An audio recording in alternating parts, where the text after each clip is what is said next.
Now, if I want to lift this podium and I need help, I either need someone just as strong as me or stronger. Am I right? I'm trying to lift this, I need help. In other words, we think the woman is the weaker vessel.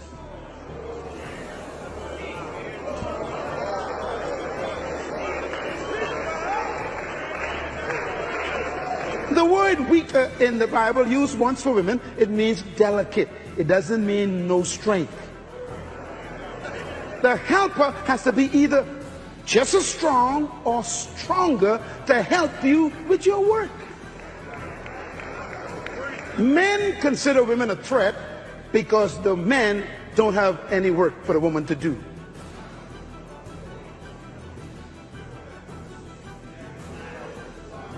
So what do you have? Number 4, the woman is equipped to help the man with his work, his vision, and the woman needs a man who knows his work. I advise women all the time. I said, look, if a man wants to marry you, your first question is not, do you love me? Wrong question. Why? Because that's not the first thing God gave the male. The first question a woman should ask a man who wants to marry him is, where are you going? I want to know your future. Show me your vision on paper. Why? You asking me to follow you. I want to know where you're going. What are we going to do together?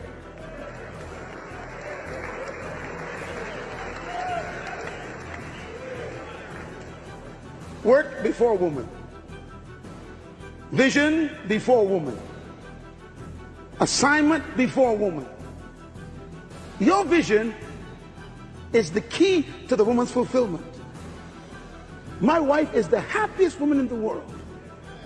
Because when she met me, I was already in my work. When a man has found his work, he secures the peace of the woman. A woman doesn't come to compete with you, she came to complete you. Now let me tell you something about women. Because God equipped them to help, and they come into your life, if you ain't doing nothing, they're going to help themselves. They're going to start their own businesses, they're going to start their own projects, start their own ministry, because you ain't doing nothing.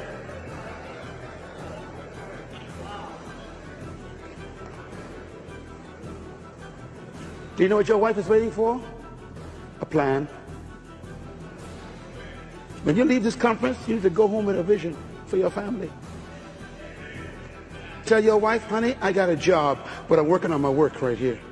I got this idea. I'm gonna, and by the way, this is very interesting. A female is an incubator. I mean, the woman's whole entire body is an incubator. God designed them that way. That's why whatever you give a woman, you never get it back the way you gave it. You know, an incubator is an amazing thing. Whatever you put in an incubator is multiplied, is given life, and you give it back to you. Let me say it again. Whatever you put in an incubator, it always multiplies. Whatever you give it, it gives it life and gives it back to you. Incubators never keep anything. They always take it in, multiply it, make it bigger, give it life, and give it back to you. So that's why if you give a woman a sperm, she don't get a sperm back, she multiplies it, gives it life, and gives you a baby. You give her a house, she multiplies it, gives you a home. You give her groceries, she multiplies it, give it life, and give you a meal. You give her a word, she multiplies it, she gives you a sentence. Yes? So, you give her frustration, multiplies it, she gives you hell.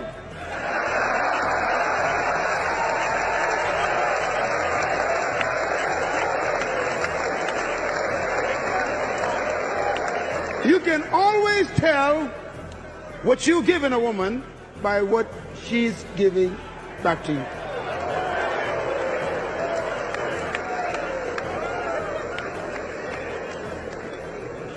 Incubators.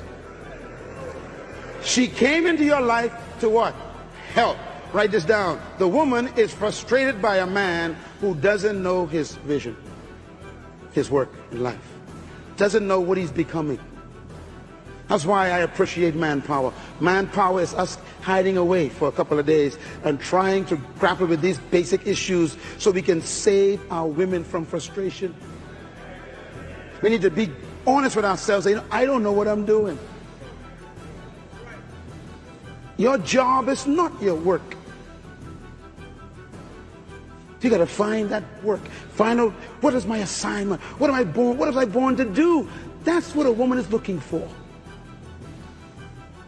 I put it to you that the most important discovery of a male is his work. Because work is the purpose for your existence, and purpose is the source of your vision. Now, vision is an amazing thing. Vision gives the male his sense of meaning in life. If you know where you're going, you have a sense of security and a sense of passion. Matter of fact, vision provides security and meaning for the female also, because when she relates to you, she came into your life to help you do what you're doing. You should never marry a woman if you don't know where you're going. That's abuse of a woman.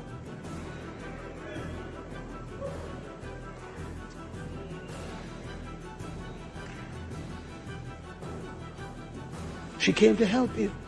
Help you with what is the question. And that's why these days are so important together. We cannot go into the next century with confused men.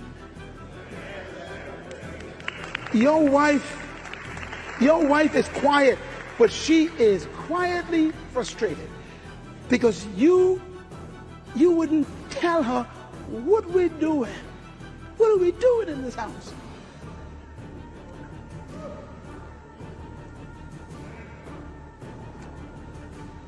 She needs you to find your vision for her own sanity.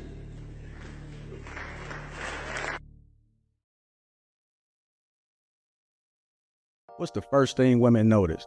Your face. That's why you got to take care of. Simple things like getting a haircut, grooming your face, and brushing your teeth is important. But there's one thing guys miss and that women always notice. It's when a guy isn't taking care of his skin. That's why I'm so excited to have T. Shanley as a sponsor of today's video. T. Shanley simplifies the process of taking care of your skin. They provide you with all the products you need and nothing you don't. Seriously, I don't think some of you believe me when I tell you how much implementing a quality skincare routine will improve your confidence in all aspects of your life. I recommend you start with the level 1 system, which comes with all the basics: daily face wash, exfoliating scrub, an AM moisturizer with an SPF 20 and a PM moisturizer. But there's hope. And to make it dead simple for you guys, they provide an instruction card in every box that tells you when to use each product, how much to use, and in what order.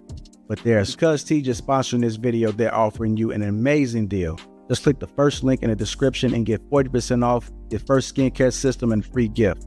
Plus, as a member, you'll get 20% off for life. By the way, one of their new gift options is a silicone body scrubber, which is a $20 value and a complete game changer. Once you use this, you'll never go back to a regular loofah ever again. So don't wait any longer. Click the first link in the description to start your skincare journey today. It's go time.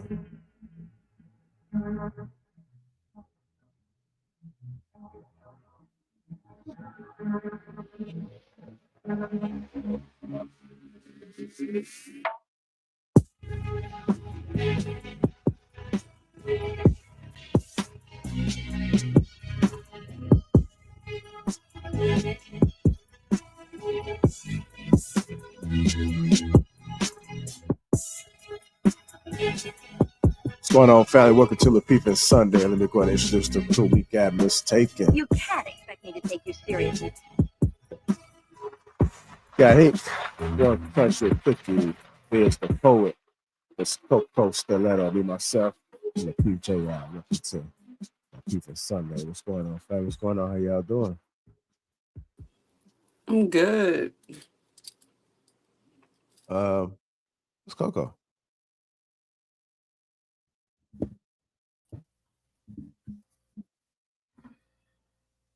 You hear me, Coco? I'm sorry, what you say? Are you good? Yeah. Oh, I don't okay. have no earbuds this time, so I'm gonna be on speakerphone. Oh no, that's fine. All right. All right. Check the back check. Yeah, we thought you was having a blonde moment or something. I tend to have those sometimes. Oh, that's right. All right. You get a chance, check the back chat, Miss Coco. All right, it's good to see you guys, man. Welcome to Lapeef Sunday. One day away from Monday. You guys are looking forward to Monday, just like I am, right? Monday's always a good day, yeah? Most people. Yeah, sounds so dry. Sure. We got Monday night football for the Bears. Yes, hopefully it'll be a good night for us. Oh, the Bears playing? On Monday night. Okay. Monday fun day. Monday fun day. I thought it was Sunday fun day. So you made your Monday fun day too, huh? Nothing wrong with that. Yes, sir. All right. Well, it's good to see you guys again. As I said, going on. Chat, how you doing? As you guys come in, hit the like button. Also, make sure you subscribe to the channel. And if you are watching this on a replay, do me a favor. Also, hit that like button. Make sure you guys click that link. Teej Hanley, you guys get 40% off along with a free gift, and you get 20% off for life if you become a member. So click that link that's in the description. And feel the Teej, it's your skincare. I use it every day. Love the product. Excellent product. I vouch for it 1,000%. I don't really understand how important skincare was until you started getting older. So if you want to be a quote unquote zaddy, or you want to maintain your youth, you want to be out there in the islands, and they be like, oh, he look good for his age. He's just the way to go. And also the gym. Make sure you guys get into the gym as well. That is a priority. It can help in more ways than you can imagine. Get your lazy ass up and get in the gym. All right, with that being said, hold on.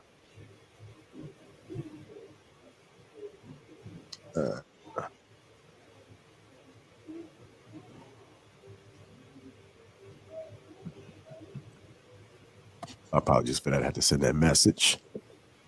You guys seen the title, man. The black man must be the head of the household. The black man must be the head of the household. You guys agree? Yeah. You guys like that saying? Nah. I agree with it. Yeah, you agree with it? Okay. I agree.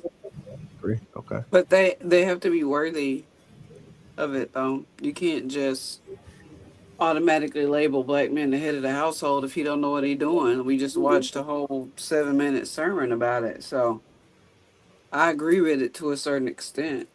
Everybody not worthy, though. Okay. Would you guys say that you apply like biblical ideology to your life when it comes to dating, relationships, and marriage? Just trying to get a level set on the panel here. Yeah, even if we're going off of what Pastor Monroe just talked about, regardless if that man is worthy of it, he's still the head of the household. That was the ordained order that God put forth.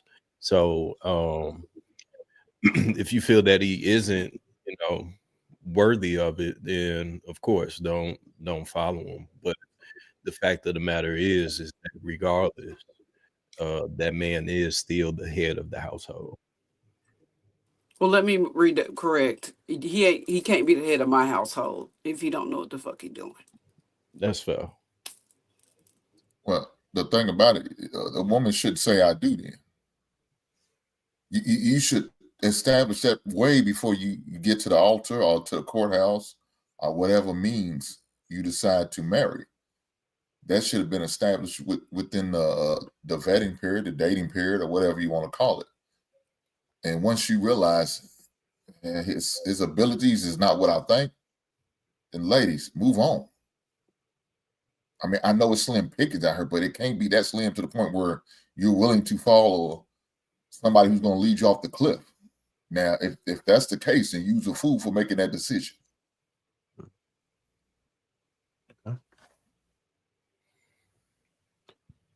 Yeah, I agree with that, Hank. I do think that the structure of what that marriage or relationship looks like should be presented on the front end rather than the back end. And if you do have any expectations, I think that should be said as well, because a lot of times people hop into relationships and the expectations are not clear, and or maybe you see something that you don't like or you're not too fond of and you don't speak on it. And so what happens is it just keeps happening and then you get irritated. And next thing you know, there's a big explosion. So communication is key. If you do have a foundation in this tag, if you are spiritual or is battered with biblical principle, then that is something you definitely need to speak on. But the thing that I talked about this before is how, some folks like to pick and choose what they want to use from the Bible. I think that a lot of things that we see are built on biblical principles. From what I know, I think biblical principles are just a lot of perspectives that apply to daily life. But if you're going to do it, why not go all the way? Why is it that some people pick and choose what they want to use from the Bible, in your opinion? It got to be long. Go ahead, One Country. I think it's because of the message that they are receiving. Y'all already know I'm not Christian. I'm actually against religious institutions for the most part because of the reason of how the Bob they're halfway Christians. It's like it can't be halfway crooks. You can't be no halfway Christian. So the way I see it, I blame the pastors and the institution itself, because when you go to church, they're like, "Oh, repent, repent," dun, dun, dun, dun, dun, dun, dun. Especially down here in the Bible Belt, it's bad. You go down and then you hear all this stuff going on with the preachers and the deacons and people speaking fake in tongues, and you like, this shit is fake. You looking around like this, they just fake. Like, this is a lot. And then in their head, they're like, well, as long as I accept Jesus Christ before that light blink. But see, they miss all the parts about how God and Jesus really need you to mean your repentance.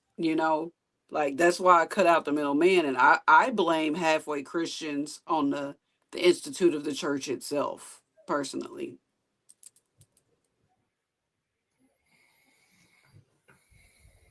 All right. What you mistaken? What you doing? I see you rubbing your neck over there. You got some good luck? Or you just trying to flash that ring off? Neither. I'm just trying to practice listening. Oh, okay. That's it. You see how dry it is when I don't say nothing, right? I'm just joking. Oh, you want you He started. You trying to poke the bear mistaken. I'm proud of you.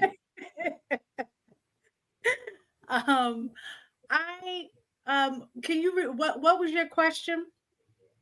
I was listening to what Cookie was saying and then lost what your question was. The question was people picking and choosing what they want to use from the Bible to apply to their life, but they don't want to practice it completely. Yeah, I think that's wholeheartedly. I think that is across the board with what a lot of people do. How they say you take good with the bad, but people only want to take the good, right? I think reading the Bible is the same way. A lot of people use scripture to justify or to add credence to how they already feel. So even when we're talking here about different discussions and we're bringing up different studies, one of the things in a study or even argument is you're using information that's going to support your theory, right? But then the other flip side of that is you're also supposed to look at the counter side. And I think a lot of times what happens is we don't look at the counter and give that credence, because there is some information there as well. But I think most people, slave masters used the Bible to justify slavery. Didn't make it right. I do think sometimes men use, not sometimes, men use the Bible to justify certain things as well in terms of in their marriage and what headship is supposed to look like. It's based on their already preconceived ideology of what that's supposed to be. Women use the Bible as well. So I think it's across the board that people pick and choose the things to kind of justify the way they want to live their life. I would say that is human nature, regardless if it's the Bible, but any set of rules or bylaws, people pick and choose which ones they want to abide by, and which happens in convenience, or to ignore it again for convenience. So I don't think that this necessarily is only subjected to the Bible. This is just within human natures in general across the board for men and women. Hey, Coco, I did ask the panel, would you say that you apply any biblical principles to your life? Are you religious, spiritual, Christian? I grew up in a Christian background, but I didn't grow up in a religious family because religious people are very judgmental. I feel they become the Bible, and they think they're in there, and then they think that they're supposed to make it become alive today. I also feel like I agree with what Ms. Taken said as far as men and women use the Bible to manipulate certain things in their marriages. And I mean, and even just now, some people use the Bible as men back then had multiple women. So it's always been something that men were supposed to do. And the reason why in America there's men are only married to one woman is because that's what the white men set up, and that's what we've been trained to believe. But they go back to the Bible to justify where we come from. It's always been that way. And the same for women. Women are supposed to be okay with men having multiple women, because it's always been like that in the Bible. Men are supposed to have multiple families. So those are religious people when they get really deep into stuff and try to make it reality today and manipulate it into their own way. I do. But I did grow up in a Christian background. I do believe in God. I have a relationship with God. I'm not a religious person. I have a relationship, and that's what I firmly believe in. And that's what my mom helped firmly believe in, even though I was at church on Wednesday, Friday, and Sunday, all the way until I graduated from high school. Okay. So then I got a question for the panel. How do we know what's right and wrong? Like, what keeps us in check? What prevents us from doing wrong? Humanity, a moral compass. But like, where does it come from? Like, how do we know? That comes from how you're raised and just being alive, right? I'll let somebody else go because that's just. Well, that's a mutual agreement. It was a mutual agreement for the most part with just about all of the 10 commandments. Thou shalt not cover thy neighbor's wife. Thou shalt not steal. Thou shalt not kill. These are just. It did come from somewhere. Well, okay. So what I think happens is that the society that you're in determines what the value and norms of that society is going to be. So that becomes your baseline of moral compass, right? So you can have people who grow up in a religious household, and then that will be determined. That will be their moral compass based off of those teachings. But then you can have another group who grew up in a gang home. Their moral compass their compass is going to be very different. So it's all about the culture, the environment that you're in that's going to determine what's going to be right or wrong for that particular group or culture. Well, yeah, that's not true because in most gangs, I grew up in a gang. I actually was a part of it. So most gangs, especially in Chicago, they have either Christian beliefs or they have Muslim beliefs. So it's still all intertwined. Now, yeah, they may unalive people, sure, but there still has to be some type of justification behind it, by the morals and the laws and bylaws that was set within that the literature.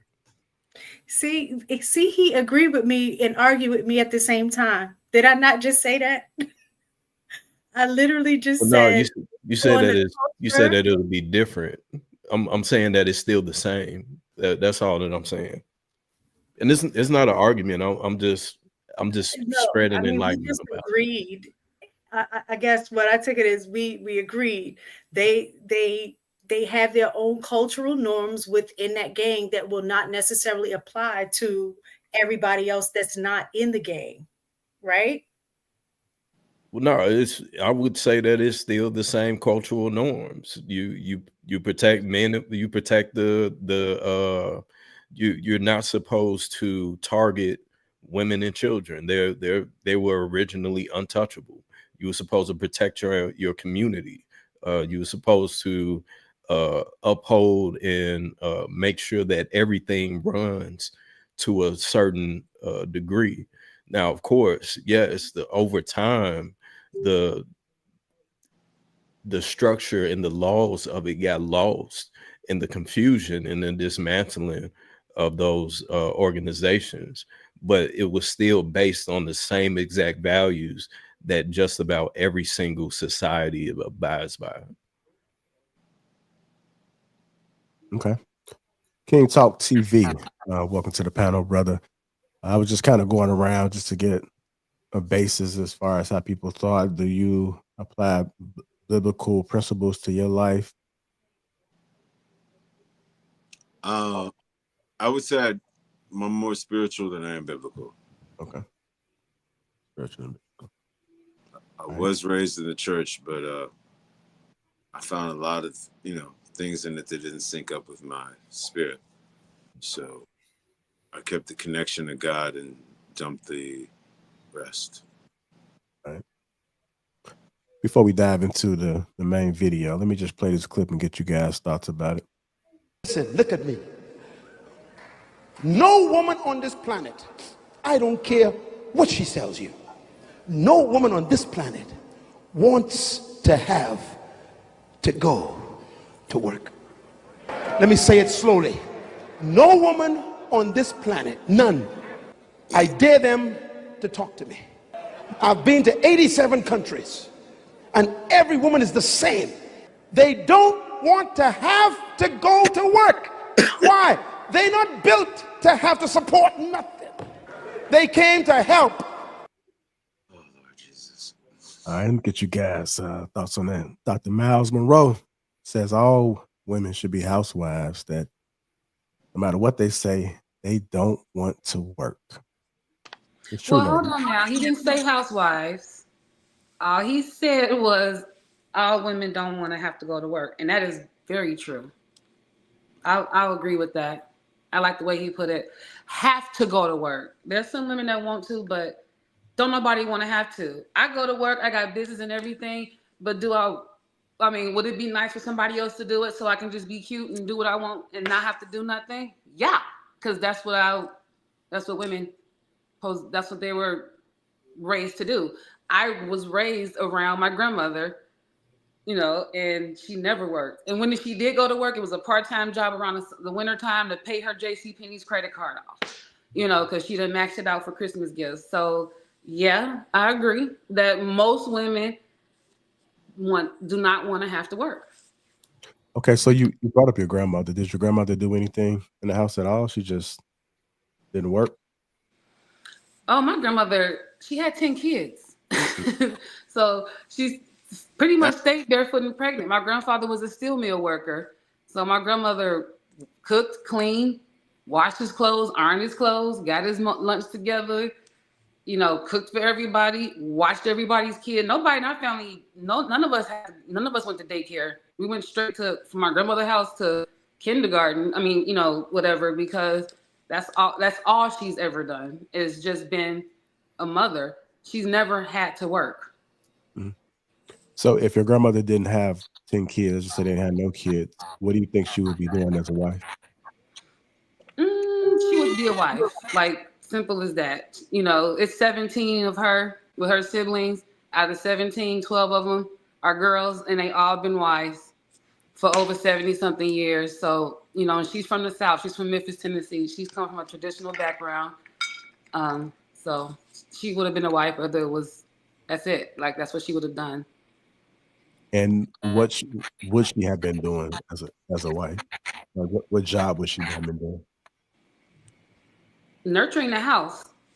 Her mother was like that. You know, her mother and her grandmother, like, they didn't work.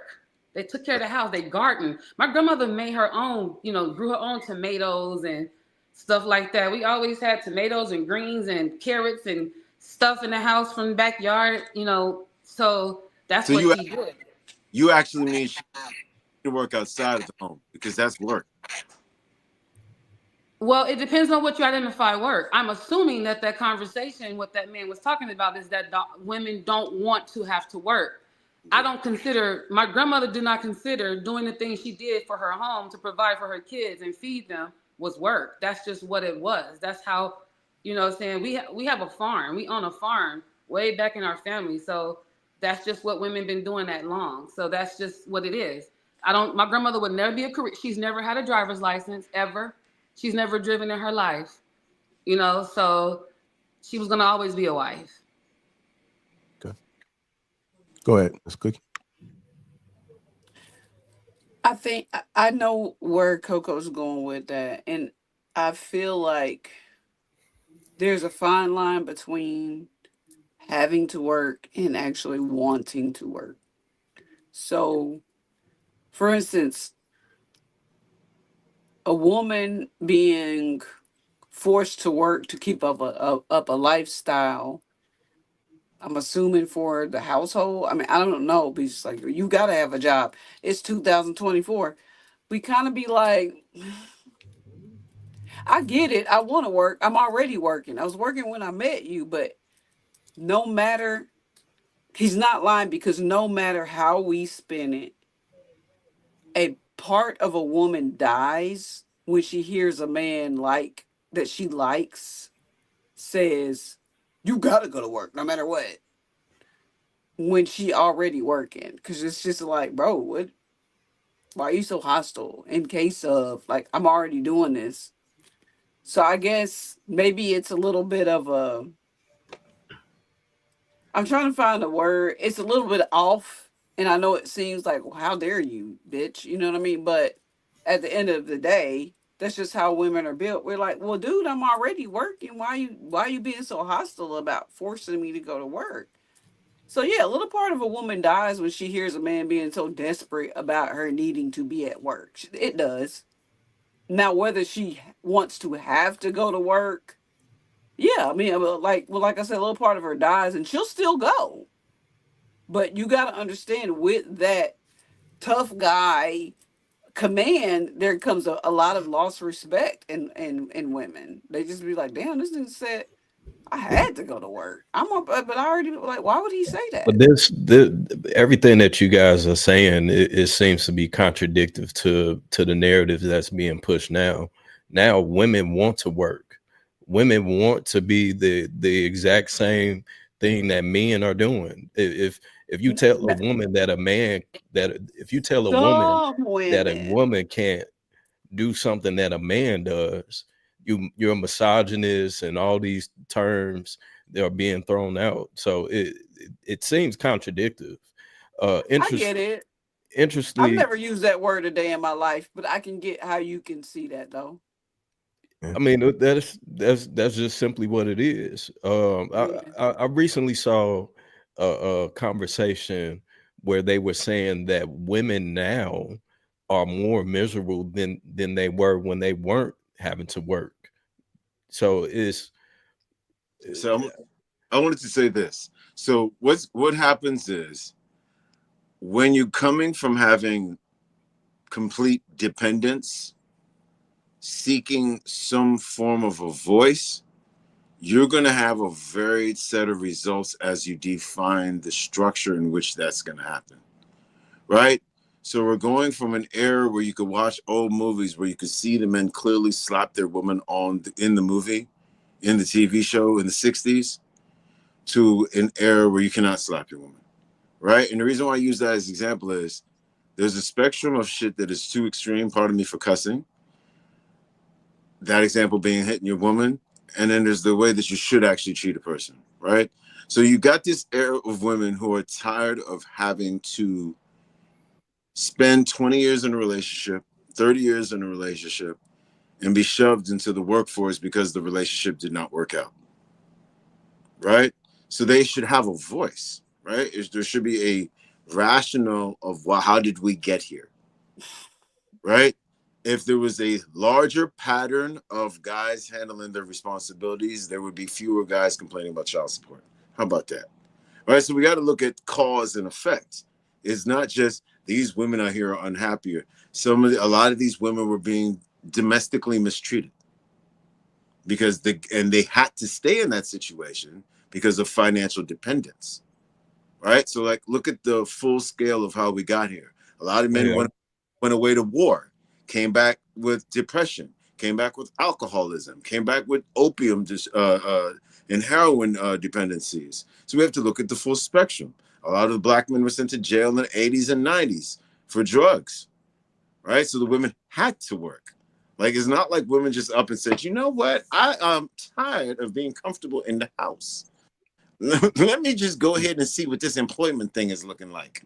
Like, Yeah, I don't know about now that, King. You this wave of you woman was definitely created. I agree.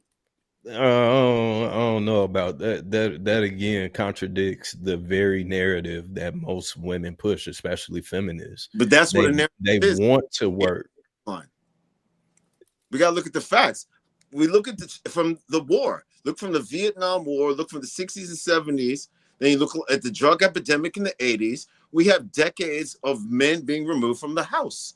Who Right. was? And that's why welfare was created. Right. It might be why it was created, but look at the problems that were occurring. Somebody needed to take care of stuff in the house. The men were being thrown out to war and incarcerated. Somebody correct me if I'm wrong. Well, at that point, at that point, that sounds like a person being an adult, like that. If the man is not in the home, if the man is out fighting a war, if the war on drugs happened and now the black man is in prison or whatever the case may be, who else is going to take care of the home?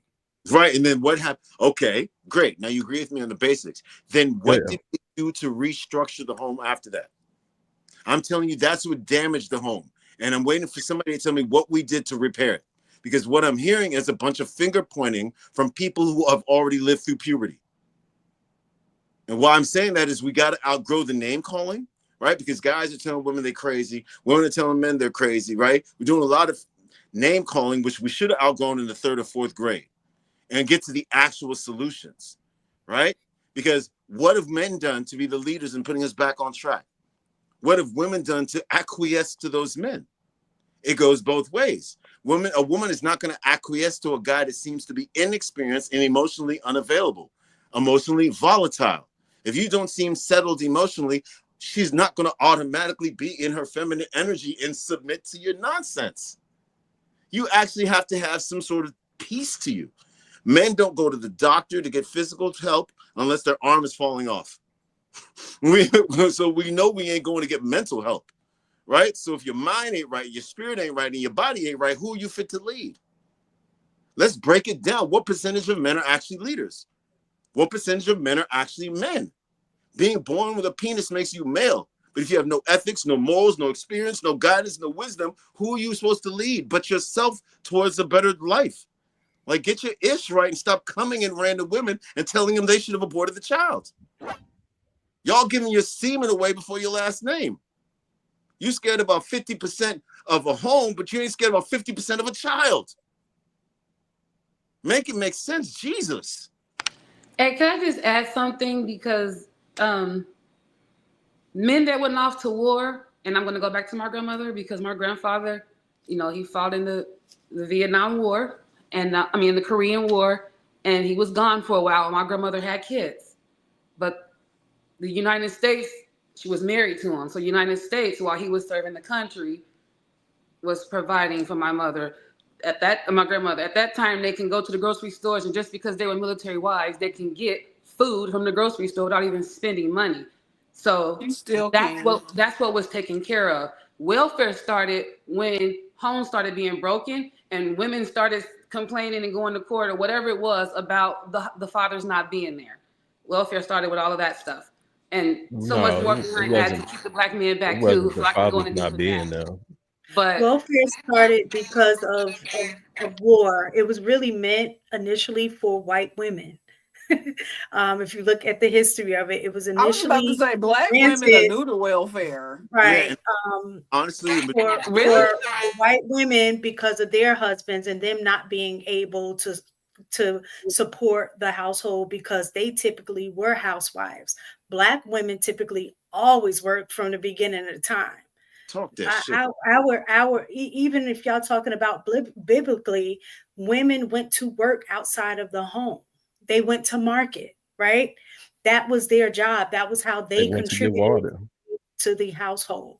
So I don't think the issue is women working. I think the issue, what Miles Monroe was talking about, was it really is about having the option.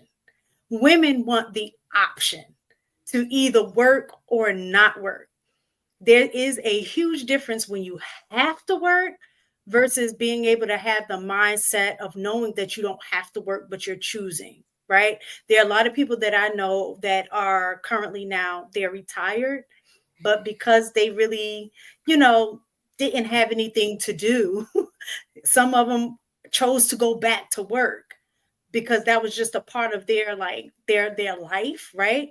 But they even say the mindset of coming to work when you know you don't have to is very different when you have to, because you got a family to support, you got mouths to feed, you got bills to pay. So I really think that that's where it is. Women want the option to be able to work or not work. I got to So agree. do we hear this conversation? King spewed off a bunch of shit without saying everything in there. He just made like welfare was our fault, and we putting our black women on welfare. Welfare is all the blame on the black. Any of that. And Mistaken said that women want the option. That's a beautiful thing that they do have the option. As a man, you don't have the goddamn option. You don't have the option of going to work or not. You don't have that option. Else you're going to be not what we consider a leader. You're not going to be a man. You're not going to be one who needs to be followed, being led of your family as well as your wife. No, you're not. You're going to be considered a bum, a loser. But women don't have that option. They won't get that title. Why? Because they have that option to work. They want that option. And now they do have that option because they cried and pushed for it. The option, we want to work. We want to get paid just as much, man. We want to be equal and treated just as much as a man. No, you don't. Because now you have to get these situations, what we're talking about. The king threw all the blame on us.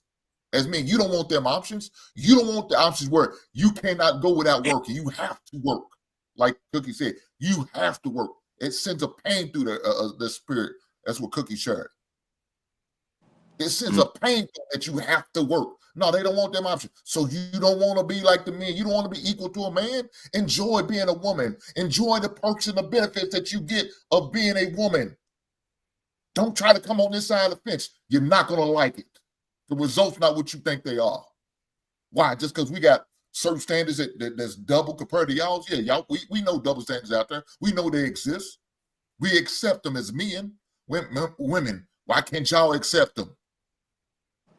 No, y'all don't want to accept it because y'all want to be just us until the situation calls for you to have to get punished, get served, get treated, get looked at like us. Then like, oh, fuck this shit.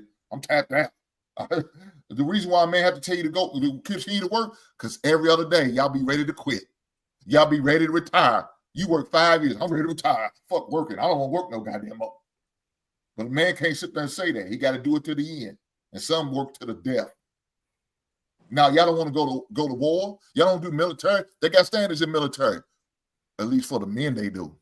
The requirements are lower for women because they have no standards for y'all. They lowered everything for y'all, whether it's a job, a career, or whatever the case may be. You go into the military, you go into the law enforcement, you go be a firefighter. You got different standards than men. No, you don't want to be equal.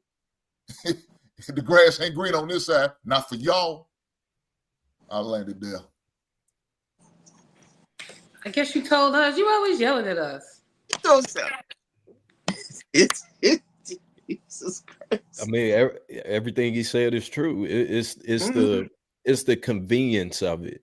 You know, when women want to be equal when it's convenient, but once that convenience is no longer there, then that's when the name calling happens. You say what? What percentage of women? I'm interested in finding out from the guys. What percentage of women do you think about? Are we referencing right now? That's what I want to know, because it's like y'all niggas stop. I mean, well, y'all speaking in absolutes. All of the women, y'all said y'all towards men. So it's here we go again. The convenience of y'all being able to say y'all to. I ain't even talked about y'all today. I'm working over here. What? The key is, I think a lot of times we try to make things about a woman issue or a man's issue, right? But the truth of the matter is, if you had the option, nobody would want to go to work because they have to. If there was an option, most people would do whatever it is that their heart desire, whatever their passion is. For some people, fortunately, they've been able to turn their passion into a career, right? But if working was not, if there was a situation where you did not have to work and you can pursue something else, most people would. I think that this whole trying to go back and forth about which gender is what or whatever, we do that a lot of times and place a gender thing on something that's just a human thing, right? Yep. Everybody has to work, whether we want to or not, whether that work is the type of work you want or don't want. I think it's human nature to build, to create, to do things. So you're going to do something, right? Again, it is the option. Some people are working in jobs that they hate. It's an option. They could work somewhere else, but they feel like they have to because of whatever societal pressures or responsibilities they may have. But this idea of trying to say, oh, no woman wants to work. I think all women want to work just like all men, but it's just a matter of what type of work are they doing? Am I doing work in my purpose, or am I just working to pay bills? Those are two different types of work and a mindset that goes along with that. I agree with that. Now, would it be fair to say that then depends on that person? That's going to vary from person to person. You'll encounter people that will go after and live out their dreams. They'll follow their purpose, and then you have some people that'll just go against the stream. You know, they'll do what it takes to get by, or they'll just be there just to be there, you know, type of deal. So I think that varies from person to person, although I do agree with what you're saying. But I think to generalize it is kind of... I think, ironically, if people took the kind of risks that they take in choosing partners, if they took the kind of risk in business that they took with relationships, they probably wouldn't have to rely so much on a job. Right? I think when you rely on a job, you're relying on somebody else's business plan. And most times your boss doesn't have your best interest at heart. So you wind up having to work yourself to a bone. But if you can find yourself doing something that's in your purpose, the likelihood is you get good enough at it where you have a little bit more financial stability in your life, right? Some people are going to be workers. Some people are going to be bosses. Some people are going to be, whatever you are, your purpose in life. I think the problem is a lot of times people are so disconnected from their spirit that they spend a lot of time worried about pleasure, right? So the job got to look good. It's got to be an attractive job. It's got to be an attractive salary. It's, you know, it's like they're worried about a lot of trappings. So you find a lot of grown people just living to make it through the day, right? And then they're living their weekends to forget about the week, you know? So they're just in a constant cycle of just trying to get by. And a lot of those people wind up being some of the most miserable sounding people, complaining about every aspect of life in itself. I know me when I speak, I'm speaking because in my home, my wife is, you know, she has the flexibility of working because she wants to work, right? She was off for a few years during the year before, from 2017 to about 2023. She started this job that she's at right now in maybe October, November of last year. And she's saying she wants to have another child. So by January of this year, she may not be working at that job anymore because she wants to stay home and be in that nesting energy. So I get what the ladies are saying. They want the freedom to be able to work a job, but not the necessity and the pressure of working a job. And I think that's most women. I do not think most women want the literal definition of equality. And that's why I asked you guys what your percentages were. I think the majority of women who speak on equality have experienced some situation where men let them down and they don't want to hurt like that again, right? And if we look at it that way, then we can also figure out how to solve the problem. Hey, King, we have been on panels on this very channel where every single woman on the panel would argue why they are equal to men. Cap, not me. That is not cap whatsoever. Okay, well, it might, maybe you, Cookie. I'll give you that. But realistically, without naming names, some of the people that get selected to be on the panel are the perfect example of what you guys say, right? And I could name names, but I'm not going to do that. So I get it. Yes, some of the ladies selected on this panel are selected because their logic and their experiences highlight the things that you guys choose to talk about. And I think you did a great job of choosing those people, mister. So we're also talking, that's why I asked what percentage, because I think the women that we choose to highlight on the show is only about maybe less than 40% and probably closer to 30% of the women that are out there. But they're the most clickbait women, so that's why they get the most mentions. When my sons marry, I expect them to do everything they have to do and be everything they have to be to protect that woman that they've married and to protect their children. And so there's all kinds of things that go into that. And we have to realize that, we want to know that there's a noble and righteous government. We want to know that all these things are in place to protect us. But the responsibility I have is above all those other things, to care for a wife. I told my boys, I said, let me look at your hands. Are there any calluses on your hands? All right, I'm going to work you. And that's what we did. Yeah. We did. So I created scenarios to make them tough. I didn't have much time for the outdoors because of my hectic schedule, but I made time. So they'd be sitting out in the snow for 10 hours, hunting or whatever, just to make them tough. Talk about work ethic and how important that is in the molding of men. Yeah, we lived up basically kind of up a hill with a logging road, and we had no central heat or air conditioning in our cabin for most of the years of the boys, and they were cutting wood constantly. Yeah. I know a man who lives in a suburb, and so what he would do when his sons would disobey, he went out to Lowe's and he bought a pallet of cinder blocks. There were probably 100 cinder blocks, and then he put an empty pallet way on the other side of the backyard. And he would have the boys, okay, you dishonored your mother. You're going to do 100 push-ups, this many sit-ups, and you're going to move all those cinder blocks from over there to over there. Yeah. And it just, toughness.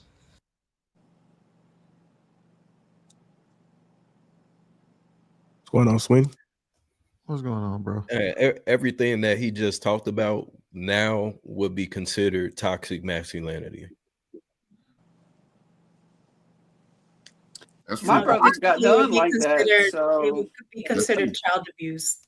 Actually, I don't Would- agree. I agree with what he was saying because I do think that there's a certain way that you discipline men, boys. But yeah, like literally, if a kid came to school and told us that their parents made them do that, we would have to report it, Yeah. which is It, crazy. Do it'll y'all be considered toxic masculinity. You doing what to make them what? Like it's do y'all think that Not issue may toxic have arisen? masculinity, poor parenting. There's a difference. All right, so Sweeney, go ahead, Sweeney. Do y'all think that issue may have arisen due to broken homes? Let me explain. For example, because all right, so now that we done noticed that there's a lot of broken homes out there, right? Men are still trying to be men, but they're wind up trying to be men to kids that aren't theirs. So it creates this rift between the men and the boys, where now the things that we were always taught to do to correct boys is now being seen as toxic or child abuse because it's not the father actually doing it. If that makes sense. So hold on, Yeah, you trying to equate this that's show to earlier. Broken home. this I have a broken homes? Is that what you question. No, saying? I'm saying For I'm your saying question, Sweeney. I'm- Is it that is the issue is the discipline or the type of discipline? Because I think a lot of times, especially in the Black community, we were raised from generations of disciplining always being physical discipline as the first go-to. Most of us have grown up, got a story to tell about getting spanked with the switch or getting beaten with the belt or whatever. Like our first go-to with discipline a lot of times is physical discipline. So I do think there is a level of, I guess, maturity or evolution that needs to come with the Black mindset of what discipline can look like in different situations. I'm not saying that I don't believe in corporal punishment in terms of getting your butt spanked or getting popped in the mouth because you mouthed off or whatever, but I don't think that physical discipline always need to be our initial discipline point. no, okay. Okay. Hank, what did you ask me? Yeah, mistaken fucked it up when she asked a goddamn question. My question was, so you was trying to equate this video to broken homes? No, Is that what you was trying to? No, I was saying when they brought up that nowadays it would be considered child abuse or toxic masculinity for that to be a form of discipline. And I was saying, is it possible that the reason why we're calling it that now is because of broken homes? And now you have and what you have is men still trying to be men to young boys, but because it's not their boys, it's being looked at differently versus back then the fathers were the ones that was actually implementing this. It was just a question. But I don't. Okay, I don't think that has nothing to do with broken homes and not broken homes. I mean, that same punishment could be dealt out by the biological father. I wouldn't consider what I think mistaken would call it be child abuse. I don't consider that. Mm-hmm. I mean, because I did my son. I agree. Yeah, I wouldn't call that child abuse either. When my son was in the sixth grade, I didn't say that I did. The state does. Talking. Okay, I'm gonna get cut off. Go ahead, mistaken. No, I was just clarifying. I was saying that the state does by today's standards, the physical discipline that occurs as a mandated reporter, we would have to report that. That doesn't mean I necessarily agree with it. That's why all these boys out here weak. I don't believe in them. I don't believe in the government being our business. But even though they have ways to find ways to get into our business, I believe to try to eliminate government in any involvement in families as much as possible. But that's a different subject. But like I was about to say, Sweeney, I did that with my son. When I decided there's no more, you too old to be getting spanked. Sixth grade. From there on out, it was that. He's going outside. He's doing push-ups. He's running. He's doing physical activities because you're gonna you sitting on that goddamn wall, you know, cheer on the wall. I don't know if y'all ever remember that exercise. Yep. Cheer on the wall, and Holding he had books. to stand up. Yes, I did that because he told me that I'm too old for spankings. Why do I keep this? I said, "You're right, son. You are absolutely correct." And so from there on, I said, anytime I have to punish you, and it's gonna be physical, this is what you're gonna be doing. And I gave him a list, and I let him pick his punishments. Which one you want to do? He hated it, but don't do what you did to get the punishment, and you won't have to serve it. So I have no problem with that at all. Yeah, I think that's why I was saying that maybe that's why I threw in the broken home thing, is because now you're what you're saying is that you are the father of your sons, right? But the reason why, that's why I said society wide, they're starting to look at it as abuse, is because the women who have those children, they not letting the men that they encounter, like for instance, back then, stepfathers used to be revered along with the fathers. So the stepfather had just as much rights to the children as the fathers did. But the more you started to create that distance between the men and the women, where they were like, no, my child is my child, and you can't talk to my child that way, that's when you started to notice that a lot of the things started to become more taboo, like how men punish boys became more taboo with the separation of men and women. I was just kind of trying to draw a correlation, but correlation don't always mean causation. I was just asking a question, I'm about to play this right quick. When God created the male, the foundation, please hear me, he gave the male all the instructions. He never gave any instruction to the female.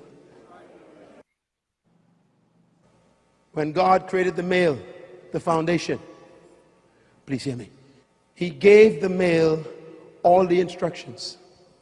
He never gave any instruction to the female.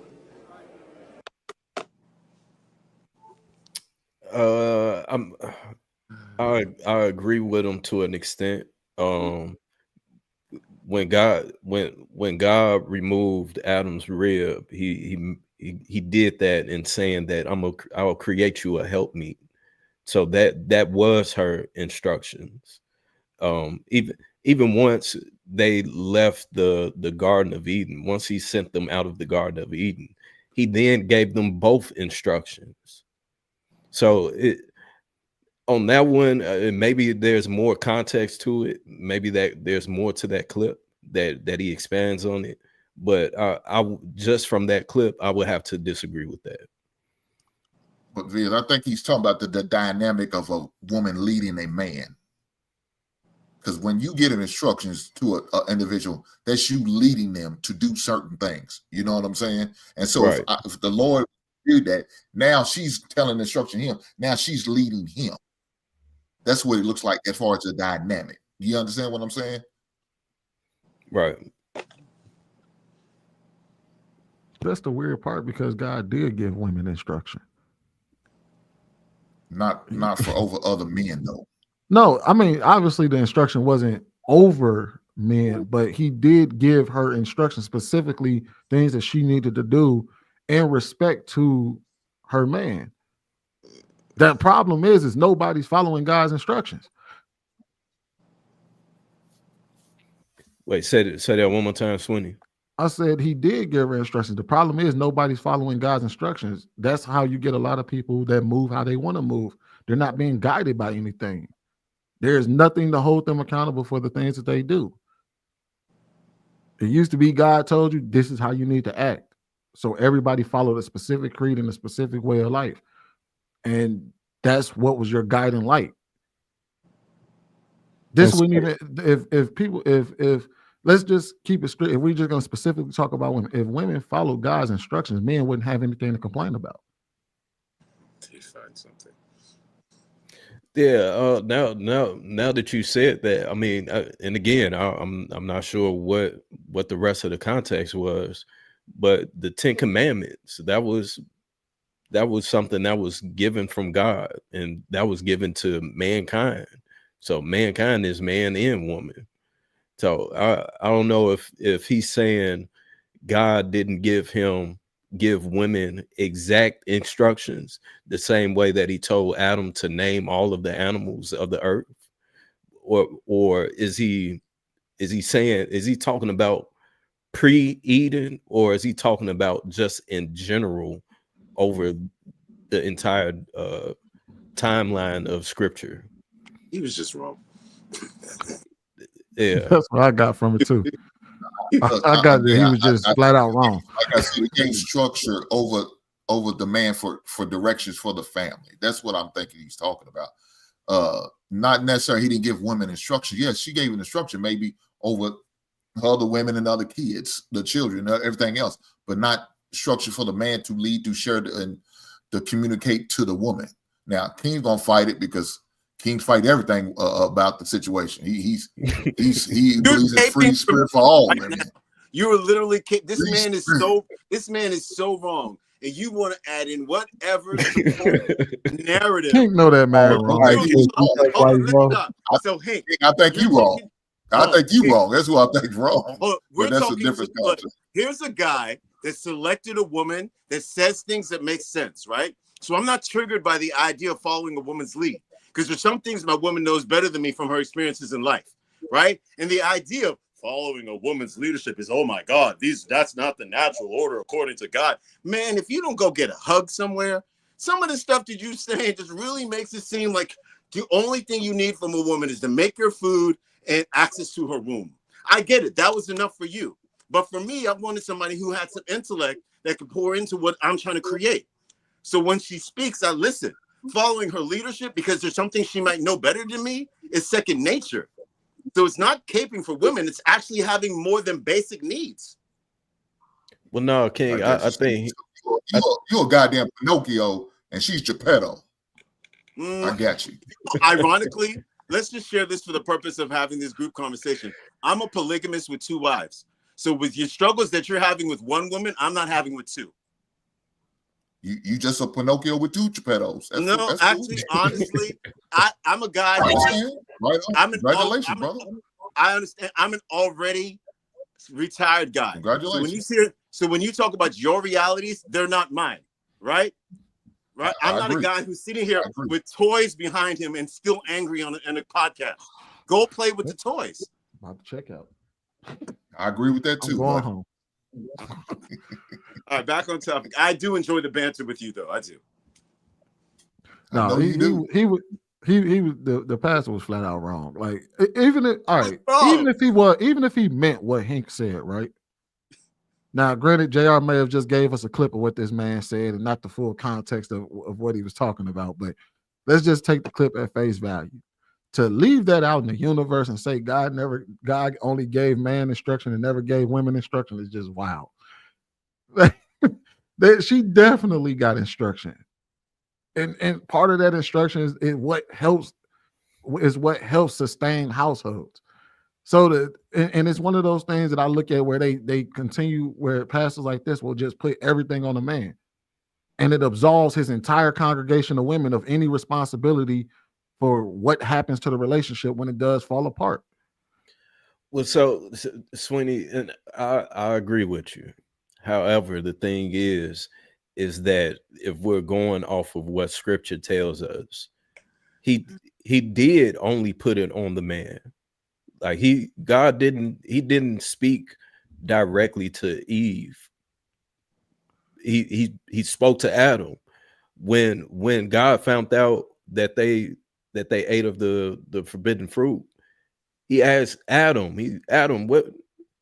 what happened? You know what I'm saying? He didn't address Eve. So although I do agree with you to where it's unfair, right? It's the double standard that we still live by in society.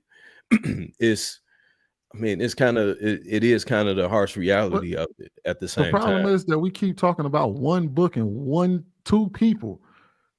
There was millions of people created after Adam and Eve. Yeah, he may have been talking directly to Adam and Eve in that particular moment, but that's just one book. There's a whole Bible of context where he gives far more instruction to women than in that Bible. There is instruction for women that create that helps guide and move society. Oh yeah, for he sure. Definitely gave her instruction, and it may have been because Adam and Eve fucked it up for everybody else, and on the offset. Now he was like, well, since you two idiots messed it up, now I gotta make sure that y'all do this the right way, and I gotta give both y'all instruction. That may be fair, but the reality is that what we're living in today, if people followed the Bible the way that they were supposed to, and everybody followed the instructions that were given to them by God, man and women alike, we wouldn't be in this position. Facts. So, Sway, what book of the Bible did was instruction given by God to? What was it? I think it might over a man. What book? You just keep saying over a man. It's not over a man. It's giving them instruction on how to deal with men, how to operate with men, how to walk in lockstep with men. They had their own set of instructions, just like we had our own set of instructions. How to be a wife, how to live, you know what I mean? How to care for your children. How to be a healer, how to be a nurturer, how to be a multiplier. There are many roles that the right woman has. They are multipliers. Yeah, we said the Bible, brother, you ain't listening, dog. You're not listening at all. So I said, what book of the Bible? What book of the Bible that the Lord in Genesis, Proverbs is full of explicitly told over a man. I was going to say in Genesis, God explicitly told Abraham to listen to Sarah. Mm-hmm. All right. So if you're looking for an entire Bible that says women should be over men, no, there's going to be specific examples of when women were in powers of position or leadership over a man. Oh, wow. Barak and Deborah. He told Mary to bust it wide open. You can look this up. It'll show you Boaz and Ruth, Barak and Deborah, King Josiah and Huldah the prophetess. So there are women that had. It wasn't likely that wasn't a common practice at that time, but there were outliers in which there were certain women and certain examples in which. So now you want us to read between the lines instead of actually what it says. Okay. I got you. That's all. So there's no. I told you. All right, let's go ahead and get these super chats real quick. Main video. AP accountability partner $20 says, mistaken. I couldn't disagree more. Whether I'm flipping burgers, which I've done, or flying city to city, my enjoyment comes from taking care of my family. I love working, knowing I am providing for my family. Agreed. Just for my 4 cents, $5 says, not only do they want the option to work, but they want to keep the earnings and not contribute to household bills. No, in my household. He broke. I think everybody has to contribute. That's the perfect example of the type of men that's out there.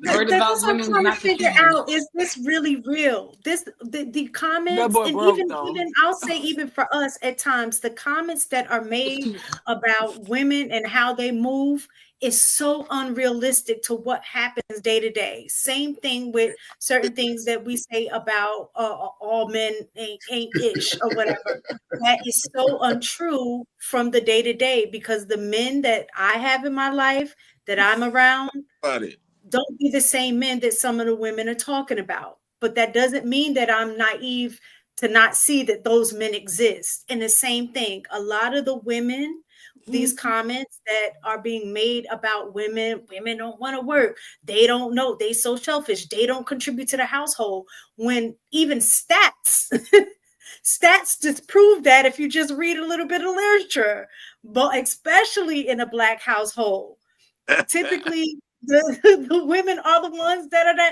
head of the household. They have no choice, right? Because Black men are the most underemployed and unemployed, right? So it's not that women have an issue with helping. It's the expectations that come along with that helping to not definitely appreciate what women bring to the table. There's this lack of value for womanhood that comes from men because they limit what womanhood is supposed to look like. It's right back to what I said about basic requirements of men turning around and biting them in their butt. If you didn't require such a basic woman, if you actually selected a woman that had more substance, you'd have fewer complaints. But you just, as long as she's got some coochie and can maybe make a meal and keep the house clean, raise you a couple kids, that's good. You're good to go. And when she steps out of that pocket, it triggers you. Hey, but no, King, is that why you had to do that? Make one? Is that why you had to get 2 women to make one decent woman? No, Wait, actually, hold on, hold on, King. hold on.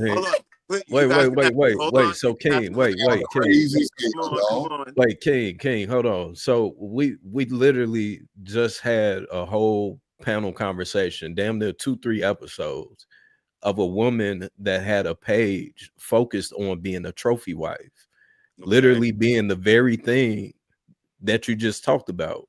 So again, it's one of those deals of where is essentially different strokes for different folks, right? Right, So because some men somewhere gonna fall for that. Hold on. So let's some men are going to fall for it because that's what's being presented. Are any of those guys are any of those guys you normally have on your panels? What that go after trophy wives? They undercover. They with them. I don't know. This is the only panel that I'll do. So I'm not exposed to that. So, but from what I see on the internet, absolutely. Okay, so I want to say 2 things. First of all, I do not get the impression that the majority of the people who are in the comments make enough money financially to have these problems, right? The majority of the guys that are in these comments, and let's go through it. Like, let's just name. I agree. All right. So for these guys like your OJ did it, for these guys like the Fashioner, for these guys like Sir Greystroke, you've been gray stroking yourself all year. All right. Go back to your incel logic and stay in your lane. You ain't no different than women. You acting like that. Read the comments. I'll get to you married and miserable. I'll get to you next. Greystroke. I believe that you're probably making like 40K and you're worried about a woman wanting half of your money. Get your money up. All right. You're giving 5'6" energy. All right. We know you're the height of the average woman. So you're in your feminine energy, but don't go with the guy that managed to grow hair when you can't even grow a family. What? I can't relate. I can't relate. He told us about this dude. So I'm gonna let him live. What are we? Come on, man. I just want to get to this video. Let him live. The Fashioner probably stopped growing hair in the 80s. I get it. You want to talk about this is how people with hair take care of it. It's okay. He's part of the community now. He's part of the community. Let him be. He can be a part of. There are a lot of guys that are part of the community that are probably going to die alone. I'm talking about you. They talk about cat ladies and they're cat men. So I just want to. So while you commune with your people, male pandering to each other, sticking up for each other, I'm going to stick up for the stuff that makes me happy, right? Because some of these guys are married and miserable. Some of these guys have women that still don't want their leadership, so they're talking about what a woman's place is. And you might need to go get counseling or get closer to God, because then you might be the leader that she naturally is in her feminine energy is. Well, let's say that they are married and miserable. Then they get mad when we call them zesty in the comments. Exactly. But they can fire all the shots they want at me because I get to have orgasms with the assistance of a woman. They're still relying on themselves for that too. Here's the thing, King Talk. What if they are married and miserable? If they're married and miserable, hold on, wait.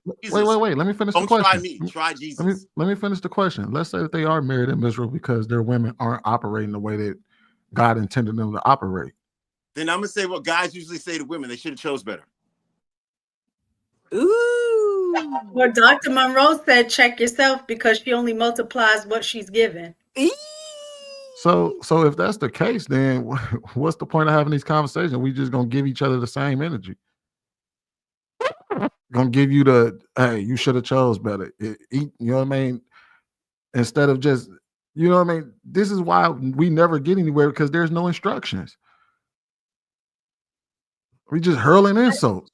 Well, I think part of it is the instructions that are being provided doesn't necessarily apply to everybody. Like the way Hink is going to run his household is not going to work the same way in my household. The way my household is ran is not going to be the same way Sweeney runs his household. My husband is different than Sweeney as a man, different than Hink as a man, different than Viz as a man. So the way he runs everything that goes on in his house is not going to be reflective of the same way that you run yours.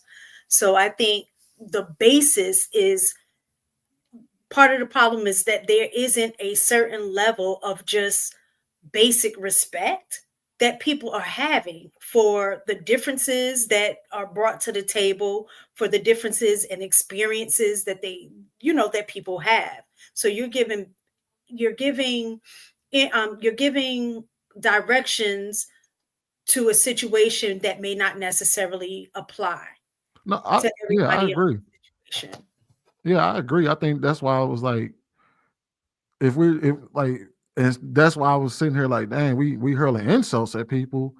What if they, like, we keep saying, well, man, you must be married and miserable. What if he is? What if he is saying, man, I'm not getting the respect that I deserve in my household? And here's the reality of it. You can't make somebody respect you. You can't make anybody do anything. Those are all choices. People You are given can not marry somebody that don't Well, respect you, well, though. true, but what I'm saying is that if you're already married, it is the instructions ever to disrespect someone. So if Now, somebody is being disrespectful in a marriage, and the first thing you do is you look at the man and say, man, you chose wrong, instead of looking at the woman, the first thing you should say is, hey, you shouldn't be disrespectful. I'm gonna get to you later, but we've got to correct the fact that they're being disrespectful. But y'all be on these women out here about these pookies, though. that's what I'm saying. Yeah. Like, same standard. Like, and not Tell just women to choose y'all, better. like a lot of men in the comments, and I mean, like, just on the internet in general. Like, I had to just leave because it was just becoming toxic for me. This is my first time back in a long time, but it was just it was one-sided. But it, like, when the bullying go the other way, it's all of a sudden we need to be kumbaya. Like, nah, nigga, like, y'all been talking bad to women for a minute And they don't about like this when poop. I give And that. they do need to pick right, but Show, so do y'all. show me a time where a man didn't address the poor behavior of men. Wait, Oh, I what? can pull. It ain't I none of can be y'all, but I can honest. pull It up some always I come mean, back examples. just to the woman, though. Being in this space, being in this space. So I'm a limit to this space because, like I said, on my regular day-to-day real life, the men that I'm around don't behave in the same manner that they do in this space. So I want Right. to say that. But in this space, the energy is typically, even there are times when I've listened to King Talk. King Talk is supposed to be about men and men doing the things that they're supposed to be doing in terms of leadership, in terms of even working together as men, how to build a community. The conversation at some point will always turn to what the woman is or is not doing. That no, conversation I is don't. supposed to be No, about that's men, for men, by men, right? But the topics always lead to something that the women are not doing. Or if the woman did this, if you're not getting respect at home, I'm not taking any responsibility off of the woman for being disrespectful. You need to be respectful to people in general, let alone your husband or your partner. It was Most feeling definitely. real Diddy-ish out here in these But streets for a but minute. at Yeah, the end, I don't disagree that the conversation does shift towards women. We definitely talk about women. We encounter y'all all the every day. time, But even when it's not even necessary. Even when Y'all it's talk no, pregnant, my about how question to build was, back but the community. women's when but it's the thing pregnancy. is Y'all that we talk about the still. women. But I think the You difference like, though is that I we second still. that with Miss Taken. In this space, yes, ultimately the conversation always lands from some guy on here. Well, the woman this, like just like you, Sweeney, you came in and said, well, if women listen to the Bible, then we can do our job. Basically what you said. So No, every no, I was time basing it it gets off to of, the I woman. did not say that. I said I was responding to someone that said that there was no instructions for women. I didn't come up here just threw that out there. That man straight up said there's no instructions in the Bible for women. That's inherently false. that was Yeah, Hey, all yeah, we gotta yeah. get back on track. That's I what gotta happened. That. Yeah. get back on track. Run through this clip. Hey, P again. Accountability partner $20 says Cookie. Why you calling man broke? He wants his woman to contribute if she's working. That's all he was saying. To every man on the panel, do you enjoy working knowing you are taking care of your family? Hey, P again, $5 says Mr. King Talk. I don't understand why you would attack another man. Whether he's making 40K or 250K, is he not allowed to want what he wants? I can respond to that now, right? Okay, Yeah. so my comment was specifically to the guys who seem to be focused on breaking down whatever my personal life is. I think a person that is in their purpose isn't worrying about me, right? Like I wouldn't randomly come in a room and decide, hey, today's the day I'm going to attack Mr. Graystroke. Today's the day that I'm going to attack somebody else randomly in the crowd. But when gentlemen have a lot of testosterone energy to direct in my way, I'm going to make the scientific assertion it's because they're not releasing it in any other way. That's just what I get from my book reading and my experience on this earth. I could be wrong, but it's just my belief.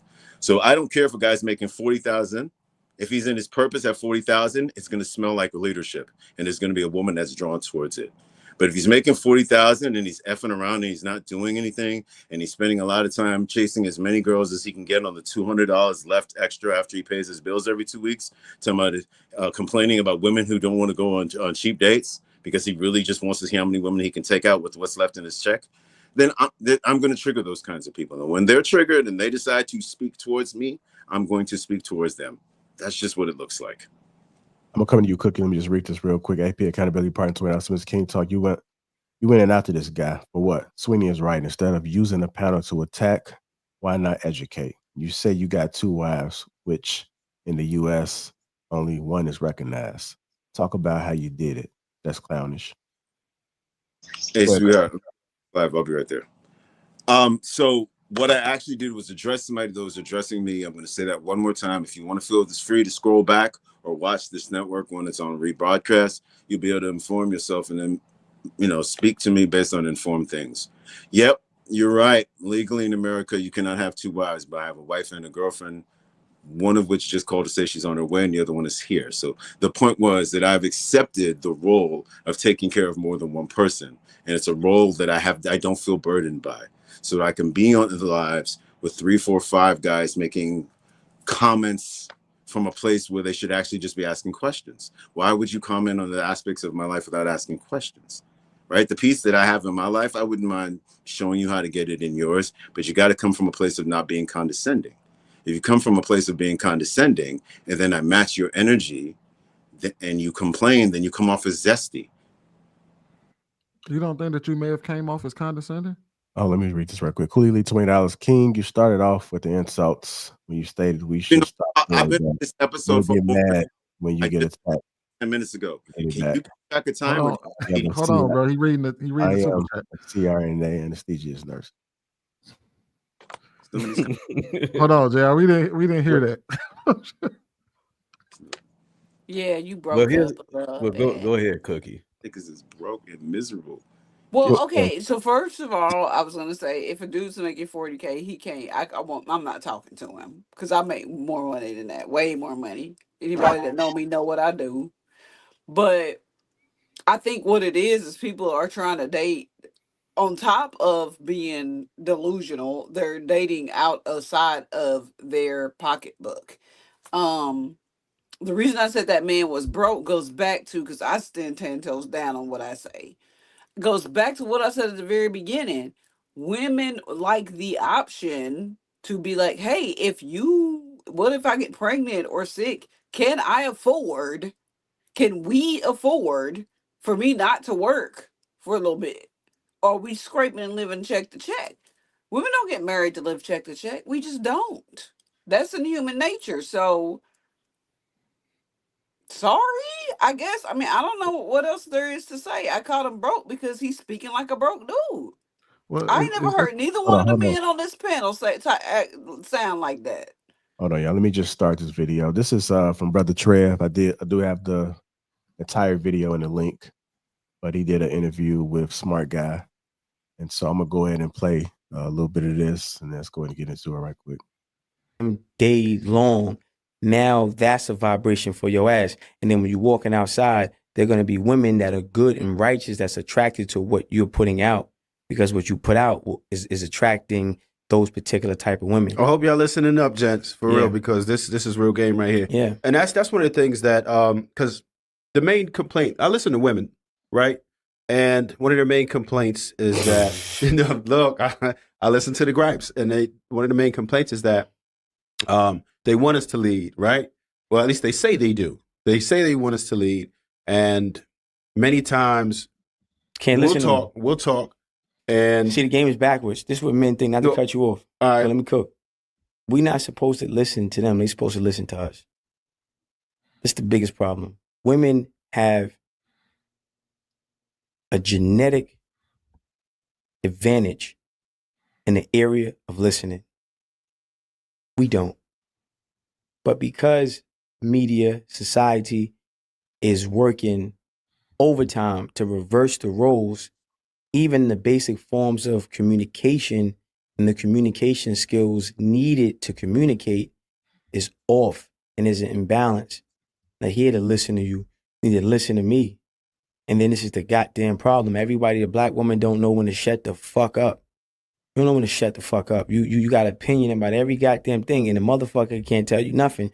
Black men, we've been listening for a long goddamn time. At what point do you say, look, shut the fuck up? Damn. So I don't want you to get it twisted, because when I say I listen to black women, it's not in my household, I'm sitting here like, hey, babe, what you want me? That ain't how it go down. Not even close, right? So, but what I am saying is that for analytical purposes, right? Because I do content, and sometimes we end up talking to women sometimes, right? And some of their gripes, they're saying, oh, well, we need leaders. Y'all not doing this. It don't matter. So I could appreciate what it is that you would say when you say, look, let's subtract that from the interview. Don't even mention that part. You know why? Because that shit don't work. We listen to you motherfuckers. Where's it? What am I listening to? You want me to be a protector, provider, but you don't have wisdom. You don't have balance. You don't have empathy. You're not loyal. You want me to be a provider, and if anything goes wrong, you mismanage the provisions. You want me to be a protector, but you put me in jeopardy at the drop of a fucking dime. When your emotions swing any type of way like a pendulum, get the fuck out of here. I'm not listening to a motherfucking thing you got to say. And the fact that you uninformed women have been exalted to the heads of the families, and unfortunately the heads of the households. This is why so much dysfunction, and we don't have that nuclear family unit that you was talking about, right? The black man has to be the head of the household. Stop it right there. Wait a minute. Yeah, I agree, but I'm kind of in the middle with what he's. I understand what he's saying. However, because I think that it's important to listen to your partner, your helpmeet, your wife, whoever. However, if you do it, if you just go ahead and just blindly do it, then that's something completely different. If we're in this together, you may see something that I may not see, and maybe I will agree or disagree with it. And this on me as a leader and the head of the house to either apply it or put it on the back burner. So I get what he's saying, but I think that pushing that type of narrative can be dangerous, simply because we have one man that's married and another man that's not married and giving advice to potentially married people or people that want to be married. So I think that's where the confusion can come in and take place. So I was gonna say, I'm gonna leave y'all with this because I got to jump off. But I think again, this is an instance where policy prescriptions are being given for a state of where people are versus what you're actually supposed to do, right? So if you think about it, and I'm gonna ask mistake in this. Because you brought it to the online space. They're talking to people online, right? If you look at the discussions that are happening online on TikTok, Instagram, Facebook, YouTube, when women give instruction to men to follow, what does it sound like when they say, I want you to be a protector or a provider for us? Does it sound like they're giving this, strictly again, just keep this about the stuff that we've been hearing online? Does it sound like, hey, we're in a marriage and I'm going to do for you, you do for me, and we're going to work this thing out? Or does it sound like, hey, I know I screwed up. I know I'm a jacked up person. I know that I may act a kind of way. I know I may not listen to you, but you have to do this for me anyway. I would say that the expectation, speaking specifically to what you just said, it does sound like that the expectation is that women move the way that they want, right? With the expectation that the man just deal with it, right?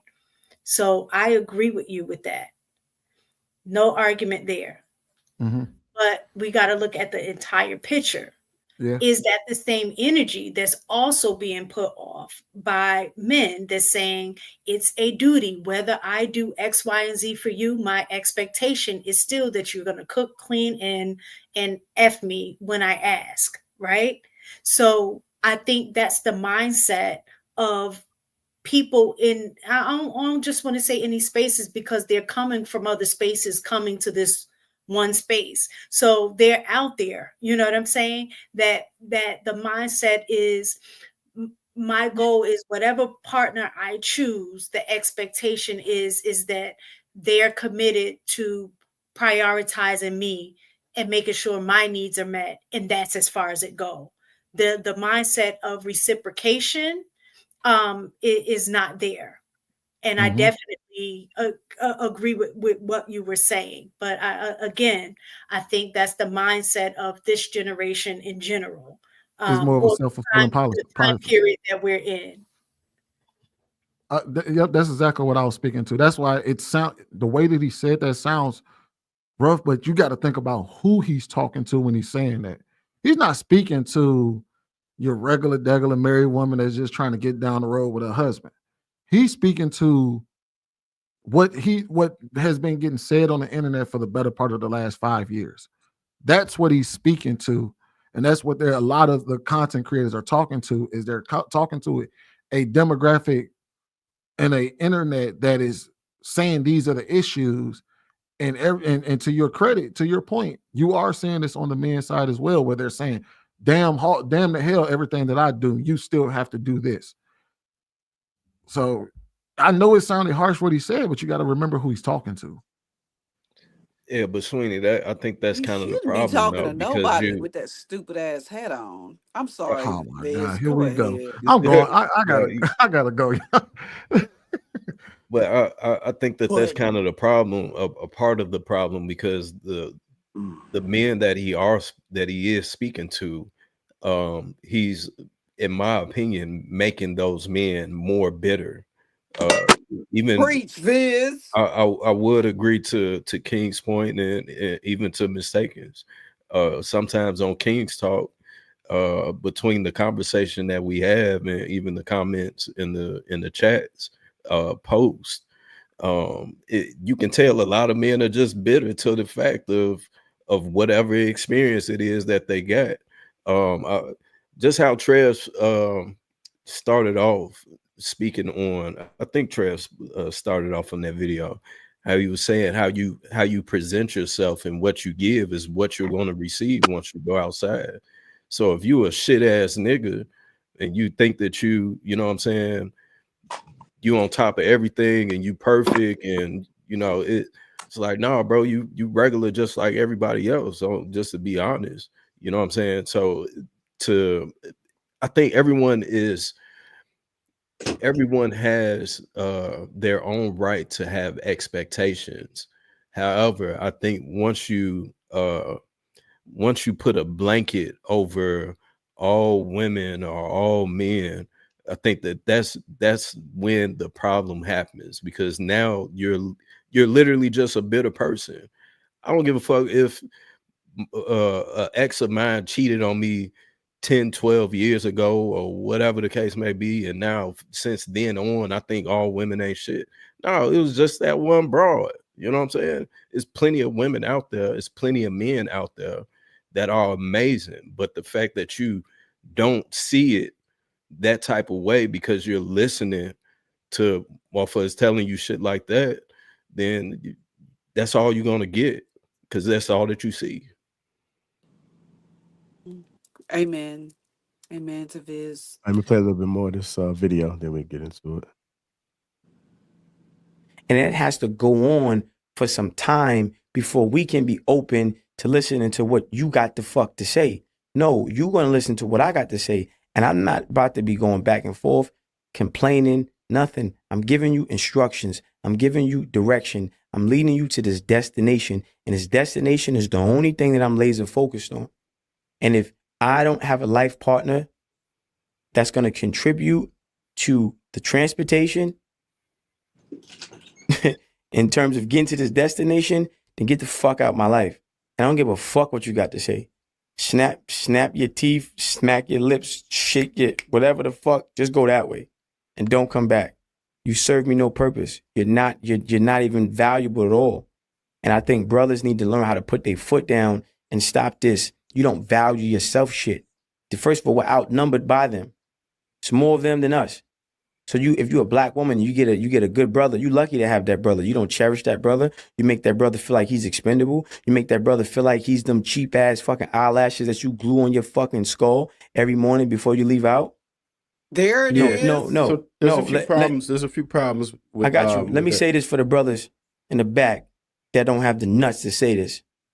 All you black women out there that don't value black men, fuck you.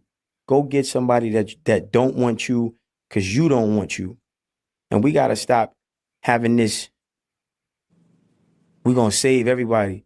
Noah's Ark had to leave at a certain time. That shit docked and it had to go. And the danger is, and this is why I said it's so important, because you know how many black men go to jail, catch domestic violence cases, get killed, get murdered over these rodents and these roaches and these so-called black women who destroy these men. And then these are good brothers, right? These are good brothers. So there's a bunch of beautiful black women. I'm advocating for our brothers to go get with that crop and that group of women and stop chasing behind these fucking nasty bitches. You got women and you got bitches. And there's bitches in every culture. We know what the white boys look like. If you ever seen Casino, there's a lot of gingers out there running around in the white community. All right. So Okay. but I just wanted to get that out there. Like we got to be more assertive. Yeah, as men. And I definitely understand that. And I tell men that we need to ignore certain women. They should just be out of the marketplace altogether and eliminate it, right? Let them just, like KS used to say. How many brothers lost their life to women? How many women backdoored men? How many women instigated murder between two brothers? And then when that brother got murdered, he's gone. And when a brother that murdered him went to jail, that same bitch that they fought over, she going to fuck somebody else now, and she gets to go on with her life. But 2 lives was lost for some whack ass pussy. I don't get that. So this is why I'm hard, because this is evil shit going on, and these bitches out here want to instigate shit, want to destroy men. You know what I mean? Men gave a fucking bitch their life savings, trying to be a provider, and the chick just used them up and got rid of him. And then he blew his brains out, and she's on to the next. We gotta know that there's good women out there, and there's pieces of shit dogs out there. Stop dealing with the dogs. Chase the Oprahs. Leave the roaches the fuck alone. Yeah. He will never attract what it is that he think he want. The second he mentioned false eyelashes, you got to know that there is a demographic of women out there when men start, women, y'all, the absolutes, like Sweeney like to say, like, nigga, you got buttons on your bucket hat. You got a bucket hat on and skinny jeans. You will never, ever in life pull the type of woman that you're dreaming about getting, because first of all, you used bitch about 20 times in about 1 minute. That dude and then on top of that, his whole aura is wrong. I think he gay. But let me just go back to the point. That would explain the jeans. Yeah, but let me just go back to my point. My point being is, you, like that man said, and I'm not even religious, you are what you attract. I do believe in the law of attraction. He is going to keep attracting false eyelashes, hateful ass women, because he's hateful. He doesn't deserve anything better than what he's attracting. No. Like, and he don't even see it. He swear he right, and it's just kind of sad, but it's funny at the same time. No happy person should wind up with a him. Let's go with that. No. Well, all right. So look, realistically, what he's saying is true. It has been numerous cases as to where two men have fought over a woman. One is unalive, one is sent to jail, and she moves on to go continue her skeezer ways. Now, the thing is that that's a specific type of woman, though. Mhm. You're Like, only where going to you at, experience my that with boy? you're only going to experience that with a certain type of woman. So Mhm. if you don't deal with those type of women, then that's going to limit your potential, the potential of you experiencing that at the ripe age of in your being in your mid 30s. You know what I'm saying? Like that's if you experience that in your early 20s, cool. You know, I think all of the men on this panel can say that we damn near whooped somebody, you know what I'm saying, over some cheeks when we was 18, 17, 20, whatever, right? But I'm not doing that as a grown ass man. You know what I'm saying? That's I'm not gonna waste my time with that.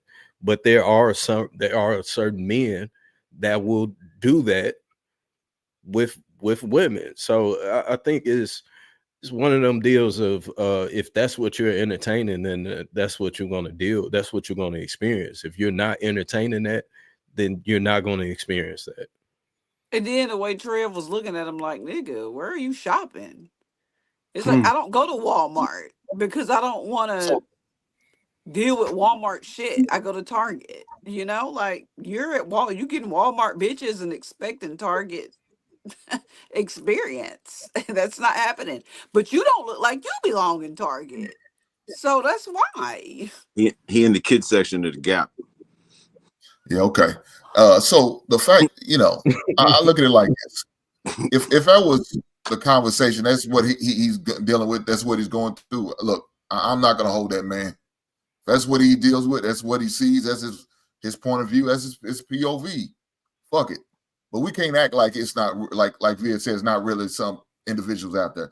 Just like you see women complaining about dudes all the goddamn time.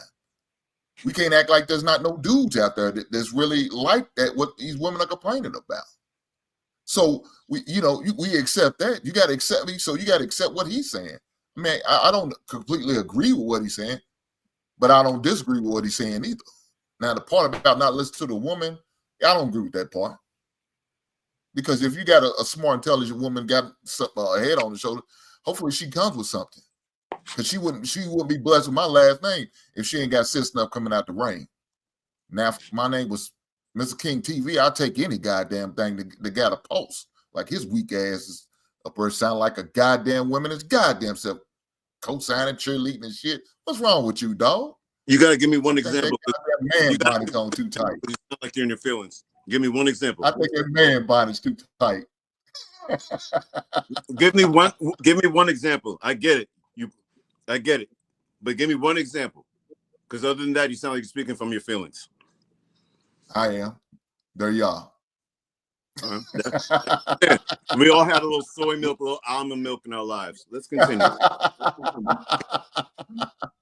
I was gonna say, to some degree, what he was saying, I agree with. But to what Hank was saying, it falls on that more. You have got to know, like, the power of discernment, right? So if you know that you're weak in an area, like Hank said about, you would hope that you're choosing a woman that could provide you counsel as needed, that she's coming to the table with some kind of sense about that she's lived a life experiences, just different things that she can contribute. So as you guys are working towards whatever the goal is for your family, as a man, you're not going to know every single thing. It is not cool. I mean, just for me, I would say that I can imagine how much pressure and stress that will be for one person to be in a position that they have to know every single thing. It's impossible. So if you're that type of woman that's going to feed into your man or also believe in the direction that y'all are going in, it is your due diligence to come to the table with something. So when there are questions, you can say, oh, I researched this and this is what it was saying about this. or, you know, provide some level of guidance. And I think a man who knows how to separate his ego from, you know, real like conversation, they are going to move a whole lot different. You're going to see a marriage that's very different because they don't place their manhood in the position of as long as a woman is beneath them, right? It is, I see what you can contribute, and I'm gonna pull from that because I know that this is gonna make us better. That part.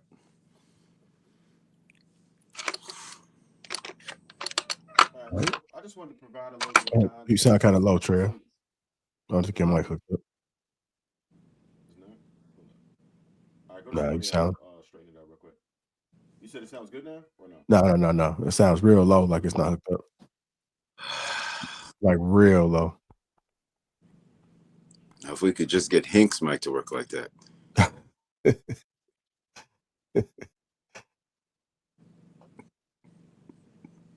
Hey, go ahead, King Talk. You want to add something to it, man? No, I'm gonna just sit here in my multicolored bonnet and just listen to the rest of the happy.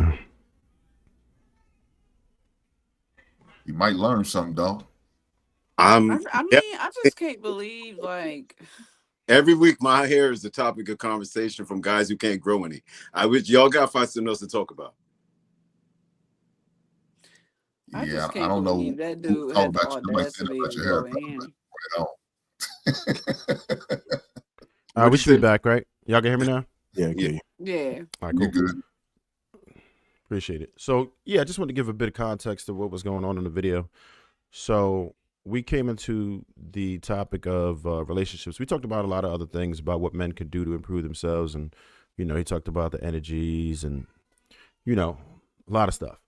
So, you know, I have plenty of discussions with women, whether it's on my show, this panel, and everything else. So that's why I brought that up. I said, you know, I listen to women. I listen to the gripes. And one of the main issues that they want us to lead, but we don't really have the opportunity to, or don't know how to, or, you know, there's improvements that we can do in our leadership. But apparently he got triggered by me saying that, you know, I listen to women. And it was taken out of context because it's, you know, and I was trying to explain it to him, but he kept going, and I saw where he was at, and I knew that he was about to say some things that could creep to the top of the algorithm. So I kind of let him go, to be honest. Right. So, so he did that, and the conversation became a bit more constructive afterwards, but, just based on the vitriol that he had, I would gather that he's, you know, had some negative experiences, and us as humans, when we have those experiences, sometimes we just check out, right? Like we have, you know, it's men and women alike who have negative experiences, and you start to get the idea that that's what most people are like. And I would say that men and women both, we have a lot of improvement to do. That's why I continue to do the work I do, right? Because men and women, there's things that we need to do. Men, leadership is a major issue, and a lot of men don't know how to lead. We don't know how to lead a household. We don't know how to lead ourselves sometimes. We lack the discipline. Look how many men are sitting here playing a bunch of video games, just beyond recreational use, and you're not getting paid for it. You know, what, 2/3 of us are overweight, men and women. We're not in shape. We're not focused. We don't read. There's so many things that we can use improvements on as ourselves, right? And I feel like before you go into a relationship, you should go in whole. You should go in, of course, interdependent rather than codependent. Well, yeah, Trev, to that point, and it speaks to what I've kind of been saying this entire show, is that if you want to be a leader or a better leader, then you're going to place yourself amongst amazing leaders. You're going to place yourself amongst good leaders. If you want to read more, you're going to place yourself around more readers. If you want to play more video games, you're going to be around niggas that play video games. Same with women. If you want to be around women that go to the clubs every weekend and glue eyelashes to their face, then that's what you're gonna do. If you want to be around women that want to be amazing mothers and wives one day, then you're gonna hang around wives. If you wanna have a successful relationship, a successful marriage, you're gonna be around people that do that. So it's people pick and choose where it is that they feel comfortable and where they feel safe. And this is now my crowd. So I'm gonna go where my crowd is. And just like you said, his immediate reaction to that simple statement that it was clear what you were trying to say, because you didn't say anything about, oh, I'm listening to women as to with what I should do with my life. It was I've been listening to what women have been saying, and immediately it was that, like you said, that triggered. So all he's doing is speaking to the very people that agree with him, and also speaking to the women that do the very thing that he does. So we have to really be able to decipher that and call that shit out for what it is. And even though I'm glad that you did allow for him to go on his rant, essentially, because now that lets people know clearly what side of the spectrum are you on, because you're either going to agree with it or you're going to disagree with it. And what you do with that information from there is solely upon you as a human being. Man, Trev said, I was listening, I'm hearing women's complaints, and that man snapped. His button started shaking, and his jeans got tighter. I was just like, whoa, he went off the deep end. I was like, do you understand that this man does this for analytical purposes and for research? Like, you went on a whole rant, and Trev was just sitting there These like, bitches and these bitches and these bitches.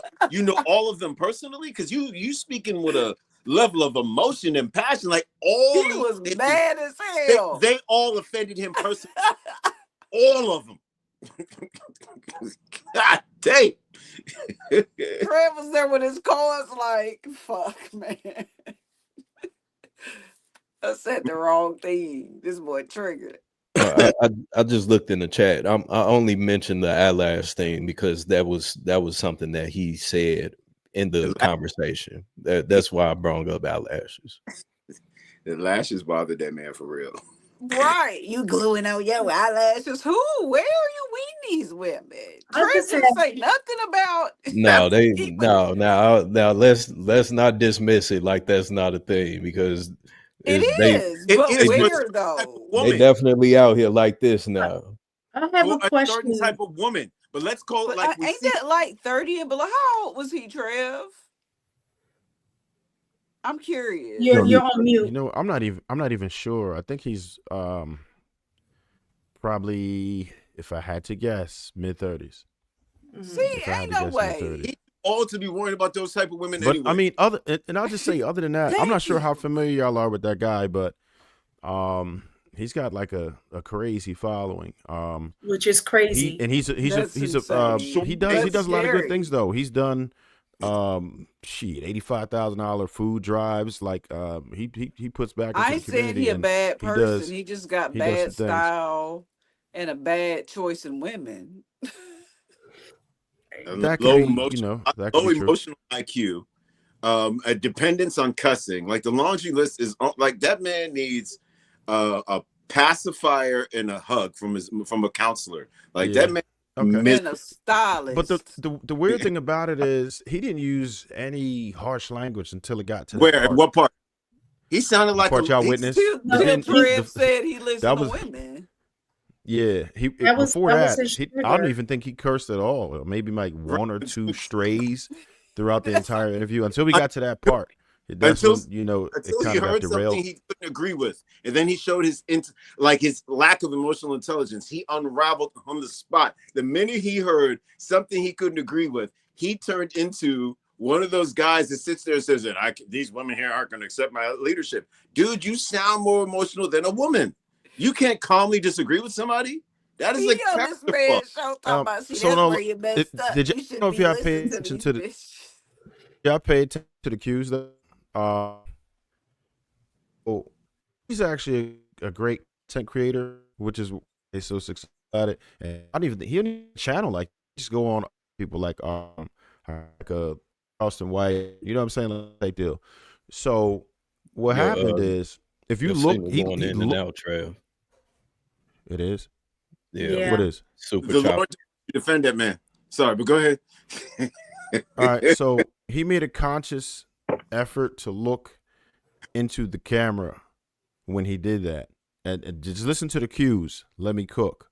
You know what I'm saying? He knew what was about to happen, right? And I also saw what was about to happen. So I was like, okay, he's about to get a clippable moment, right? So the whole conversation didn't really go like that. I think he was very conscious of the language he was using and the vitriol and the passion. So I think that's what ended up happening. Michael Jackson said it best. He needs to take a look at the man in the mirror and see what he attracting. Just like all other women that y'all suggest for us. And good women do listen. When y'all like pick better, pick better, pick better. Good women do would listen without getting offended. And I hope if he comes back and sees this, he understands that what we're saying he should maturely consider, because that man turned, if I didn't know, if Trev wasn't sitting right there, I would think that that was a DL man. I would, the way he went off like that. And I just would be like, he don't like women at all. Like at all. Like he had nothing nice to say. I mean, he got bucked up. Them buttons is killing me. It's giving ET That's where do you control is even no control. You heard? So you be focused on yourself. he's I don't. talking to Trev. Cool.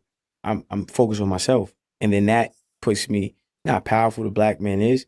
So you're gonna attract phenomenal, amazing black women in your life when you learn to develop, appreciate, and value yourself, and turn all that energy inward. Oh yeah. Turn all those people pleasing, like a motherfucker leave New York and hop on a plane to try to get to China for some pussy, but won't go to a supermarket and buy some organic, real fruits and vitamins that's going to elongate that brother's life. Priorities is mixed up when it comes to pussy. The main problem with that is that women don't respect it when you offer too much and don't require anything. Women will never respect you. If you sitting here offering a whole bunch of things that she didn't earn, she's not going to respect that. She's going to go ahead and mess with the dude who don't have to do nothing just because she like him. But another thing too is this is not fuck them. I said it.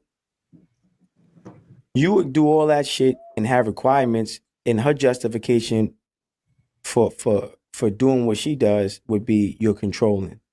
So bitches got an excuse for everything. Oh yeah, well you don't tell them to do anything. Yeah, you have to, like you said, you would attract these type of women who do this by default. Yeah, right. They do it by default, but you also have to give instruction. So a lot of brothers, they go wrong because they don't give instruction. They don't have no real plans. So you're sitting there expecting this woman to really take care of you and to really lead you, but you want to have the benefits of leadership, but you're actually not delegating anything. You want to receive the submission from the woman, but you're actually not doing nothing. And just your mere presence as a male does not give you the perks of what a man is to receive from a woman. So now it goes both ways. Once you find that good woman, you got to lead. You got to give instructions. You got to be very clear, concise, right? And a lot of times that's not the case.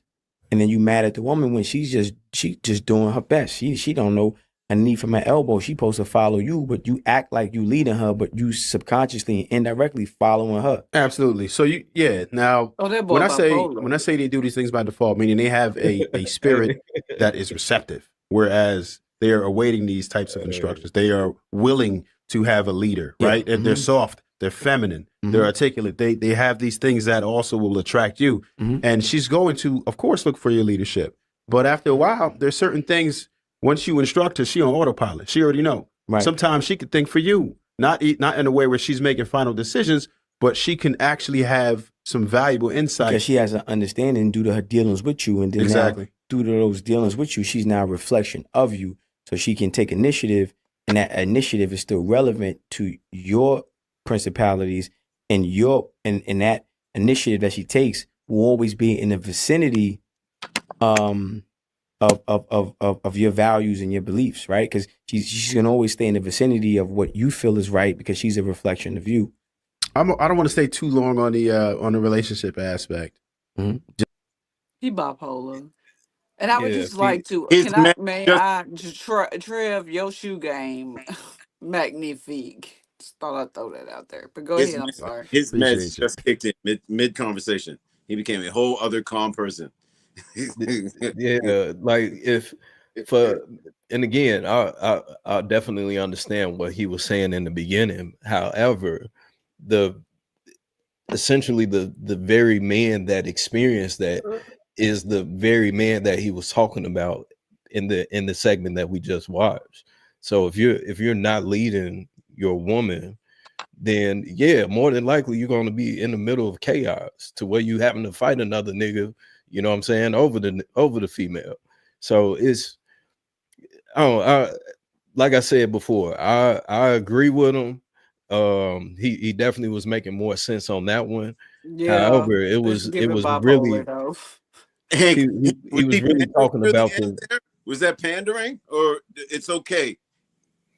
I'm You trying know, to I understand. find it funny that I find it funny that all the women agree with him on that second comment. Like King was agreeing with him. He's one of the women that agreed with him. Country was agreeing. Shut up. Mistaken more than likely gonna agree with him, and I'm sure Coco Hey, gonna Hank, can I agree. ask you a But you question? know, on that first, Hank, let me finish, Hank. baby boy. Baby boy, let me finish. Let me finish. All right, I have all right, said little that man. for a long All right, time. little man. So let me finish. Can I finish? Are you Sure, in your you go, feelings? Hank. Thank you, babe. Thank you, ma'am. So all the women agree with him. Shout out to you, King, for leading the women and being one of the women that agree with him. But in the first aspect, when he was talking, y'all didn't agree with him. Why? Because I guess he called the women bitches and said he shouldn't listen to women. Well, look, man.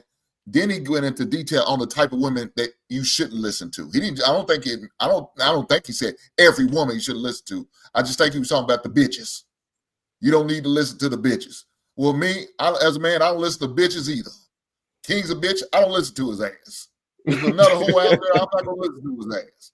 Fuck Come them. on. Don't You listen just to them had bitches. to be Now, if it's a real woman, got nothing if to do it's with a it. legitimate, naturally born woman, a real woman, I'm gonna listen to a woman if she talking with some sense. But if she really start to talk like she ain't got no goddamn sense, exactly. I'm ignore the bitch and dance on up out of there. Right on, JR.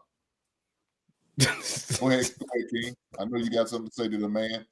Nah, I will say this. I don't want us to digress into like, the calling each other, things outside of our gender. I get it. You got a Napoleon complex. And I'm not the reason why you didn't grow. So we got to channel it and stay on top. Okay. It's not me. All right. I get it. When you get up from your chair, you're the same height as when you sat in it. It's not me. Don't take it out on me. He's short. Oh yeah. I don't even have to ask.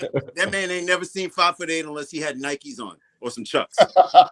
Really? Hank, you short? No. He thinks I am. Hey, how I tall are thought you you? said you were 6'2" or something like that. I'm 6'4". 6'3". Yeah. with the Air Force Ones with thick platforms in it. I don't wear Air Force Ones. Those are called wedges. What Coco to him they call Air Force Ones. That's the way he dresses. So it's him. These are just jokes. We're just ribbing each other. Let's get back on topic, man. Shout out to Hank.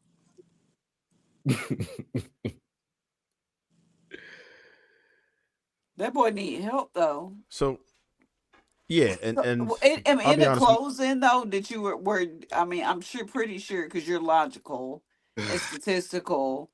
I really wish I knew how that show like closed out because He put the links. I'll send you the link. It's on my channel. It's okay. there. So I'll say that most of the conversation was productive like that. I So, believe it.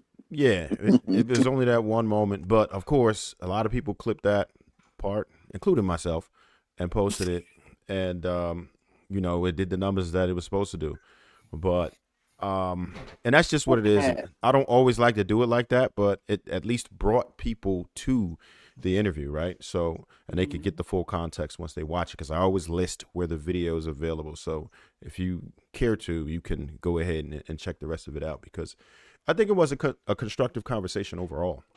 We definitely got to talking about the dynamics of men and women. And he talked about, for the most part, especially in the beginning, about just things that you should do, turning adversity into a positive, right? Because if you see the jails and stuff that he's been in, like crazy amount of jails, but right now he's a millionaire. So we were trying to see what it was that got him from that space into a positive space where he could actually help the people around him, which he does. So, Wait, pause. You said he was locked up? Plenty of times. He's been in all types of prisons. Yeah. He's also explained he was ready to take himself out. Oh, damn. Where you going with that, Cookie? What you saying? I see what you're doing. I don't think that's the case. Now, come on, Mike. It makes a lot of sense. Like, when you say I didn't get that type of energy from him. I didn't get that type of energy from him. Oh, Lord. He went left. It's giving me more context. I won't say what I'm thinking, but it is. We know what you're thinking, but I'll just say this: he didn't give me that type of energy. He gave me absolutely no reason to believe that. Okay. However, he did give me reason to feel like he's had.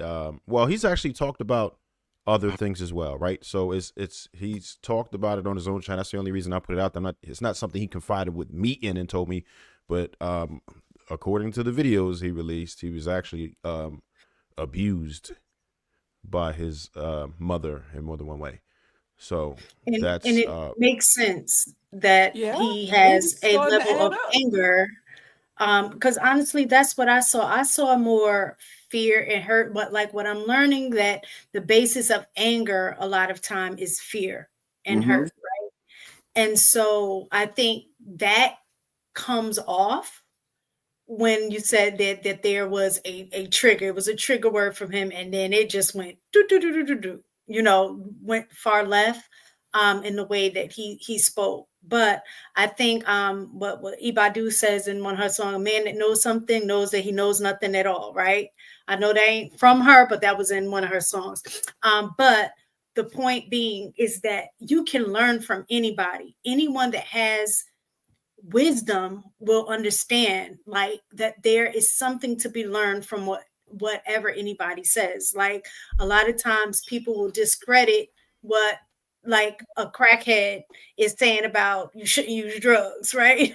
But they're like, oh, you're a crackhead, you use drugs, why should I? Well, he is in a position to truly tell you this could be the outcome of your life if you don't listen to what I'm telling you not to do. You know what I'm saying? And so a lot of times I think men, since we're bringing it back to the thing about men being the head of the household, is that you have to understand that there is a responsibility in that position to listen in order for you to be better at that position. If you come in, like, looking at my, school, if the principal is the head of the school and he has assistant principals with him, the goal is that his assistant principals are going to be able to give him a perspective and give him information from a different viewpoint than he has. And that he needs to understand that he has to be able to listen to them for the best interest of the school. And I think in the home front is the same thing. Yes, the man is the head, but if he chose the right woman, she's going to come to be able to be his sounding board too, with certain things that's going to impact them as a family. You can't think that you just know it all so much to the point that you don't have to take direction or counsel from other people. And if not, I mean, my thing is, I could never tell a man how to be a man. I'm not a man, but I can tell a man how to be a man as it relates to dealing with me. Because you I can know tell a man when he being a bitch. Right. I know me, or at least I should know me better than he does. So in his relation to me, he may be operating in a way that he's always operated with other women, but I'm not that woman. So you can't operate with me in the same way that you've operated with other people.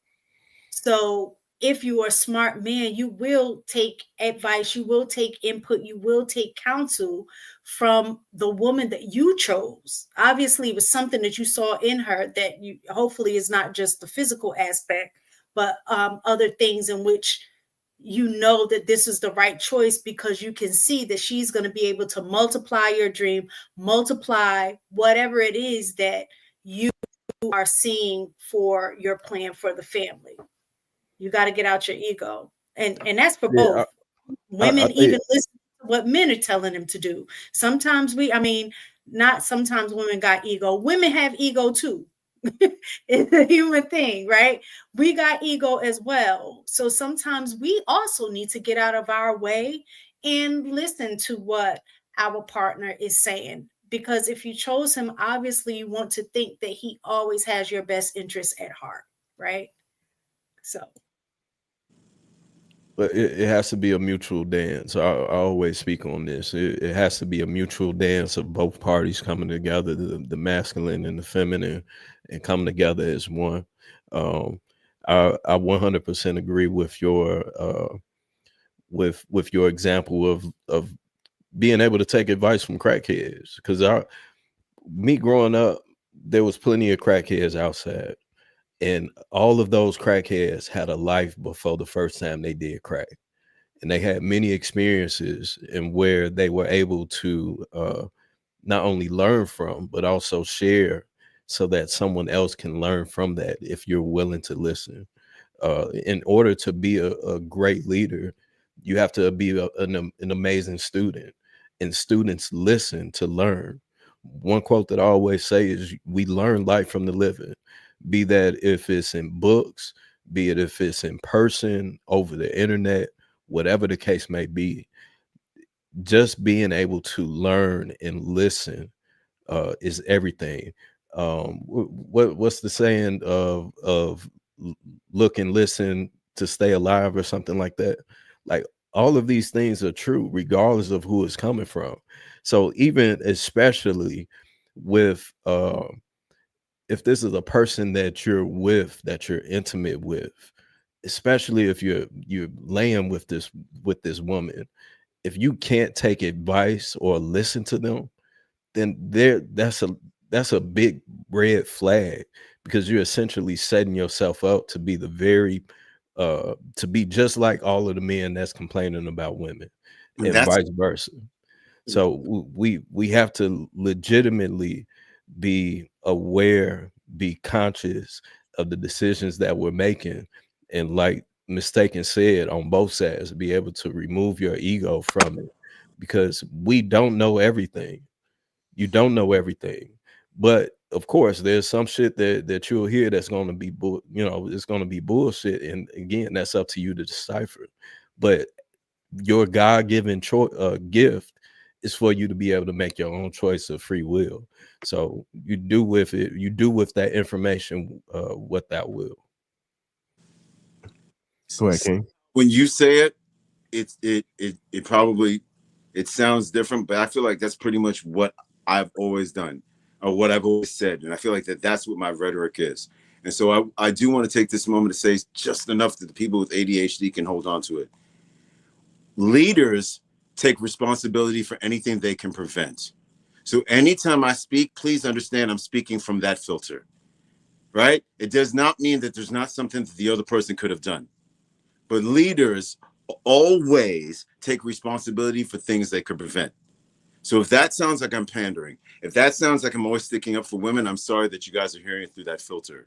But I'm going to first, as long as what I find gives me peace, is knowing the role that I can play in solving a problem. I think my energy is best used making the necessary changes in myself than trying to force change on somebody else.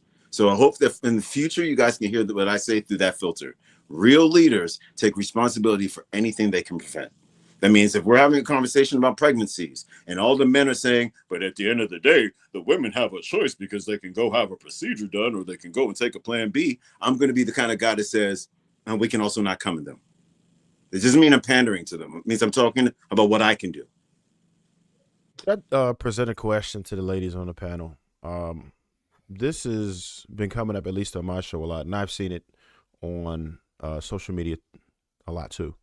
So, as far as leadership is concerned, the first part of the question is, do you want a man to lead the relationship, or do you feel like it should be a co-op? And the second part would be, what is it, in your opinion, that men are lacking or could improve on, in as far as you see it, with leadership?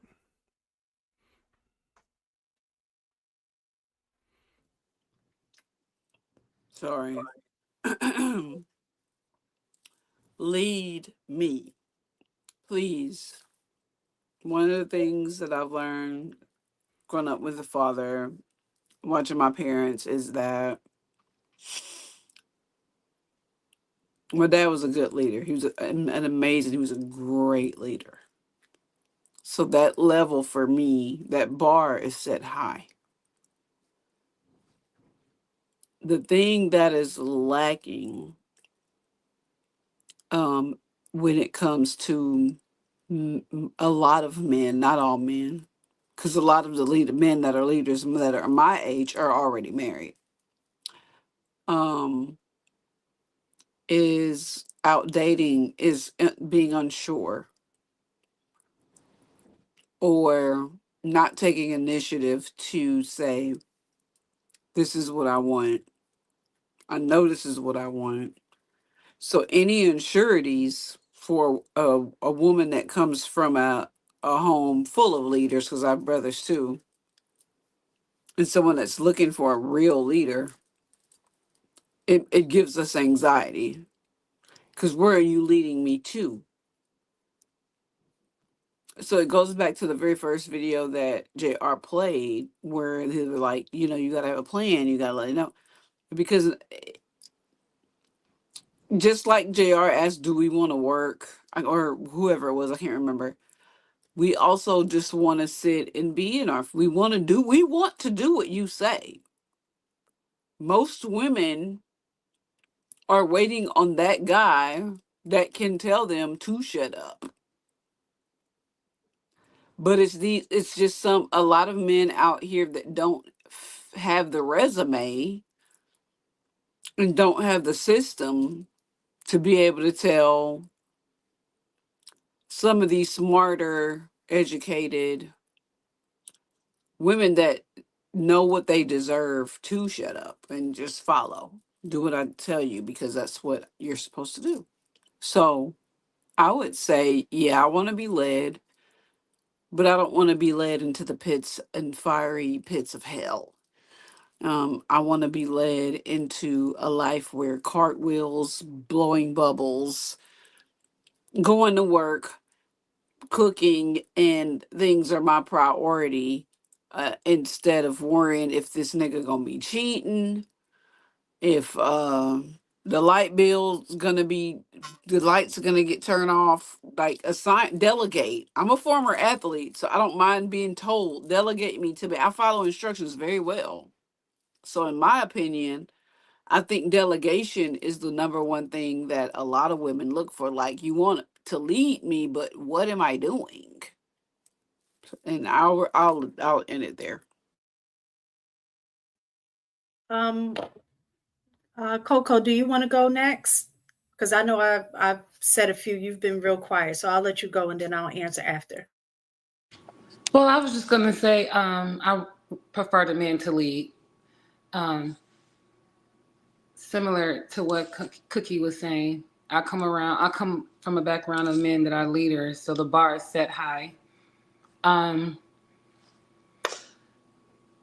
could be a little spoiled with it because I compare men to that leadership level. And when I feel like that man is lacking in far as leadership or making rational decisions that don't make me feel uncomfortable or something that is like, we need to think twice about this. And I start feeling like that, I tend to kick in my like protection mode. And I don't want to listen. I'm gonna make my own decision. Like now it's time for me to take over and make this right. Cause this motherfucker don't know what he doing. So I'm just gonna leave it at I prefer for him to lead me.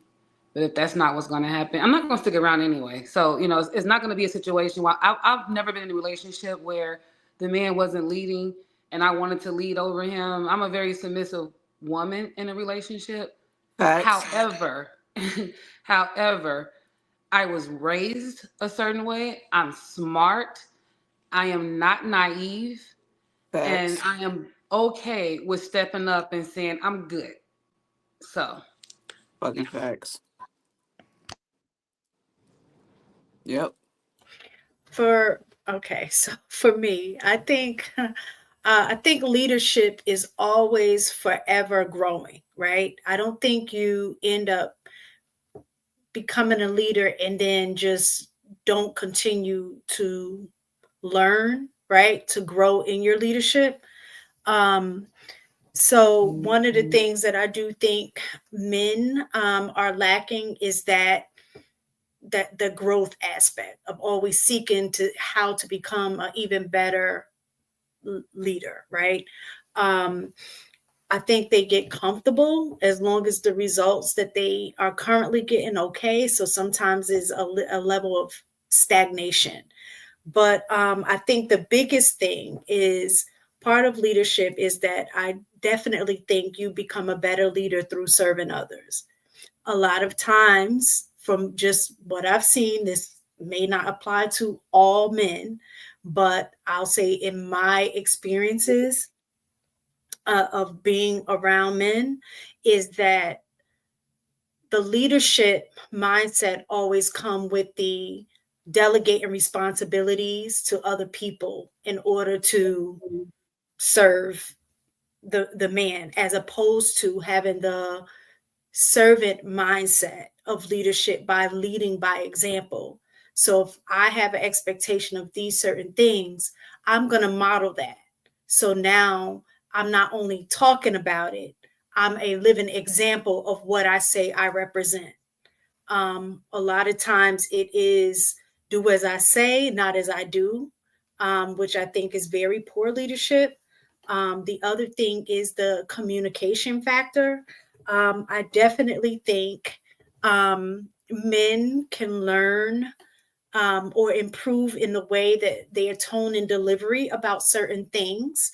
For women, women, I know men don't like that. Like I just say what I say. You need to get the message, but tone and delivery does matter. You have to know your audience, right? And so it's not just tone and delivery towards your wife, it's tone and delivery towards anybody that you interact with. You need to know your audience. And I'm going to say specifically for me, what do I need for a man in terms of leadership? The skill is also including me in the plan.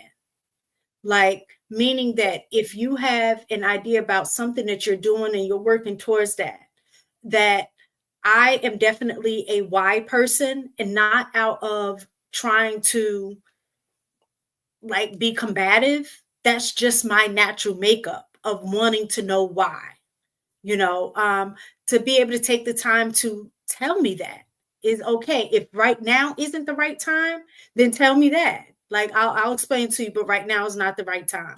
Cool.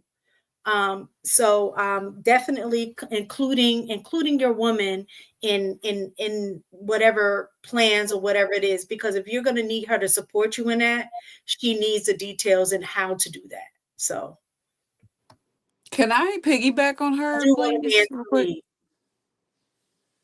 I want to piggyback off of her and then probably make a joke. But a lot of people ask me how I didn't end up with my child's father, 6'5", wide receiver, NFL, blah, blah, blah.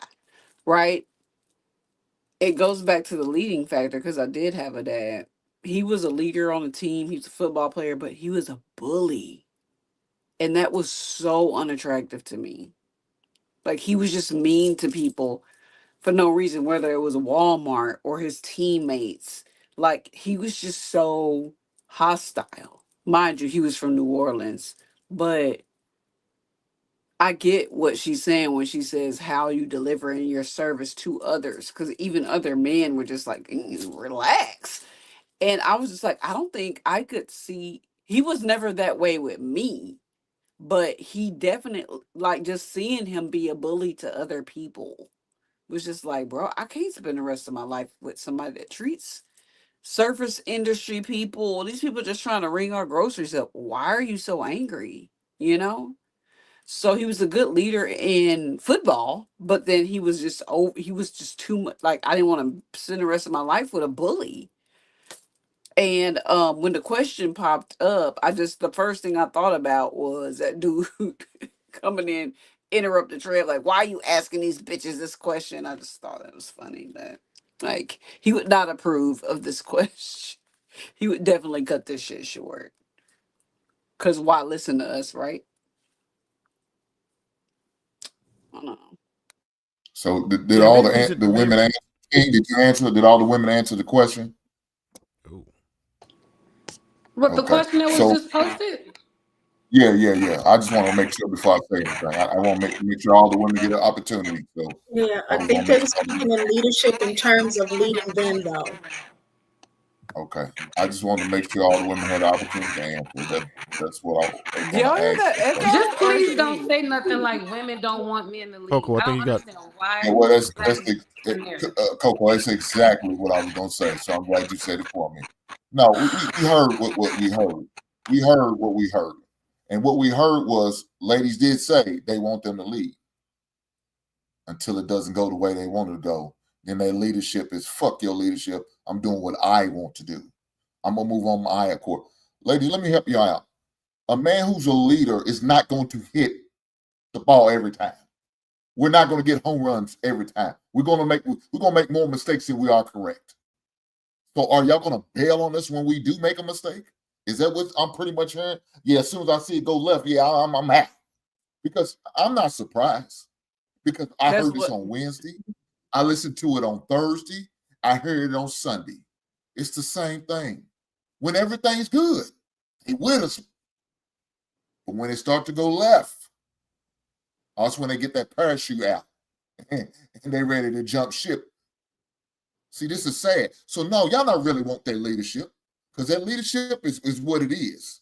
He's going to leave you where he makes a bad decision or a bad investment, or he does something wrong or make a mistake, or as well as when he hits in the stock market, or when he hits on when he gets that new job or that new career or that new promotion, or he makes a right decision that everybody benefits as far as the family.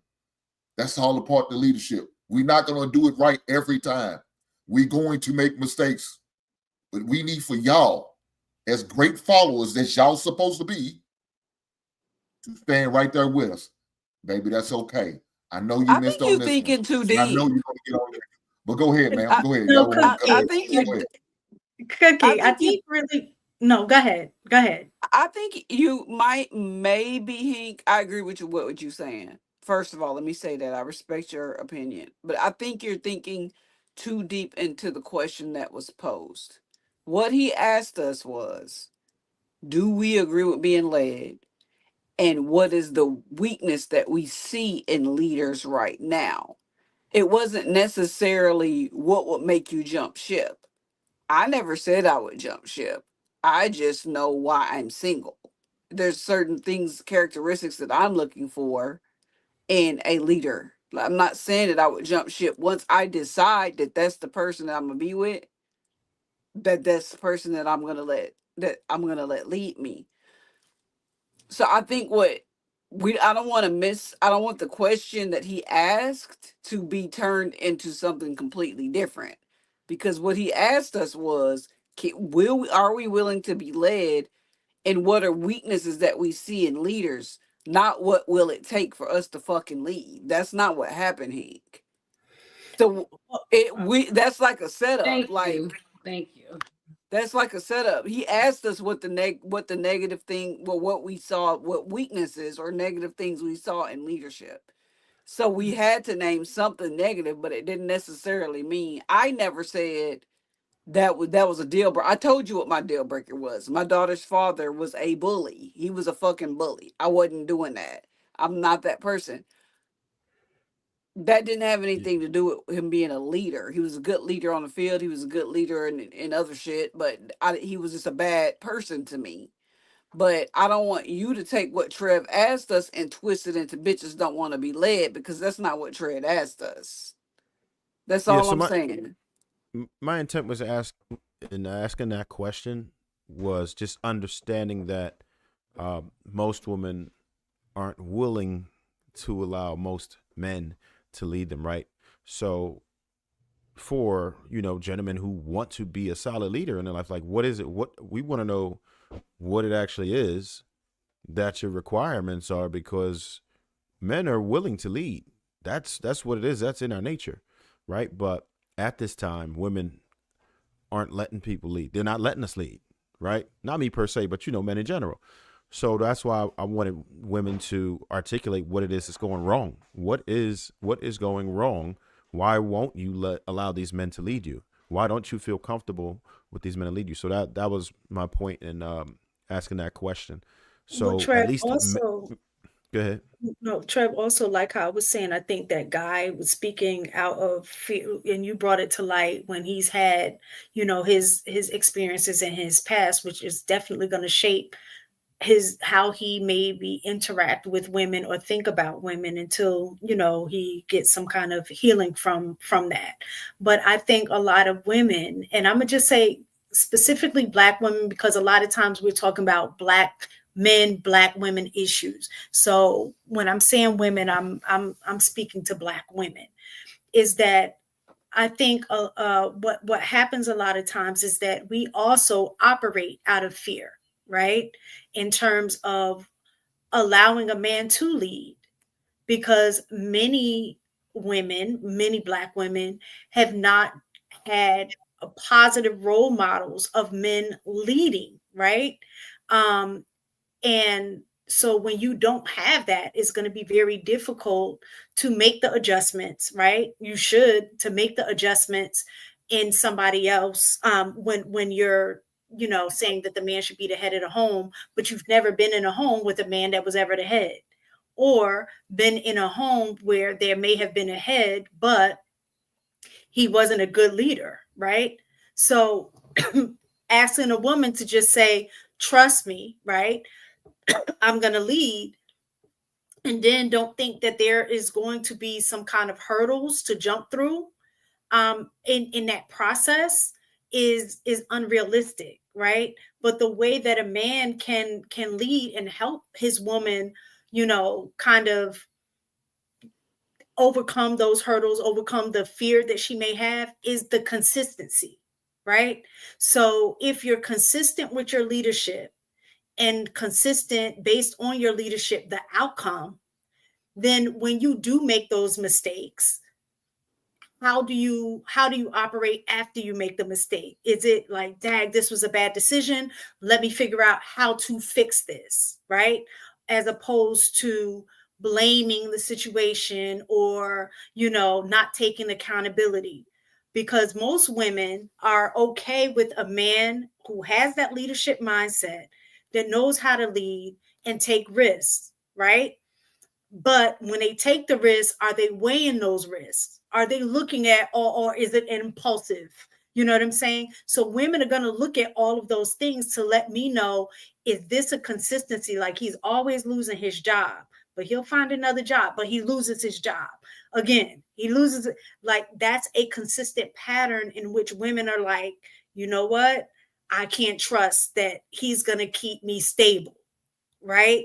So it has a lot to do with the way they do lead, consistency of fixing the mistakes that they made. If a woman can trust the fact that, yeah, I know this was a bad mistake, but all of the other times that happened, he found a way out and recorrected and put us back on course, we're going to be okay. You know what I'm saying? A woman is going to trust that.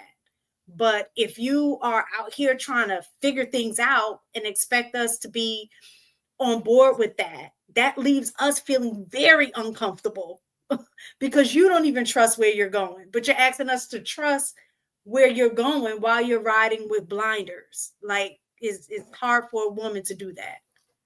I want to give y'all a key real quick. It's real quick. For any young man, because I'm older than I look. Any middle-aged man, any man that wants to lead and find a woman to lead, women naturally have anxiety about this shit. Okay, even when we grew up in a household with leaders, the key to being able to lead a woman into being an amazing wife and dropping all of her defenses is to, even if you fucking up, even if it's you made a wrong turn as a leader, we don't care, as long as you're able to take the anxiety away from us of what next. When all women have a little sense of this weird anxiety when she leaves her father and goes with a man, okay, and he's like, I'm gonna lead you and this is where we going. And just like Mistaken was saying, that like it makes us feel, that feeling is anxiety. Okay, if y'all can find a way to lead us, take away our anxiety about the leading, and believe you 100%, y'all will have the most feminine, supportive, available women on the planet. But as long as she like, ooh, what the fuck? As long as she feeling that weird feeling in her chest, like, if y'all can figure, even if you are like, I fucked up, it's fine, but it's gonna be okay. The reassurance is what we look for. It's not necessarily the fucking boats and the yachts. Like I saw a quote the other day that said, gold diggers ain't looking for plates and a nice home. They looking for yachts and diamonds. We ain't looking for all that. We just looking for y'all to be able to take away that feeling of stepping out of one castle, one king's kingdom into yours. Even if it's not all the way built, even if the moat is halfway finished. If you can make us feel safe and take that anxiety away, we'll do whatever you want. But if there's any doubt, if you showing doubt, you just got to be a confident leader. For me anyway. If you like, man, nah, fuck that. We're good. Cookie, I appreciate your honest take, but could you understand how men would see this as a female not going into a situation in good faith? Can you see how that, if you're saying that it's the woman's anxiety, you're essentially asking men to compensate for a fault that you're coming in with? Do you see how men could see it that way? Yes. Yeah. But what I'm telling you, but what I said is a secret, because it's not just a few women that are traumatized. It's mostly all women that leave their dad's house. That like, okay, we go from this man that's led us our whole life to saying to being with another man. It's not a stigma it's just a natural feeling that we have as women. And there's nothing that we can do about it. And I can apologize all that I want. I can see how y'all see it that way, but I'm giving y'all the key to being great leaders. No matter what you do, if you can make a woman feel safe, she gonna follow you. That's all I'm saying. It's the simple fix.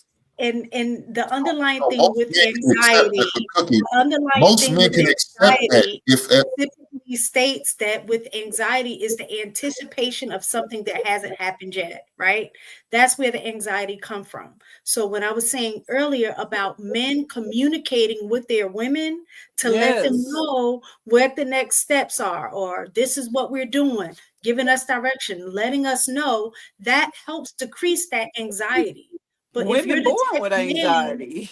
right, if you're the type of man that just be like, oh, whatever I say goes and that's it, that's not creating, like what Cookie was saying, an environment of dependency and safety. Like I can depend on him that he's going to take care of it. And the reason is because he's not including her in his plans. He's just telling her what to do, just delegating. But I don't know what the picture is, right? I've worked in schools where I've had principals that did not have a clear vision in which they can articulate to everybody else who's going to support that vision. And that created chaos. And I've had principals who's come in, had a vision, was able to articulate that vision very clearly to the APs, and the APs articulate that same vision to the teachers.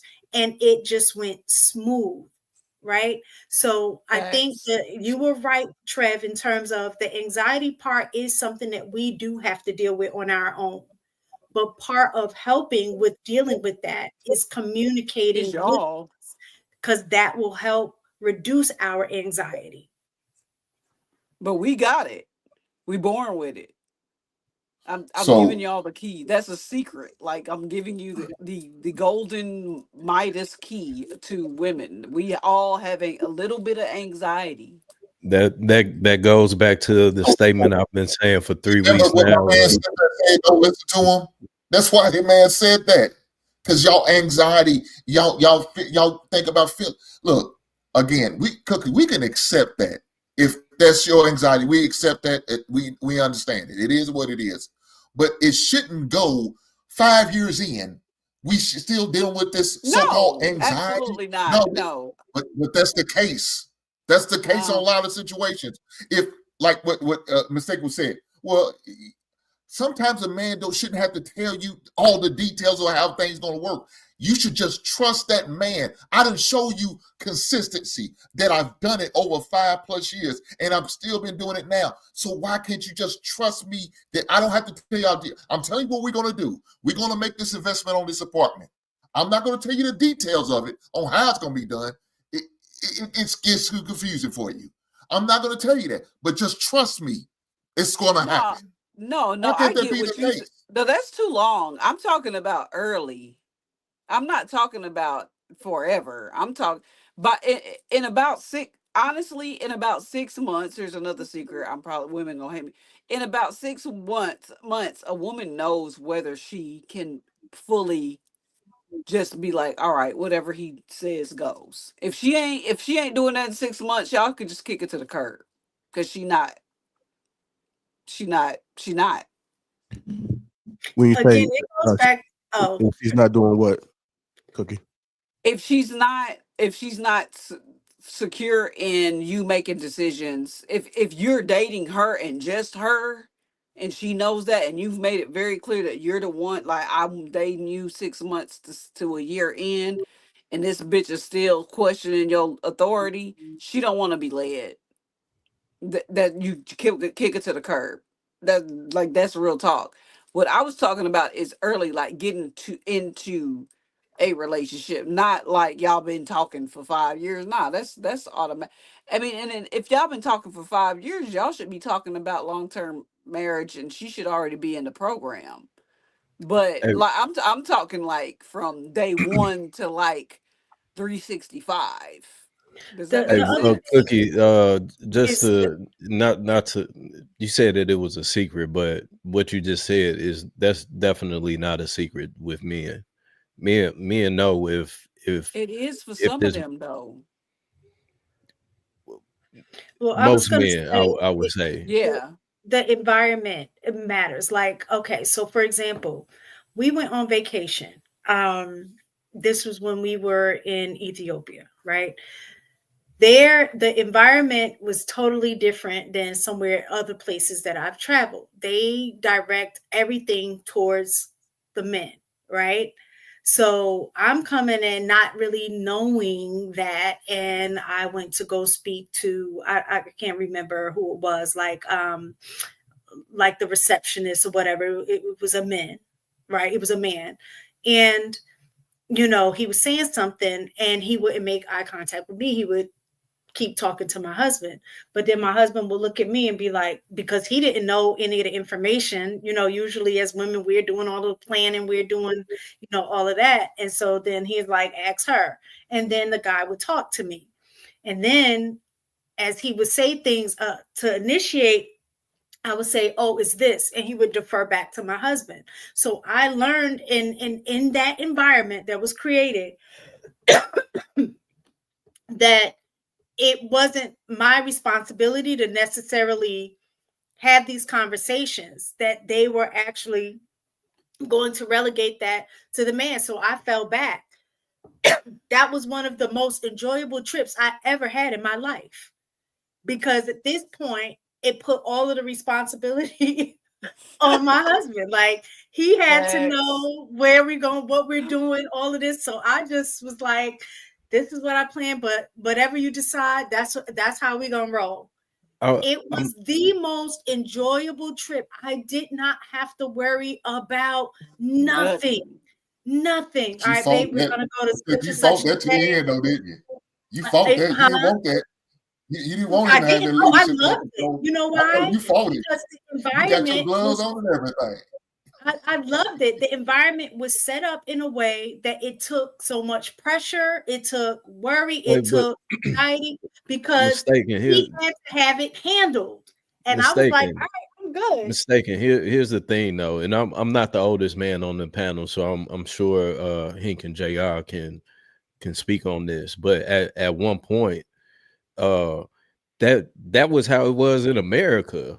Like, even now, for me, when I speak to a couple, I'm primarily speaking to the man, because the man is the decision maker. So I'll address the woman just to make her feel a part of the conversation, respectfully.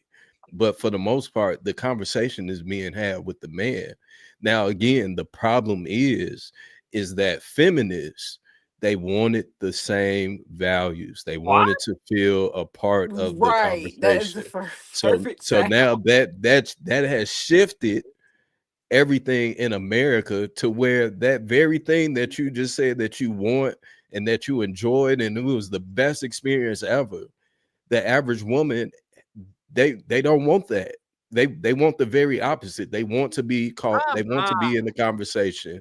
They want to be able to say, they want to be able to be looked at and addressed and all of this other shit, to the very contrary of what you just spoke about. So can I have a statement, please, real quick? I know I talk mad shit on this this forum. I need any man in the thing. This is not desperation. I'm actually talking to somebody. I need y'all to understand, though, that I am not that woman. I don't talk to any of these men like that. Like, I need y'all to understand that if there's two men talking, I have been trained from a young age, from a little girl, to not interrupt their conversation. Like, I don't even know what it feels like to be like, "Hey, honey," while he talking to it. I would never. That was disrespectful in my house. So here is different because it's entertainment. But like in a relationship, I'm finding the other woman. We going to the mall. We gonna go to get to the spa. Let them niggas talk, man. I don't want to know nothing. I want to color and do cartwheels and blow bubbles. I don't think people know how serious I am about that. But I just thought I'd say that. Go ahead. More women should be like that. Y'all should be like that. Stay out of the fucking business. That honestly, and I walked in on it towards the end of it, but from what Mistaken, and I don't remember, I don't know if you addressed it, but from what Mistaken was just saying, and you, Cookie, yeah, you did say it. That contradicts the very statement that y'all just said of y'all don't want to know shit. But just a few minutes ago, you were saying that you want to know. So that's contradictory as hell. That's no, I already knew. That was the thing. The difference in this scenario, he had to know. I was the when we already know. Right. Listen to what I'm saying. A lot of times women are the planners, right? When it comes to vacation. So a lot of that stuff I already knew. The difference in this situation is he had to know. Once he knew and everybody was communicating. I'm talking about before that. So it's I know what you're saying. what y'all literally just said was, in order for you to feel safe, you want to know where we're going. We're making this right here. You see the pine tree, we're gonna make a right past the pine tree and go to the pond, make a left, do a circle around the embankment. We're gonna come back. We're gonna stop by Hink House, then we're gonna go pull up on Coco. And y'all was just saying that, but No, wait. Let me Listen, clarify. I don't think all women are like me. I'll take that out. Maybe Can I there are women clarify? who don't want to know, but for me, I do want to know. I'ma still fall back and let you do you. The thing But you is just that said it was the best experience you ever had. but I already knew the information, is what I'm saying. In that experience, I already knew the information. The difference here was I wasn't the one that was responsible for having to relay the information. I was able to fall back and just let him handle all of that until he asked me. Because, of course, there were some things he didn't know because he didn't do the planning. You know what I'm saying? Or it was a situation that we didn't plan for. And I just like, you make the decision on that. I didn't care. It had nothing to do with that. A lot of times Okay, women just listen. want to Wait, know. can I say something real quick? That's it. Just let me know. Household, mom, dad. This is what I observed. Moms pay, dad brings money, mom pays bills. Mom does this. Dad comes and says, "Hey, we fixing to do this, this, and this." Mom's like, "Okay, okay." Gives her the money. Do this, this, this, this, and this. All right. In public, let's get this straight. We on vacation. We in Galveston. We checking in. Dad's checking in. Mom's dad finds some dude he want to go fishing with out on the pier. Mom's in the hotel. She's at the spa. She don't know what my daddy doing. That's what I'm. There's a difference between your household and how you let a man present himself in public. But see, I went to a debutante school, okay, where we went to, and I learned etiquette. So what I'm saying is, in the household, with you and your man, there needs to be an understanding to take the anxiety away before we even leave the fucking house. When we leave the house, even if you're anxious at that point, there's a certain you're either trained or you're not to be the woman that's just like, all right, he's having a conversation. So I'm not fixing to come bug him about a fucking where are we going to Six Flags or can we go here? He looked like he having a conversation. We don't interrupt conversations. I'm not saying that you don't come to, hey man, this dude in the lobby was just like, fucking, he was then this, then I'm gonna do this, this, and this. Afterwards, yeah, you give me the rundown. I'm talking about the respect that you have as a female in an environment where your man is conducting business. Hey, Cookie. That's what I'm talking about. Cookie, I got a question for you. Yes.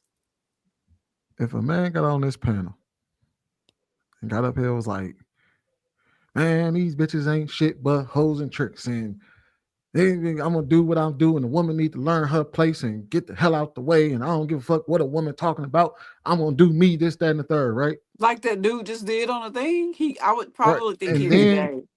hold on, wait.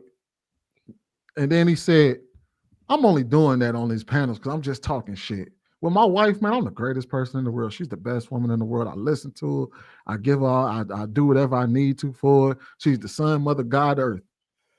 Or would you sit there and be like, when you hear him say that, would you be like, would you believe him if he told you that he treats his wife amazingly, but he's on the panel saying bitches ain't shit but hoes and tricks? I'm not expecting nobody to believe me. I don't give a fuck. I'm just telling you how that should be done. But no, I wouldn't believe him. You're not gonna catch me in no lie. I'd be like, this nigga's gay.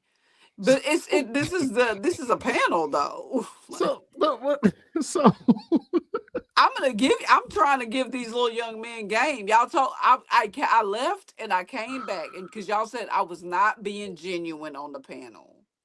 I'm being genuine and telling these young men what it is that they need to look for. The fact of the matter is, as long as your wife is not anxious and like, oh my God, or she already in the room, leave, go to the casino, wherever it is. This is how I grew up. That's what I'm trying to tell people. I want people to know actually how I really grew up. and this is what I observed, and this is what I want my life to be like. My mom didn't worry about shit. So I don't want to worry about shit. They had a great life. I went to college for free. I had what I wanted. I had my J's. I had my Walkman. Like, I'm just saying, like, if you figure out how to take that little anxiety, because I saw my mom when she would get anxious, my dad would roll in and he'd be like, "Baby, it's okay. We good." But you get all right. Take yourself out of it, right? Because I know you already knew where I was going with that. I know you peep game when I asked you that question. Absolutely, sweetie. But think of it this way. Ow. Think about if a man experienced that at face value, what that would do to him when dealing with a woman. If she came out the gates that way and said, "But wait, if we go this far in a relationship, I promise you I'm not like this. I'm just presenting this person, but this person isn't real. It's another person." Can you understand how men would be reserved about getting into a relationship with a woman who may be showing herself to be something different than what's beholden of a woman in a relationship? Even if she's telling him, "No, I promise you, when I'm in a relationship, I'm totally different. I'm not the loud, aggressive. I trust my man every which way. I trust his leadership and all of that." But what a woman is displaying to the public is basically, "I don't trust no nigga out here." I mean, that just depends And on the her person actions watching. speak to it. Yeah, and her actions speak to it. Take yourself out of it. Just think of the public perception of someone, how somebody presents themselves publicly, but they present themselves that way, but then they promise that they're a different way if things go if things go somewhere differently. Right. No, well, I mean, that's all a part of the plan, isn't it? The entertainment part of the aspect. The real question here should be is if that man should care, or if that woman should care about what these people see. What? No, it's all right. Again, take yourself in the panel out of it, right? Okay, I'll try. Yeah, I'm trying to get you to understand how somebody behaves publicly can turn people away from them. That they like, if a woman behaves a certain way publicly, but she says, "I'm a different way privately. You got to trust me on this. I promise you I'll be different for you privately." But they're displaying a type of energy or a type of behavior that's not beholden of a wife. A lot of men wouldn't even trust her to be that. They wouldn't even deal with her. So like, I would say a gambling man would, and that's the man that would win the race. That's all I can say about that. But most of men want it. It just depends on what kind of man it is, though. Like, I'm not gonna sit here and lie, because the fact of the matter is, my mom was gentle as a butterfly with us, but she was with the shits though. That's just what it was. Man, cat, dog, fish, it didn't matter. My dad loved the shit out of her for that, but he gambled on it. Would you advise your son to gamble on that? On what? Trusting I don't have a son. No. Imagine just like if you had a son, would you? Okay, so I got a son. You're absolutely right. It wouldn't be in a man's best interest to gamble on a situation like that, right? But that's part of gambling. You might win and you might lose. But in reality, if somebody presents one way in public and say that there's something totally different in private, I would question that. You know what I'm saying? Me personally, I wouldn't want to deal with somebody like that. Because I need to know you are who you say you are. And if you can display to me that you could be one way in one environment and then be totally different, and this is really who you, I'm gonna be confused to really know which person am I really dealing with, right? Okay, but wait, there should be I got a a level question of for the panel. consistency. There should be, like, one time I got in trouble, like, well, not in trouble, but comments were made because I had specifically said, like, what you see in, like, here is pretty much, I would say, my personality in terms of wanting to know, wanting to have conversation. I know I talk a lot. I'm not concise. That is consistent here and anywhere else I go. That's who I am. You know what I'm saying? Either you're going to love it or you're going to hate it. And that's the same thing that I think everybody should be. Hink is who he is. Either you're going to love it, you're going to hate it. Lapeef But he is not JR though. No, is he not. No, he not. if He a there's big ass teddy bear offline. no, I believe He that, has but no, the what way I'm he talking talked about to me on here. in terms of the character that comes through, in terms of who he is, Hink is very clear about the type of man that he is. But he's And not though. He's doing a lot of stuff for entertainment. He is the most polite individual. that's not what I'm talking about. I said Off Hink of this is the camera. man that he says that he is, meaning that he is going to be the lead. He needs a woman who's going to be submissive. He wants a woman that is going to be like the home, be a domestic at home, want dinner. He's clear about what it is that he needs as a man. This is the type of man that he says that he is. I can only go by, again, what is presented. No So I'm shade. Hey, assume but this well, okay, sis. Listen, no shade. Let's talk about what's presented then. He said all of that shit, right? He got a wife, a new house.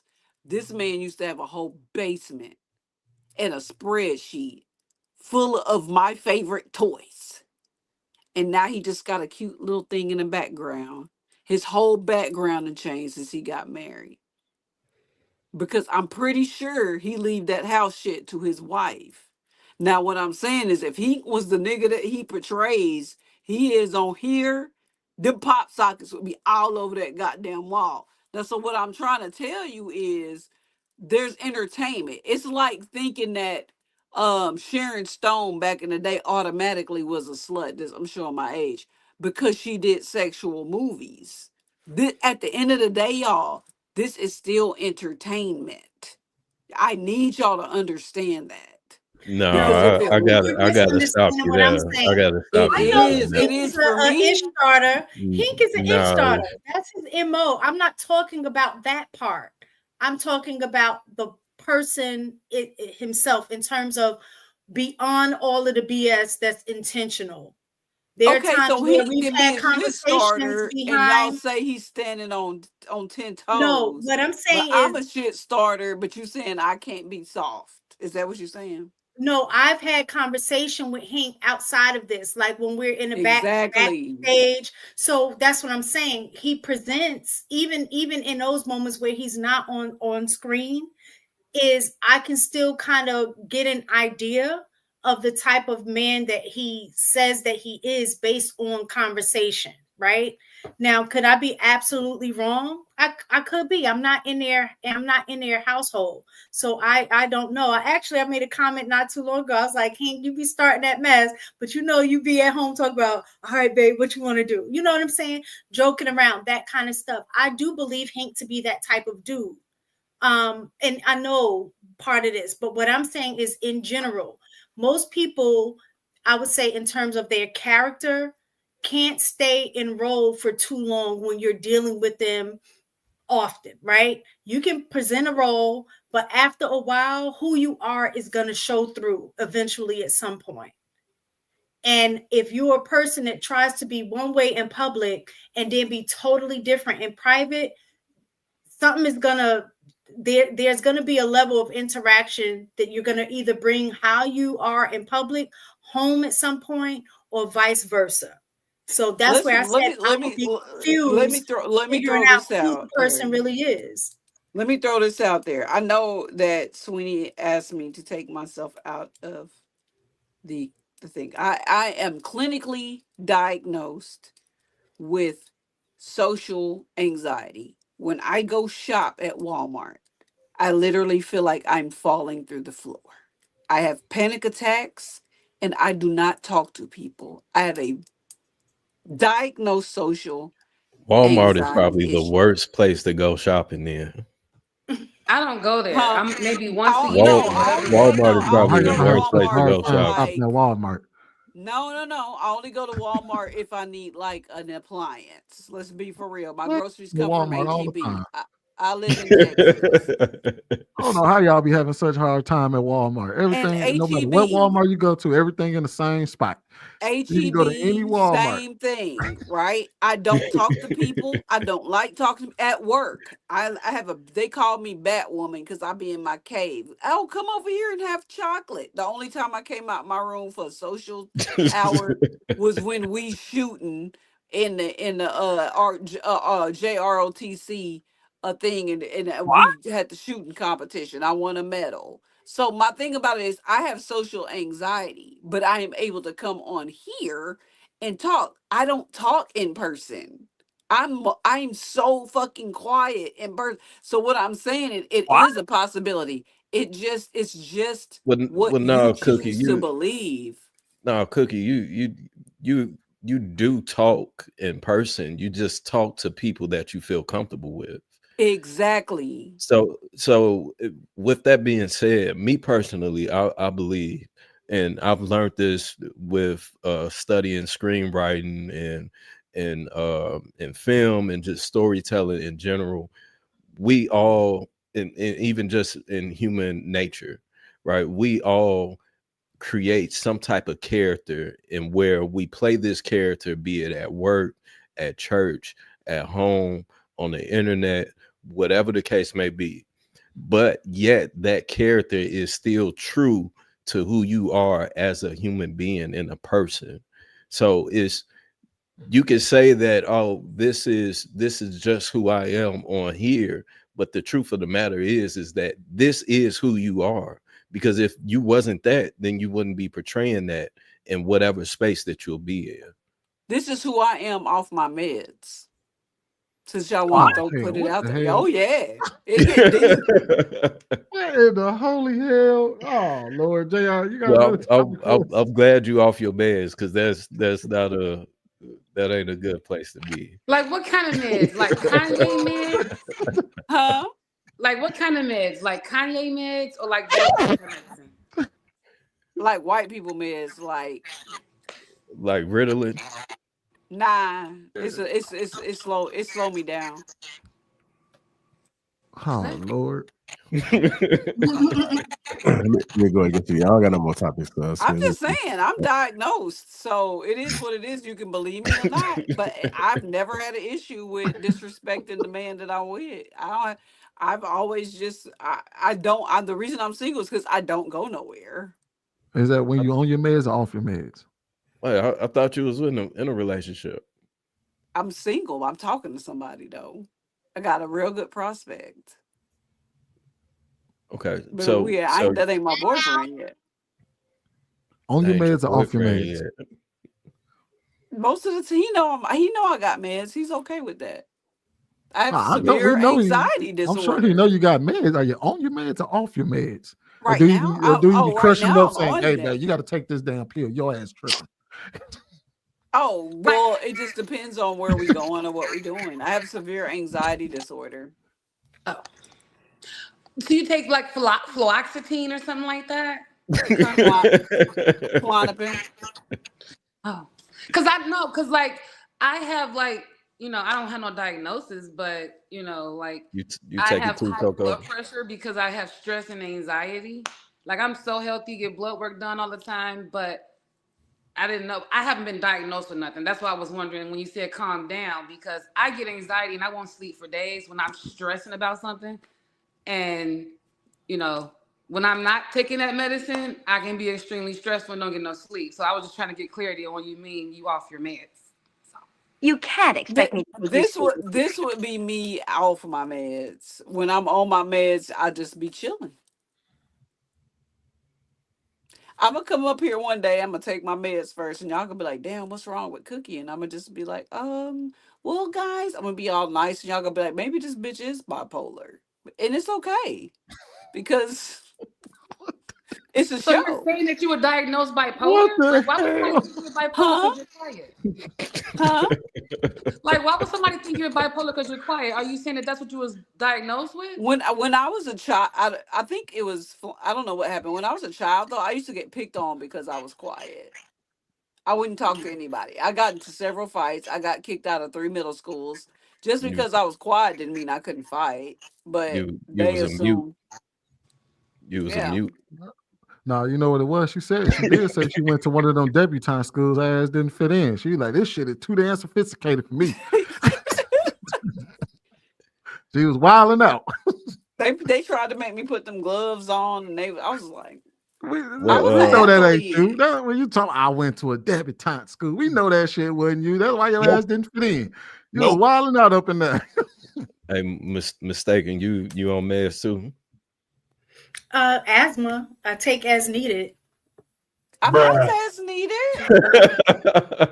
And that happens on occasion. Nobody got time for that. I told y'all women are When you're born putting with in that work.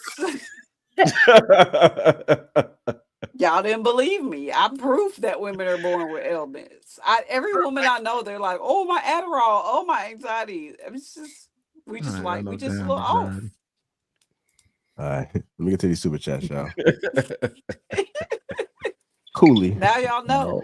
$20 says, King, you start off with the insults when you stated, I did this one already. Prophecy to save you $10. I'm noticing that we've been having the same discussion over and over, yet it seems nothing is changing. Honestly, we should be having discussions with people who actually want to work towards change.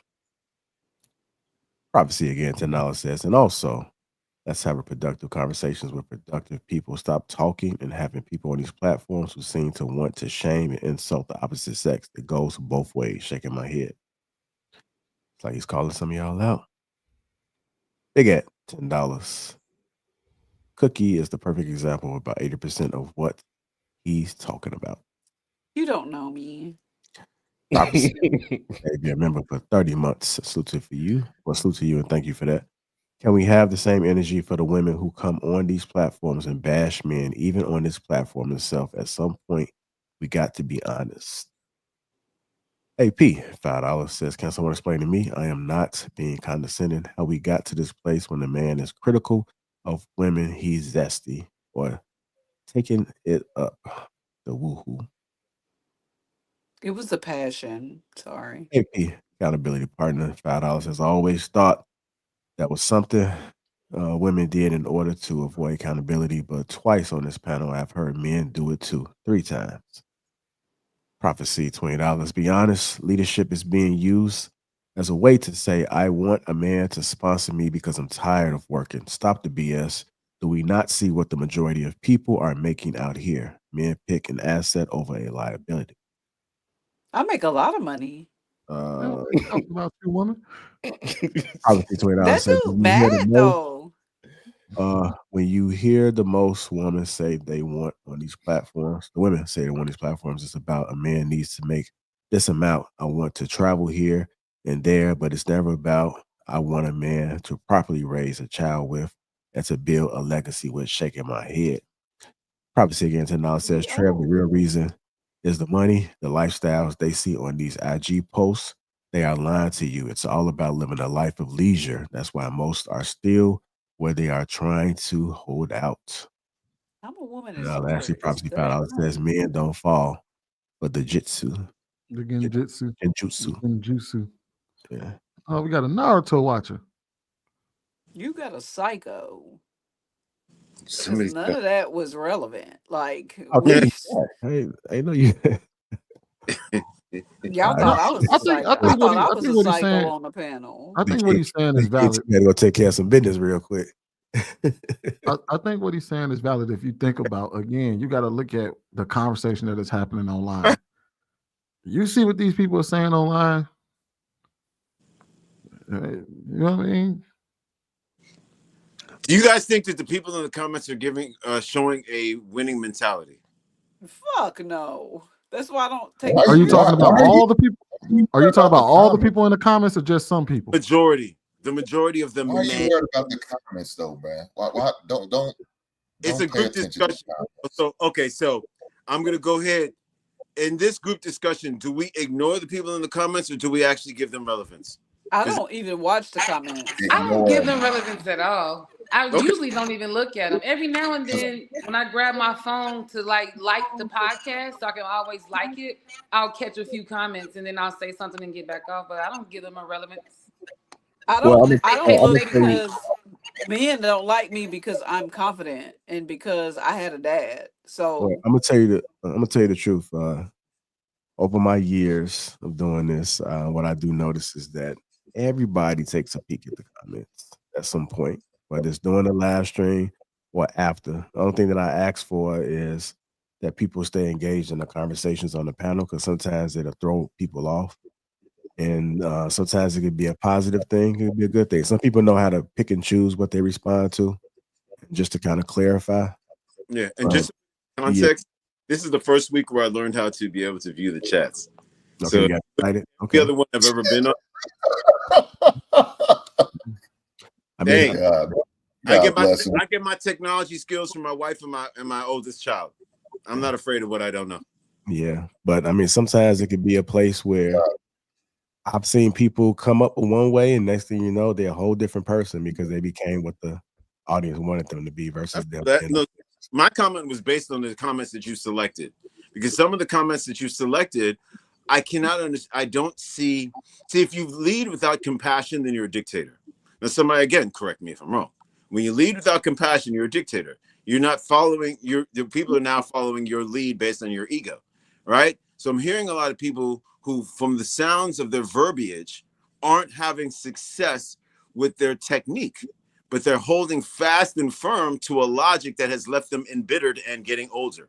yeah, that dude with that Oh. mask talking about some jiu-jitsu. That boy better than a motherfucker. I don't know about the how leading y'all with know that? compassion part though. I don't know about that part. If a person can't handle hearing somebody in a conversation saying something they don't agree with, They better digress. Well, no, you said they're a dictator. Okay, so allow me to. That's a part I'm saying I don't agree with. Okay, so a lot of these guys are sitting here blaming everything on women. See, that's the problem with these women. And there's no internal work, bro. You don't show the ability to relate to shit, so that's why you don't have a relationship. Like, these things are in correlation with each other. If every time somebody says something you don't agree with, oh man, these bitches out here is crazy, son. I don't understand how these women is acting like. You show inability to relate. It's not, yeah, I see what you're saying, but most men, when we do that, it's because of poop, poop, poop. You're not coming back. Most of these guys are not coming back with debatable points. They're coming back with feelings. And that's a feminine trait. So if we sit here talking about these women being masculine women, but then some of these guys got to own up and call guys out when they show bitch-like traits. Thank you. And they get so mad at me for being that way. Period. Well, I would say, Cookie, is not a woman's place to do that. So that's why I'm here. It's not pandering. Yeah, Hey man, shout out to King for expressing his feelings, man. Shout out to you, buddy. But the crazy part about it is, I don't talk to nobody in them comments. They not my man. The You've dude been that I addressing the talk comments to all is day, not my woman. man What is you? yet. Just stop the cat. You've been addressing people in the comments all day. Super chat. I have to disagree with what you're saying in terms of it's not a woman's place. If we're on this panel, it's everybody's place to engage in the conversation, right? For so sure. if there is something that, like, you're speaking truth to the fact of whatever, truth has nothing to do with gender. So if you're saying something and you're out of line or you're misunderstood or mistaken about what you're saying, I don't think it's wrong for myself, Cookie, or anyone on the panel to say, no, hold on, Viz, you got that incorrect. It's this. Right. There's nothing wrong with that. And that's Well, not like, I think a lot of times men take women's wait. Let me as clarify. a disrespect to them, or trying to challenge their manhood or whatever, or trying to check them. And it has nothing to do with that. When we're in this space, we're having conversation. So what you say is open to everybody to respond to. I agree with that part. What I'm addressing is King said if a man is acting like a bitch, it's on him to call him out for acting like a bitch. You Cookie just said said, I couldn't though. So who supposed to do right, it? right. Hear me out. Let me finish. So it's men could, you know, we could call each other a bitch. Oh, nigga, you a bitch, right? If we was addressing a man that way, all right, we two men, but a woman can't say, "Oh, nigga, you acting like a bitch." Well, Let me that's hold not on. a that's Let me not a take the woman's time. place. Hold up. Let Now, me take the wait, time let to me agree. finish. Let me finish. That's all I want to Now agree.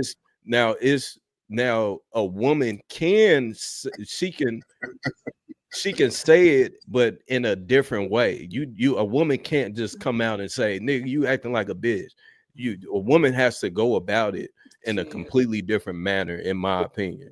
Now, if we're just having a conversation, then it shouldn't even get to that point of us calling each other names. So if it gets to the point of where a man and a woman, or a woman is calling a man a name, then no, absolutely not. That's not feasible. That's out of your nature. You're out of line at that point.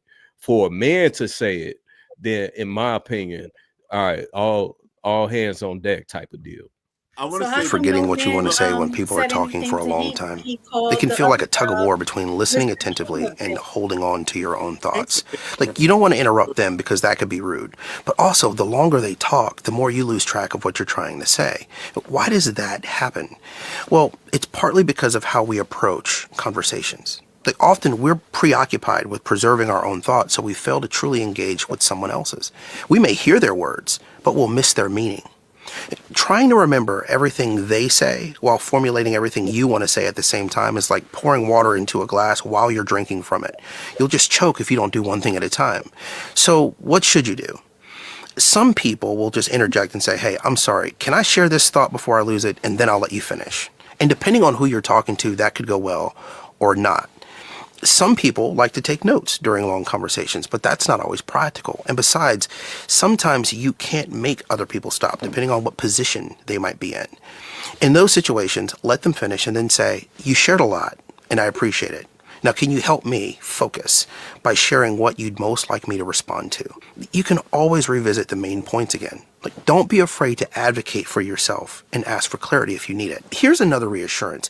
Your thoughts aren't actually gone. They're just stored. Often they'll come back the moment you relax and shift your focus. So just focus on doing one thing at a time. Listen fully and then communicate fully. Your thoughts will eventually find their way back to you.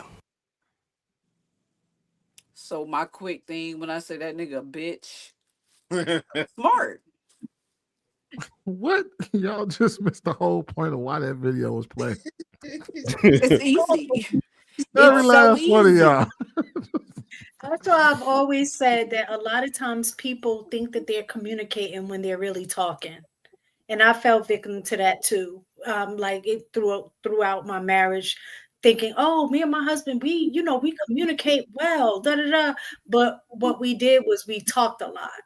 The communication piece wasn't there. So we've had to grow into that. And I could definitely say we're there now, but that's what happens on these panels. A lot of times, like can't remember his name, said that why does it seem like we're still going around in circles with the same conversation? That typically happens when you're not communicating and you're just talking. So a lot of what we do here is talking. The communication piece is not necessarily there. So that's why we keep coming back to the same conversation over and over, which women are feeling like men don't listen and men are feeling like the women aren't listening. I wanted to make a point of saying this. Women do not call men out their names. It's not a road that it's not a healthy journey to travel on, right? I'm going to always hold guys accountable because I think real men should have a focus on make sure there's a good product out there, right? I hold men accountable because then I don't have to hear women complaining about the product is out there. If we put a better product out, there's less to complain about. That's just my theory, right? But I do not think women have any place calling their men out their name, right? Women, if you're calling your man a bitch, then you need to choose better, because you should not be with anybody that you feel like you can call a bitch. Absolutely. Right? These Guys, men in the comments, I don't know them. Right. You gonna call them bitches? But no, bro. You can't just pass that off on the dude though. No, I'm not done. So I know. I I started off apologize. saying I women. mean, nobody should be calling each other bitches. That's I what I'm. mean, that's just That's me. what. Let me get Men there. shouldn't be calling another man a bitch, just like a woman I shouldn't be calling don't a think man. y'all let him finish. I just played that video. Does everybody got notebooks? Hell no. I got a whiteboard. I do. I take notes. No, I take the last piece of it. Matter of fact, I'll wait for you to finish. I just pinpoint on something that I think that I tried to address but wasn't able to. I like that last part of the advice he gave. Yeah. But the thing I noticed that it's hard for talkers. It's hard for talkers to be able to listen, and it is a skill. Believe it or not, when I'm not online, I do talk a lot, and and it's hard. I do, and it's hard for me to listen. But when I be on the phone with somebody, and you're on the phone with a talker, I'm gonna tell you what a talker do. A talker will say the same story 3 or 4 times in a week. They say they talk so much that they don't even realize that they're telling you the same thing. And then if you stop them from doing it, or you mention, okay, well, I just won't say anything anymore. But they're talkers, and then they will interrupt you. And then if you say, "Well, I didn't get a chance to talk," you cut me out. Well, you've been talking on. No, you've dominated the house. Okay, well, I just won't talk no more. So, talkers are a case study. I think they need to be studied. I don't know what to say, man. It's just it's a. No, you had it. According to them, though, JR, doing that you're study. not quiet. You don't talk outside of here. You're just as quiet here as you are in real life, because this is real life and everything here goes. And you're lying, and that when you are offline, you don't talk at all. You're not a talker at No, all. if you go back to JR definitely a talker. Okay, so then why can't I be somebody different offline then? Well, Here so you go. Here you thing, go, Cookie. the thing is with JR, Nah, and I don't want to speak for JR, but this goes back to my point earlier. JR's character on this panel is to mediate. Mediators don't talk. They make sure that the flow of the conversation is going a certain type of way. He'll chime in here and there, but he's been doing it for so long. He understands that this is his character and this is what flows and works for him. Do you think JR doesn't invite every single one of us on here as a producer for a reason? Wait, what? But that doesn't change the statement though. It does change the statement. Each one of us has a different aspect that we add to the show. Well, of And the course. fact of the matter is, I'm a wild female on the show, and people hate my guts in the comments. Cookie. I don't look at you as a wild child. I really don't. Like I look at you. Thank you, JR. I like that you're demure, but then you'd be like, he a bitch. That's why I like you. But see, in IG and JR, he knows what's really be going on with me, which is why I've been missing for a while. So I'm really not this person that y'all. He invites us in. He invites us strategically. That's what a producer does. So I need y'all to understand that. No. The only thing that I look for is not to be in an echo chamber.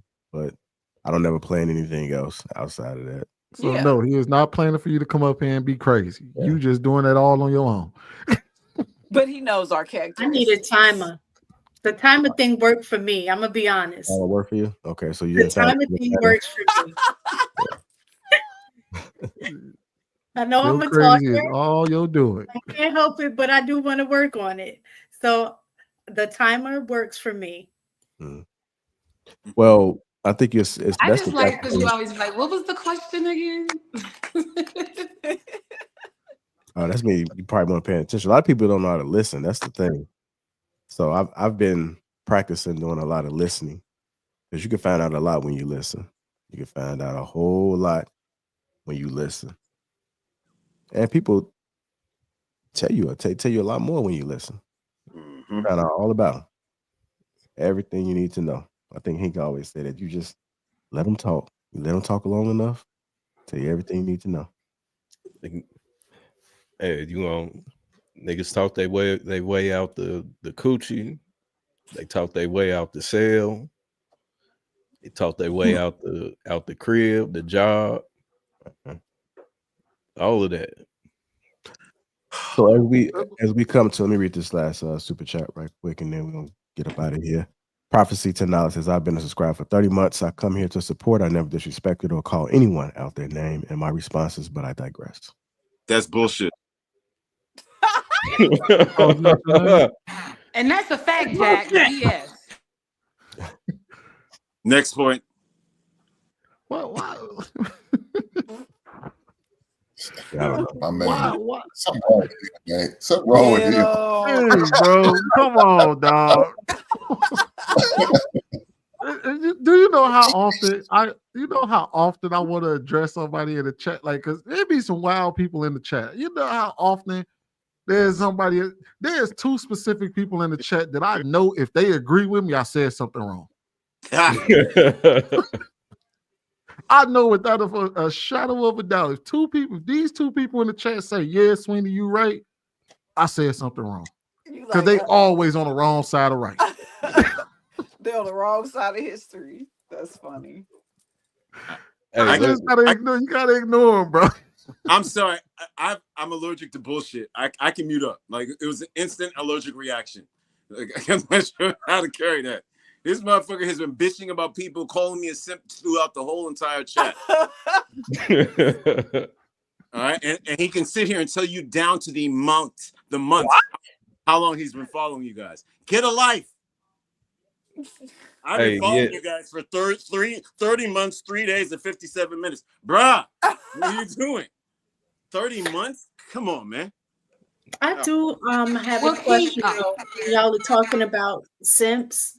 Like, what I'm finding, so now I'm not clear on what a simp actually is. I thought I was, but being in these spaces, a lot of times when I see simp is being used, I'm not really. It appears in this space that anytime a man says something in agreement with a woman, he's a simp. You got it right. Yes. You got it right. Mm-hmm. But I thought it meant like if a woman, what they used to call back in the day, henpeck, right? That I thought that if it was like more along the lines of like, if you don't have any like control, know how to speak to a woman, know how to, just let a woman run over you. Spineless. That was a simp. But back in the day, if you let a woman walk all over we're you, older. That is what that means. But back in the day, if you had no backbone, you were a simp, right? Yeah. Like if a woman could tell you go do this, and you're like, yes, dear. You know what I'm saying? Even if what she told you made no damn sense and you wouldn't correct her, that was simping. But nowadays, the modern version of what a simp is a guy that's unwilling to put a bitch in his place. Yeah. Simp literally has a definition. I would even go further when Judge Mathis was going through that thing with his wife, and he made that video, or that video surfaced of him in the airport. Motherfuckers was calling him a simp because he wanted his wife back. So it's like, yo, like, these are the people. I don't get I don't understand the is it truly if the woman run over you, you don't have any backbone, simp, or anytime you're nice to a woman or agree with a woman or any of those things that makes you simp. I just lately, the last one, for real. I can tell you, I get DMs after this show. When I come on these shows, I get angry guys in my DMs. Bro, I don't know how you have the time to message me. Go learn the traits. Go learn how to I was just about to say, if Mr. King Talk has called them out, then they're one of the people that think that way about what a definition of a simp is. I don't come here. I love my life, right? I'm on some peace and love shit. But if I fire at somebody, best believe it's with just cause. Hey King, don't take it personal, man. They done called me a plant, a simp, all type of shit. Hey, so listen, I appreciate you. I appreciate you for A saying plant. that, right? I don't know how I'm a plant, but apparently I'm a plant. Somebody planted me. So I What? appreciate. I appreciate you, but I'm old school. Results matter. Whatever What my kind of results plant? are, Fans? I'm comfortable with them, right? Whatever their results are, have them online mad at complete strangers. How do you know that? You know, King, I feel like I can see why you have two women. I can see why you have two women. You have a lot of love to give. I can see it. That's all. Appreciate you. Oh my God. I think JR ready to go. Oh my God. So do y'all remember what Sweeney said? That certain people that agree with you, he know he done said something wrong. First of all, I'm not the one of the two, Hank. Do not come for me. Do not fucking come for me. I am not the one of the two. Go Hey, bark you like you want to already be know. there Like, next to come your on now, boyfriend. dog. My buddy, Where are your poppies? Where they at? The pops. Oh, they in an entertainment room. Okay. He still got his spaces. Talking about this man basement. It's Hink in the basement. That's his basement. Shout out to Hank, man. I liked when you could see them all, but whatever. Now, and to add context, Hank gives me a hard time all the time. I'd still have a beer with Hank. It's the context. It's the ability to take what you give. If you in the comments call me a simp and then you mad because I call you an incel, hey, you giving your opinion, you're going to get mine. He talk trash about women all week. All week. Hank panders to men the way I pander to women. Let's put it in context. Talk about it. At the end of the day, he Hank with the toys, and he's a lovable little teddy bear. Nah, he be having all types of smoke for the fellas too, man. This that bullshit we talk about. This that when I asked that question earlier, has there ever been a time where us as men have just devoted to addressing women without addressing men, and then y'all completely misconstrue Hank. Hank comes down on the fellas all the time. He don't just be pandering to the fellas. Yeah. He come down on men all the time. All the time. As a matter of fact, I don't know if you watched that King Talk episode when a dude came up there with the 15 kids and 18 different baby mamas. Hank was on his ass. Because he was the shittiest low of low. I'm talking about your average idiots that come in here and all they do is blame everything on women. Really? Everything is women's fault? No, King. No. So Can we be honest though, there was a King? time. Like, hold on. There was a time. Space like King Talk. I remember That he is did when on that he guy. will say stuff to other men. But when it's a mixed panel like this, you don't necessarily hear him with the same energy that he does on King Talk amongst other men. When it's women always getting it. Let's be honest. Unless Let me say you're this. really out of Y'all line know, and y'all he know I'm knows you right here, right? personally. Y'all know I'm right here on the panel. Y'all can ask me how I feel if you want to, but I'm just gonna let y'all talk.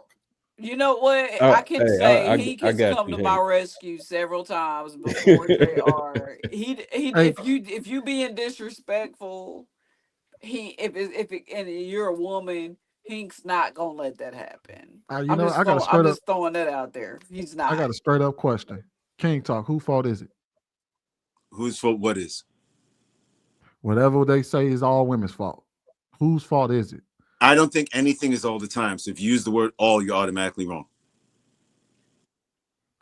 So if you had to say whose fault it was, whose fault is it? In which scenario? Like The scenarios that when you hear these men talking about it's women's fault, whatever they're talking about, whose fault is it? I can give you an example and then speak on the example. I think when it comes to pregnancy, I think at the end of the day, the woman's not getting pregnant if the guy chooses not to have sex with her. So it's the man's fault. Yeah. Mm-hmm.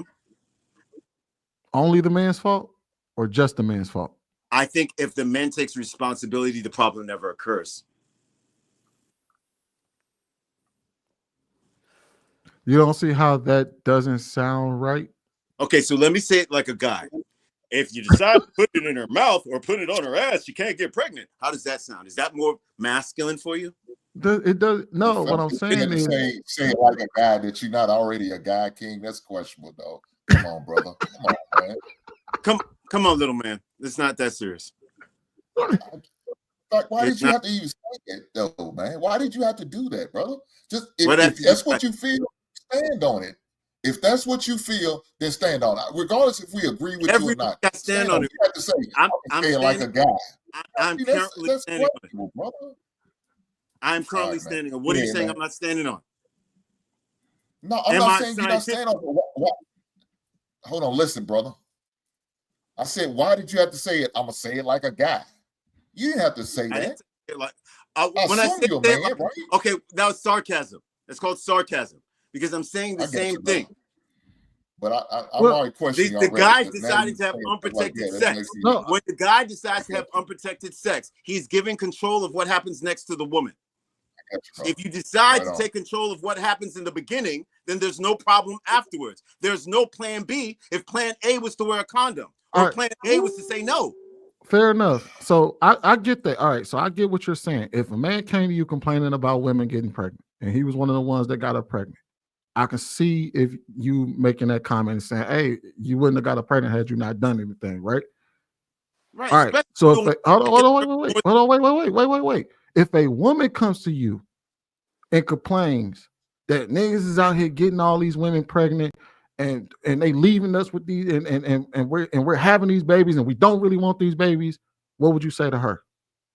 I'm gonna tell that woman to not accept semen from a guy whose last name you won't accept.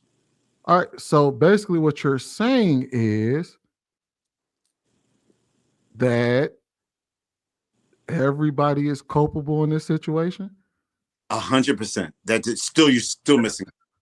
No. So what I was trying to get you to understand is that while you're sitting over here complaining about the guy saying it's all the women's fault, but at the same time, you're saying, well, it's all the men's fault. Bullshit. You just did it.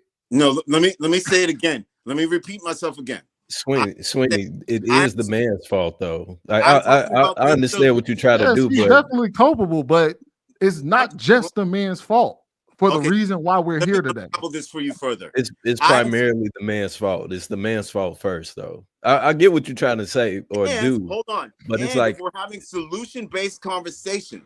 The solution that men have control over is not telling her to take a plan B. The solution men have control over is plan A being safe. I agree with that. I agree with that. But the reality that is, does not mean that no, I agree with that. Hold on. Agree. Hold on. That doesn't mean I'm not holding women culpable. I'm saying if you want to hold women culpable in that instance, then give her your boxer briefs. So hold on, wait. If you're a leader, then hold on, always wait. leader. King. Stop henpecking when to be a leader. King, I agree. I would agree with that if only men were complaining. Then you can make that statement because the men would be hold on, wait. When women complain, you say choose better. So choose better. No, that's what I'm saying is that then at that point you have to make the logical argument that if we're talking about two groups of people complaining about unplanned pregnancies, then you have to say that both of them are culpable because they're both complaining about a situation that they both have control over. Yes, I agree. But for the sake of actually having solution-based conversations and not having the same repetitive conversations, if the guys keep pointing at the women and the women keep pointing at men, we're going to keep on having the same problem. Then you tell both of those people to make better choices. You don't just say, oh, well, because then you remove responsibility from one group. They're both still responsible. Yes, but Sweeney, just from the solution-based resolution of it, as men, me personally, I'm not going to address women to a certain extent. I'm gonna say what I'm gonna say, and I'm gonna leave it as that. If she don't want to listen, so be it. Men, I'm gonna push it more so towards men because I'm a man. I'm a man speaking to men. So that's the only person that I'm going to address. I of course, I tell women all the time, if you're complaining about this man that you got pregnant by, you allow for this man to shoot up the club, you kept the baby, whatever, you still there. Hey, that's on you. At the same time, it's on this man because he's the one that made the decision to go in a raw.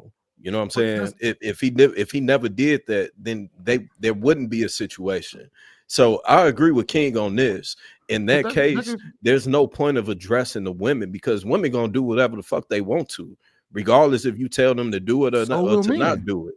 Hold on, but men are supposed Right, to be but logical. it's Hold on. men Men addressing always say men. that women act out. No, emotion. I agree. I agree. But If we're you're talking fucking to somebody men, raw, hold on. Men always say that women are emotional, but the decision to fuck her is an emotional decision if you do it raw. So get out of your fair. feminine feelings and be a man. Okay, You're thinking with your dick and then complaining afterwards. I think it's irresponsible if we're talking because we're not just talking to men here. We're talking to a world. There's going to be 8,000 people that watch this video, 10,000, who the hell knows? We're not just talking to one group. We're talking to the entire group.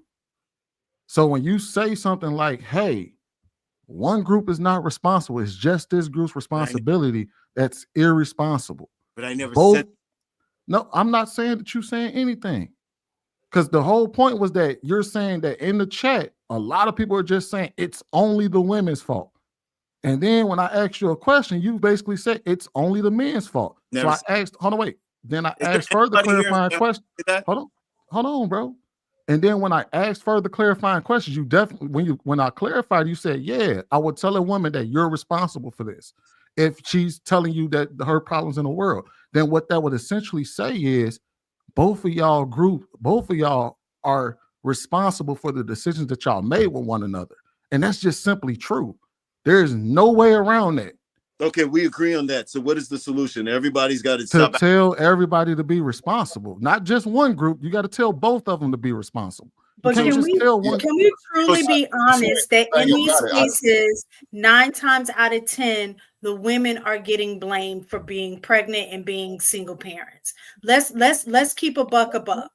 We're always told that if you keep your legs closed, it wouldn't be a problem. If you chose better, you chose to lay down with this man, blah, blah, blah. It's easy to run with a dress up than it is with pants down. Like all of these different comments always speak to it's the woman's responsibility to control whether or not she gets pregnant. We're typically the ones. However,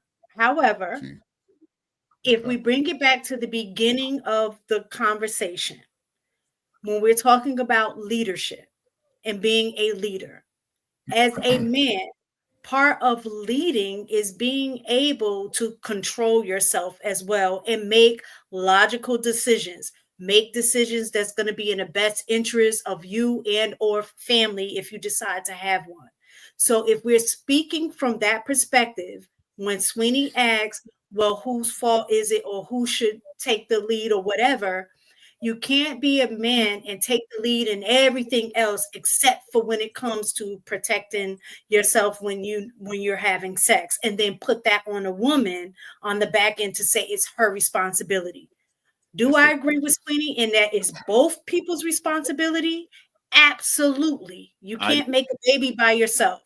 So that's not up for a debate in terms of who's wrong. Both people are wrong. Whoever, I've always said, if you're the one that don't want the baby, then I would put it on you to make sure that you take the precautionary measures for that not to happen. So if you're a dude and you know you don't want to have a kid, then make protection. If you're a chick and you know you don't want to have a baby, then you make it a priority that you make sure you protect yourself and make sure he's wearing protection. And if you don't want to wear a condom, go get a responsibility in that. But if we take it back to leadership, then I definitely think it's a man's role to lead in that area, just like any of the other areas. That's just my. I do have a question for you. So let me say this real fast, man. Go ahead. The thing about it, I don't agree with King a lot, and for obvious reasons, but I do agree on that part. As a man, I wouldn't rely on the heifer to determine whether I'm gonna keep this kid or not, because I'm not gonna get this heifer pregnant. These hoes out here are just doing too goddamn much. And so you take a penitentiary chance with these heifers, and you go in there naked head. Now, as far as getting on the single baby mamas, now how did they get single mistaken? That's got to be a question too, along with the conversation. Was the man at one time in a relationship, but all of a sudden she found a way to run him off because her attitude is bad, or because she doesn't know how to engage or interact with a We man gotta on a run them regular off. basis. It's always So y'all. You always shooting again, shots. Why we gotta run them swear to off? God, I don't So here's interrupt the thing. nobody. But I constantly gets interrupted. Why do we do this to each other though? I believe JR made the same goddamn show the video about allowing people to talk, but we can't do that here. Go ahead, Hank. You got the flow, my brother. I would like to get it, but it ain't like I've been talking a lot the whole night. But you know, I've been Coco, chilling. But hush your mouth, woman. Let this man talk. like to get my goddamn point across. You know how it is. Go ahead. But yeah, Go ahead, bro. but yes, Coco, some women do run men off with their goddamn bad attitudes. If they don't want to be led, that'll run a man off. I know it's hard to believe, but those situations are like that. A man don't want to be bothered with that bullshit. He's not running away from the kid. He's running away from the damn baby mama because she's too disrespectful. Now, that's his fault he got with that disrespectful heifer. He never should have got that heifer pregnant. He wrong for that. But now he got to deal with it. Hey, Hank, I got to ask you a question because I get asked this all the time by different women. They say you use the word heifer a lot. They want to know why do you do that and what women are you referring to? Everybody say help up besides his wife, and that's how he feels. Well, can you add a little bit of clarity? Okay, I'm old school to the motherfucking heart. Back in the days, that's what they used to call the crazy, wild ass women, heifers. Women who are big, ugly, fat, nasty, used to call them heifers. So that's why I use it. I don't call them bitches. I don't say all that other stuff, you know. So I just call them heifers. And is it all women? No, hell no, not all women are heifers. Hell no. I got a beautiful lady up there. Ain't no heifer. What'd you say, King? I was joking. King wants to be called a heifer. I was going to call joke. you a heifer, King? He would just say it's most. Hey, man, I'm gonna surprise you one day. Me and Hank gonna hang out. Mistaken, I do got a question for you. So I do have a question for you. I hope it answers your question, JR. Other question. I wasn't. Yeah, I mean, I already knew, but it was just I get that asked all the time that they don't like when you use the word. I said, from what I know, I think he only just talking about the bad ones, but I guess it show a word placement when you use it. I gotta go.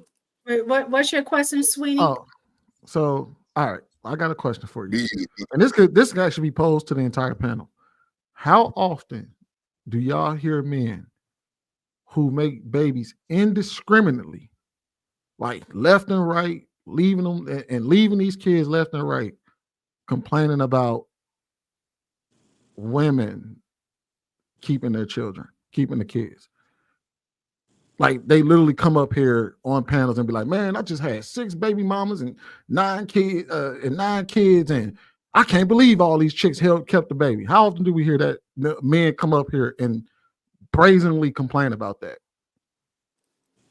My algorithm don't work like Again, I'm that. not really sure I understood what you were saying. How often do you hear bad baby daddies, ain't shit men who have babies indiscriminately come up here and complain about the women keeping the kids? They too busy making more kids. They not coming up on here doing shit. All right. How often do you hear women come up on these panels or come into the internet space and have kids indiscriminately, but complain about the men giving them the children? I don't see them either. This is my only show, so I'm the wrong person. Well, on the internet. You're saying, okay, just so I could clarify for understanding, what you said was, how often do we hear men who have multiple baby mamas come and complain about their baby mamas versus women who have multiple baby daddies complain about the fathers? Am I hearing that correctly? Let me rephrase. How often do you hear men who reckless abandonment have multiple kids by multiple women complain about women keeping children and having the babies and all of that, versus how often do you hear women who have multiple fathers or a father that left and things like that complain about men having reckless abandonment with the seed? Which one do you hear most? You would definitely hear women complaining most, but it makes sense No, because fair. they're the ones with the kid. So to wrap this all the way back around, that's the reason why you tend to hear in these spaces, because to King Talk's point, if he was talking to a man who came up here talking about some, man, these women be out here just having these babies. I can't stand when I bust inside of a woman and she had a baby on me. What the hell is her problem? She know I don't want it. Of course, King Talk would be like, the fuck is wrong with you? You could have just kept your dick in your pants. That's not what we're hearing. Most of these spaces are created because we're answering questions where women are coming in and saying, man, I ain't had no luck with these men. This dude had a baby on me and bounced. This dude wasn't this. And then we start to ask questions. We're like, damn, how do you wind up with him then? That's when it's the conversation is always geared towards women because they're the ones more often than not complaining. And then they're coming to us with the questions, or they're online, they're on TikTok, making all these questionnaire videos and stuff like that. And we're just reacting to the content and saying, well, why didn't you choose better? Why didn't you do this? Because they're the ones coming to us with the questions. If they weren't complaining, if women were out here saying, hey, look, I don't care that I got 8 baby daddies. I'm cool with my situation. All on paying me child support. I don't give a fuck. We wouldn't say shit to them. Be like, well, you get what you live with. But because they're upset about the results that they're getting, that's why they're being addressed for the most part. But we've had men come, we've had men come in and try to complain about their life and what's going on with them. And all of us had to sit there and sit the dude down and be like, hey, bro, you don't think that you could have you ain't had no control over any of this shit? And once we walk the dude down, either he comes to an understanding or he keeps trying to argue with us, but you will hear us address him as the man that he is. It's the same way with the women. It's just in these spaces online, the conversation is largely being led by women's issues with men. So we're addressing the women by explaining to them how they can control the situation that they're in. But in reality, when you look at the totality of the situation, everybody is culpable. Mm-hmm. If you're talking to a general group, everybody is culpable. But when the question on the panel is, why don't men approach women anymore? And we know that this is a result of some chick on some podcast 2 days ago making a statement about why men aren't approaching, then we address it as such like, hey, look, well, maybe you're coming off this way, or maybe you're coming off that way. It's normally a reaction to a lot of women's questions. Men rarely come out. Actually, I agree with what you're saying. Who's ever asking a question, that's who you're going to give the answer to, right? In terms of being able to control themselves as well. Like, you have autonomy, right? But that goes for both sides. I think where women are complaining a lot is, even if we, let's say, had multiple baby daddies, nobody's saying that that's okay. I think the issue that they're complaining about is, even if I made the decision to have multiple baby daddies, that doesn't take away the responsibility or ownership to the baby daddies that they have to those kids. And I think a lot of times that part gets lost in the sauce. Well, you should have chose better. We're continually putting it on the woman, when the truth of the matter is me having a baby still has nothing to do with you not being a father. That's really what it is that when you do that, you put the responsibility, well, you take away the accountability from the guy when you put it on the woman to say, well, you should have never had their baby. You understand what I'm saying? Yeah, I agree. And I think that's all. Yeah. I think most women are saying is that they need to step up, whether they wanted the child or not. They lost all power once they decided to have sex without a condom. Once that happens, then you can't get up. I mean, you can, you're human. You can't get upset about the consequences that come from actions that you chose. Mm-hmm. You chose to have sex. Even if we want to run this whole, well, women control sex, women control access to sex, and you knowing that, then I would say you're a double fool, because you know that, but then yet you still take the risk to have unprotected sex, then get mad because she decides to have the baby, and then want to take it out on her, and by not being involved in a child's life because you don't want to pay child support, you didn't want to have the baby to begin with. All of those things are stuff that you could have controlled from the very beginning. Has nothing to do with the woman.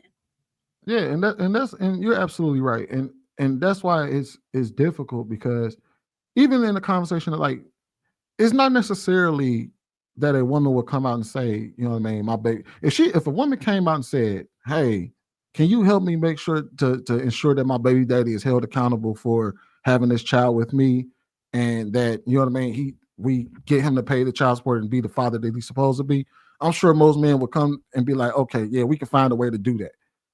You know what I mean? I think where it's being missed is that when we're having a conversation about, oh, well, I don't think it's that great of an idea for a man to date a single mother. Well, why not? Well, because she has multiple kids by other men and all of that. And she was like, well, what makes me such a bad option? He's the one that put the baby in me.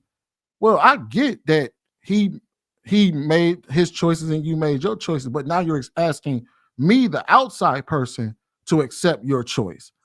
Or you asking the man that's outside of both you and your baby daddy to accept the fact that you have kids. And that's where the conversation only devolves into, well, you should have paid it, you should have made, you know what I mean, you should have been responsible, because now you're expecting me, the person who has nothing to do with neither one of y'all, to walk into this situation willingly and understand that, oh, well, it's his fault that I had the child. Well, it doesn't really matter to me which one of y'all fault it is. You have a kid and I don't want to deal with that. Then that's not the woman for you. Exactly. Just like it's all about choices, right? Yeah. Our life is a reflection of the choices that we've made, right? So at the end of the day, if you know that you're the type of man that do not want a woman with children, then you don't date a woman with children. It's that simple. As a woman, I can't force you, even though if I say what my value is, right? And I know my value. You may not see the same way that I value myself. You may not value me at the same rate that I value myself, because I might have had a kid out of wedlock or I'm a single parent. That's fine. All we're saying is that if that's not who you want, then get with who you want and leave, so to speak, my name out your mouth. Me having multiple kids, if I'm not asking you to be the daddy, then you ain't got to worry about it. Date the women who don't have any kids. That's all I'm saying. Is a lot of times we get in these spaces and we attack. I ain't gonna just say the woman, but we'll attack the men. We'll attack the woman, because the problem is you're trying to get with women, or you're talking about the women that you don't even want to be with. Why are you wasting your time if you already know you don't want a woman with kids? Why waste all of the conversation around the fact that she's not valuable because she got a baby daddy? Just but mistaken. But mistaken. Sometimes it's not. Sometimes it's not always. I guess complaining about baby mamas or whatever the case may be. Sometimes it's about knowledge and being aware. And so sometimes you need to. If I'm talking to a young man out here, and I see he's moving towards the direction of possibly dating a woman with kids, I'm gonna give him a firm warning. And will there be some negative things said about the situation? Yeah, it probably could be, but it's still, sometimes you got to educate people. They just don't know. They don't know some of the pitfalls that is being a step parent. They don't know that some of the pitfalls that may be in dating a woman with kids and how challenging it could be. So you got to give them the positive as well as the negative. You can't just say, oh, well, everything's fine and dandy, because that's not true. Because as soon as they go in it and they find out that, they're going to look at you like, damn, you wasn't even real with me. You sold me some goddamn wolf tickets. And knowing that there's some pitfalls in dating a person who has kids, whether it's a baby daddy or baby mama, whatever the case may be. So what is wrong with that, though? Mistaken. I don't think it's a problem with that. I don't think is wrong by explaining both sides. Absolutely. I mean, women have those same conversations too about men who have children or multiple baby mamas. They want to avoid the baby mama drama. Is always the assumption that with a man with kids or multiple baby mamas, that there is going to be baby mama drama. So women are advising other women, don't even date men with kids. Or if he have multiple baby mamas, you better watch out, because that's a pattern. So I get it. But what I'm trying to say is that that's no excuse for a woman to, like, I guess, badmouth or say bad things about him, especially if he is taking care of his responsibility.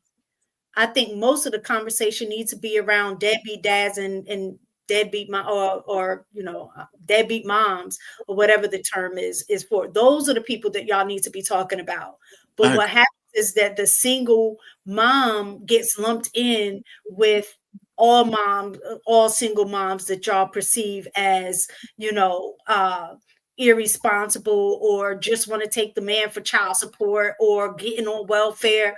Like, that is the part that I think a lot of women are having trouble with. Is I'm a different kind of woman. I take care of my responsibilities. I'm a good mom. I do those things, but I'm being lumped in with the whole idea of the single baby mama.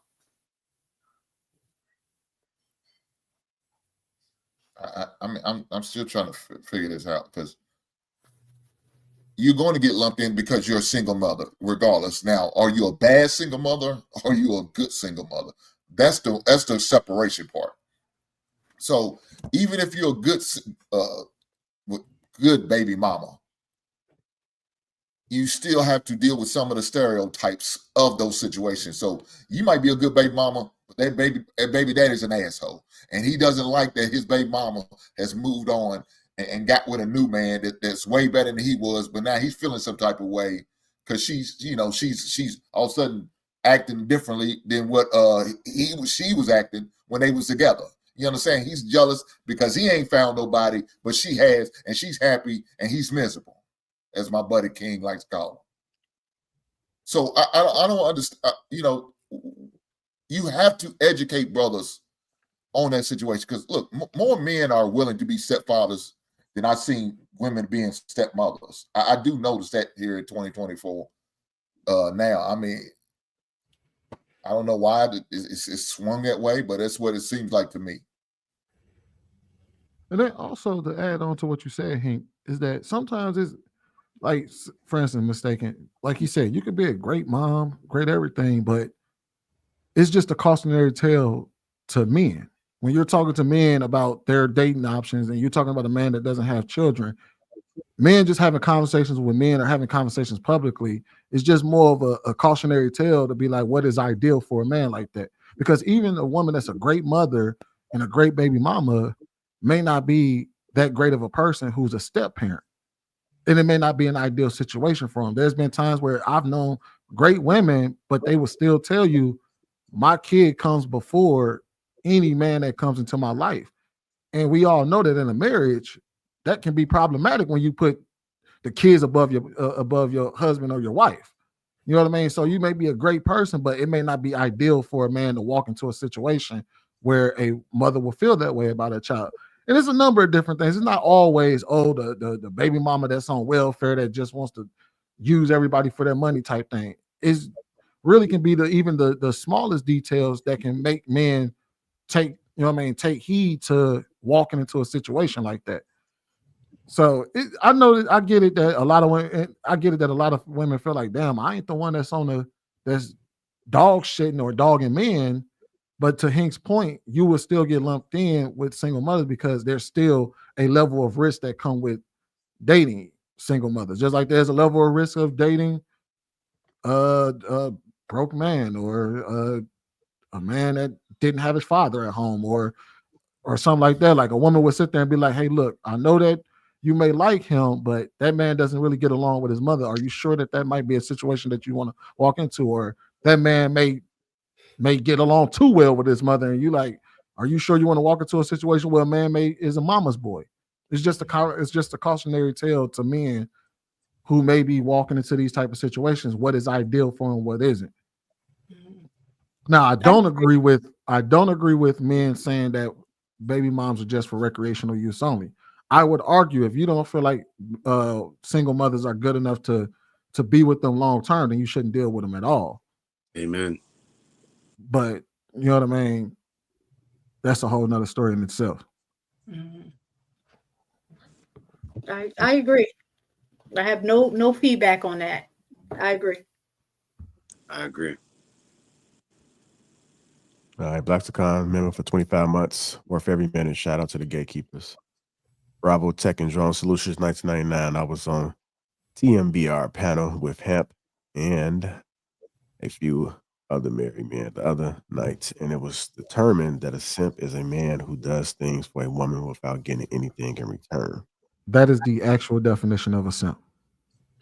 BZ $5 says, how the F are we ever going to move past this BS? Still blaming each other for something it takes two people to make. We doomed messing with y'all. And lastly, University $5 says, young males are not taught sex rule number one. A woman is not programmed to resist a man she is attracted to. Easy fix from there. Y'all, great talk. I like that. I like that. Yeah. It's deep.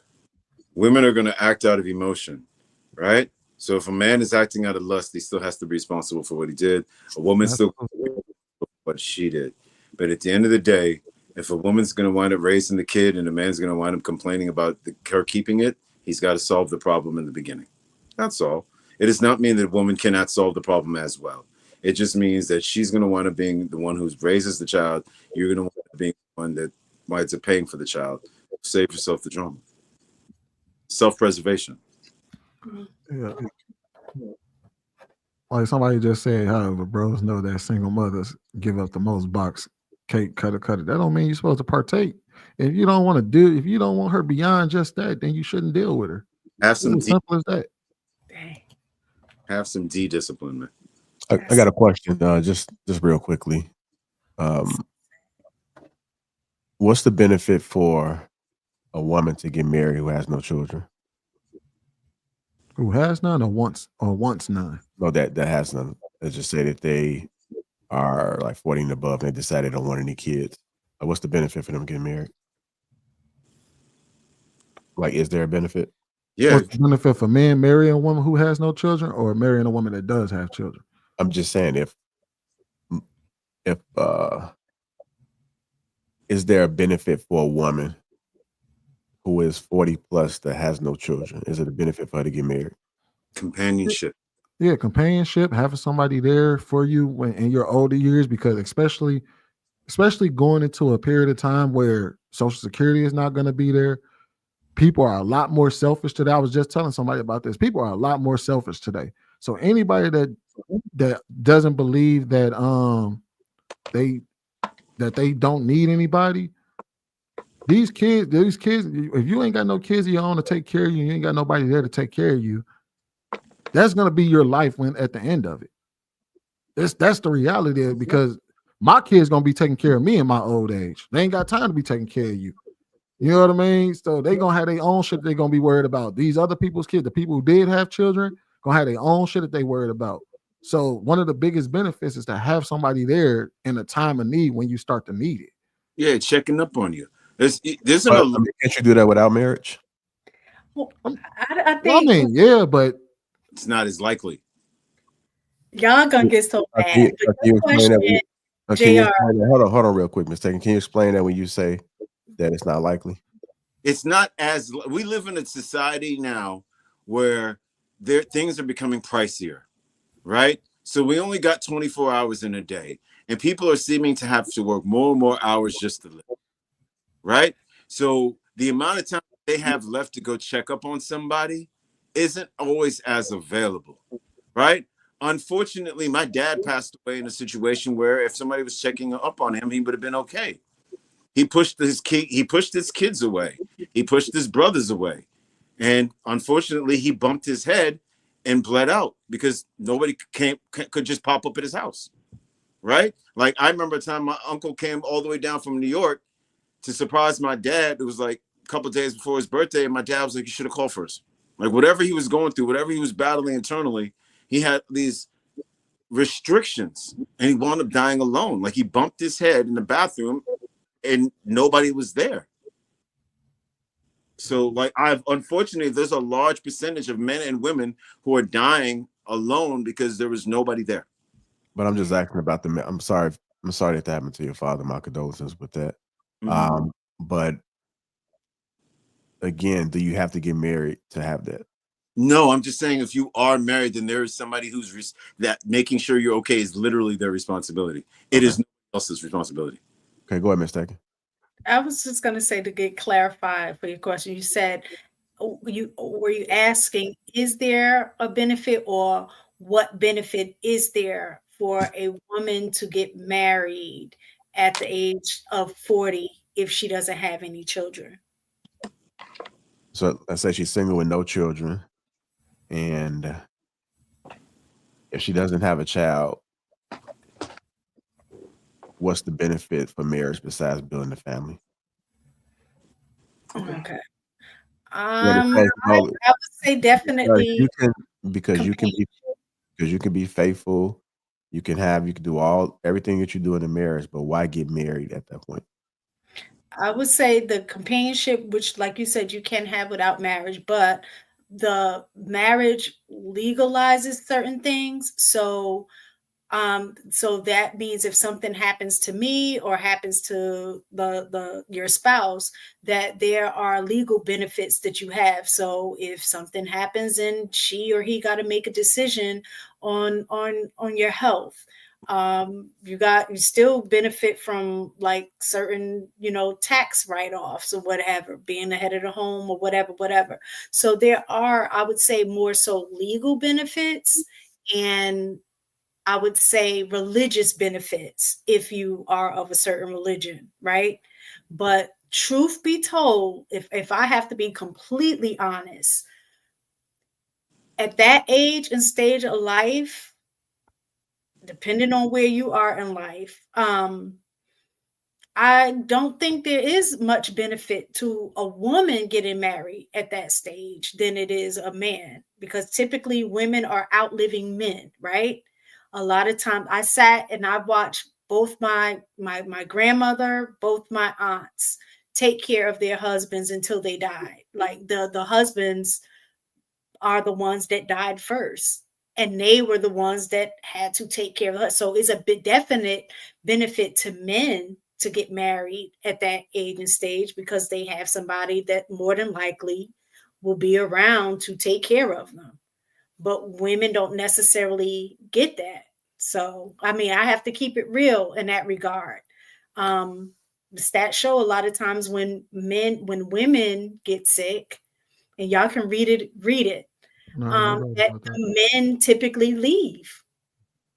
So at that age and stage, if she don't have children, she better have a good girlfriend network. Mistaken, well, they are more likely to leave than women, but they don't typically leave. Majority of the men do actually stay. They're just more likely to leave than women, almost like 5-1 or something like that. But they majority of people do stay in their marriages until until you know what I mean, until the person expires. But if you I think it's like, out of all the men that were married, like 20% of them, if they wife, out of all of the women that got sick, 20% of their husbands left. Whereas for all the women that got sick, like only 1.8% of the women left when the man got sick. But yeah, I would say another benefit, because I think the way we see marriage, a lot of people consider having children easier than getting married.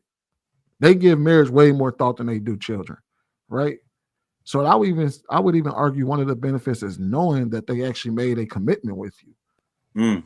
It's almost a form of reassurance that, okay, I know that we could have done this without marriage and all of that, but just the mere fact that you even decided, because and to think about it, you merge assets, you merge families, you know what I mean? You merge a lot of things come together, especially if you're in a what is that the state called? Don't worry about that. But like, there's those type of benefits, as well as the reassurance that, okay, you in it with me for the long haul, so to speak. Yeah, we do know that people walk away and they divorce, but I think there's still a level of commitment and a level of safety that women look for in reassurance with a man that a lot of women still don't want to just be longtime girlfriends, even in their 40s. Yeah. I had a conversation about this. And I thought it was excellent dialogue, but in my opinion, right, and I'm speaking about people that are actually good people. You don't want to really go in thinking that you chose somebody bad or you in a marriage or relationship because of fear. But when you're tied to a higher power, it kind of holds you accountable, right? Like there's no guarantees, just by saying, okay, we're in a committed relationship. Ain't no guarantees.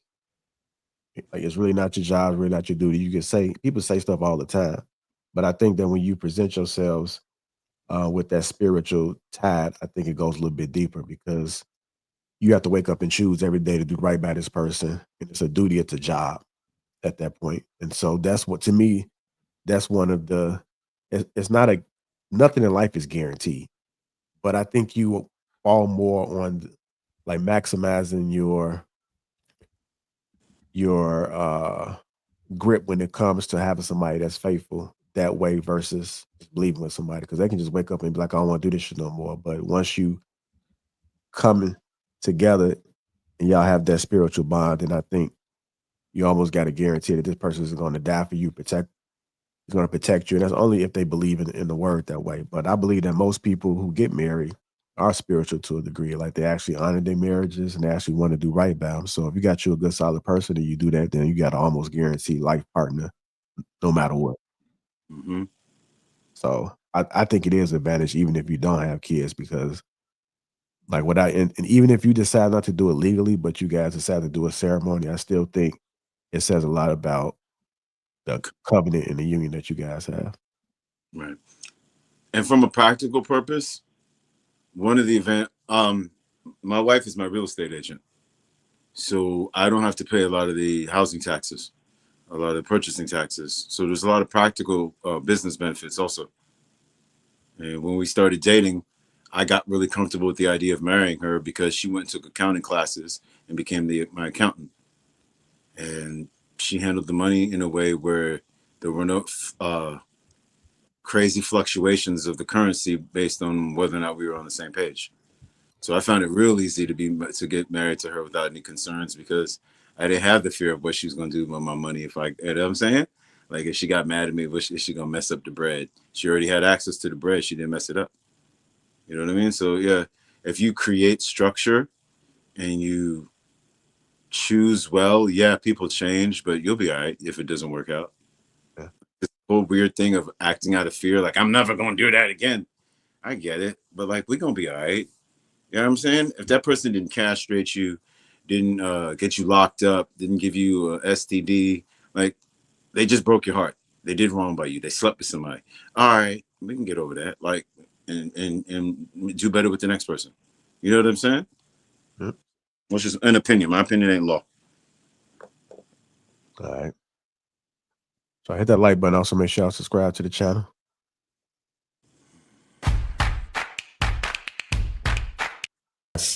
I want to ask you about biblical masculinity. The idea of biblical masculinity is disappearing in today's culture, and yet we see that it is so important as we look at the scripture. Yes. Talk to me about biblical masculinity and why it's so important. Well, first of all, there is a difference between a man and a woman. I know that in today that's shocking, but Paul told the Corinthians, act like men. There had to be a basis for that.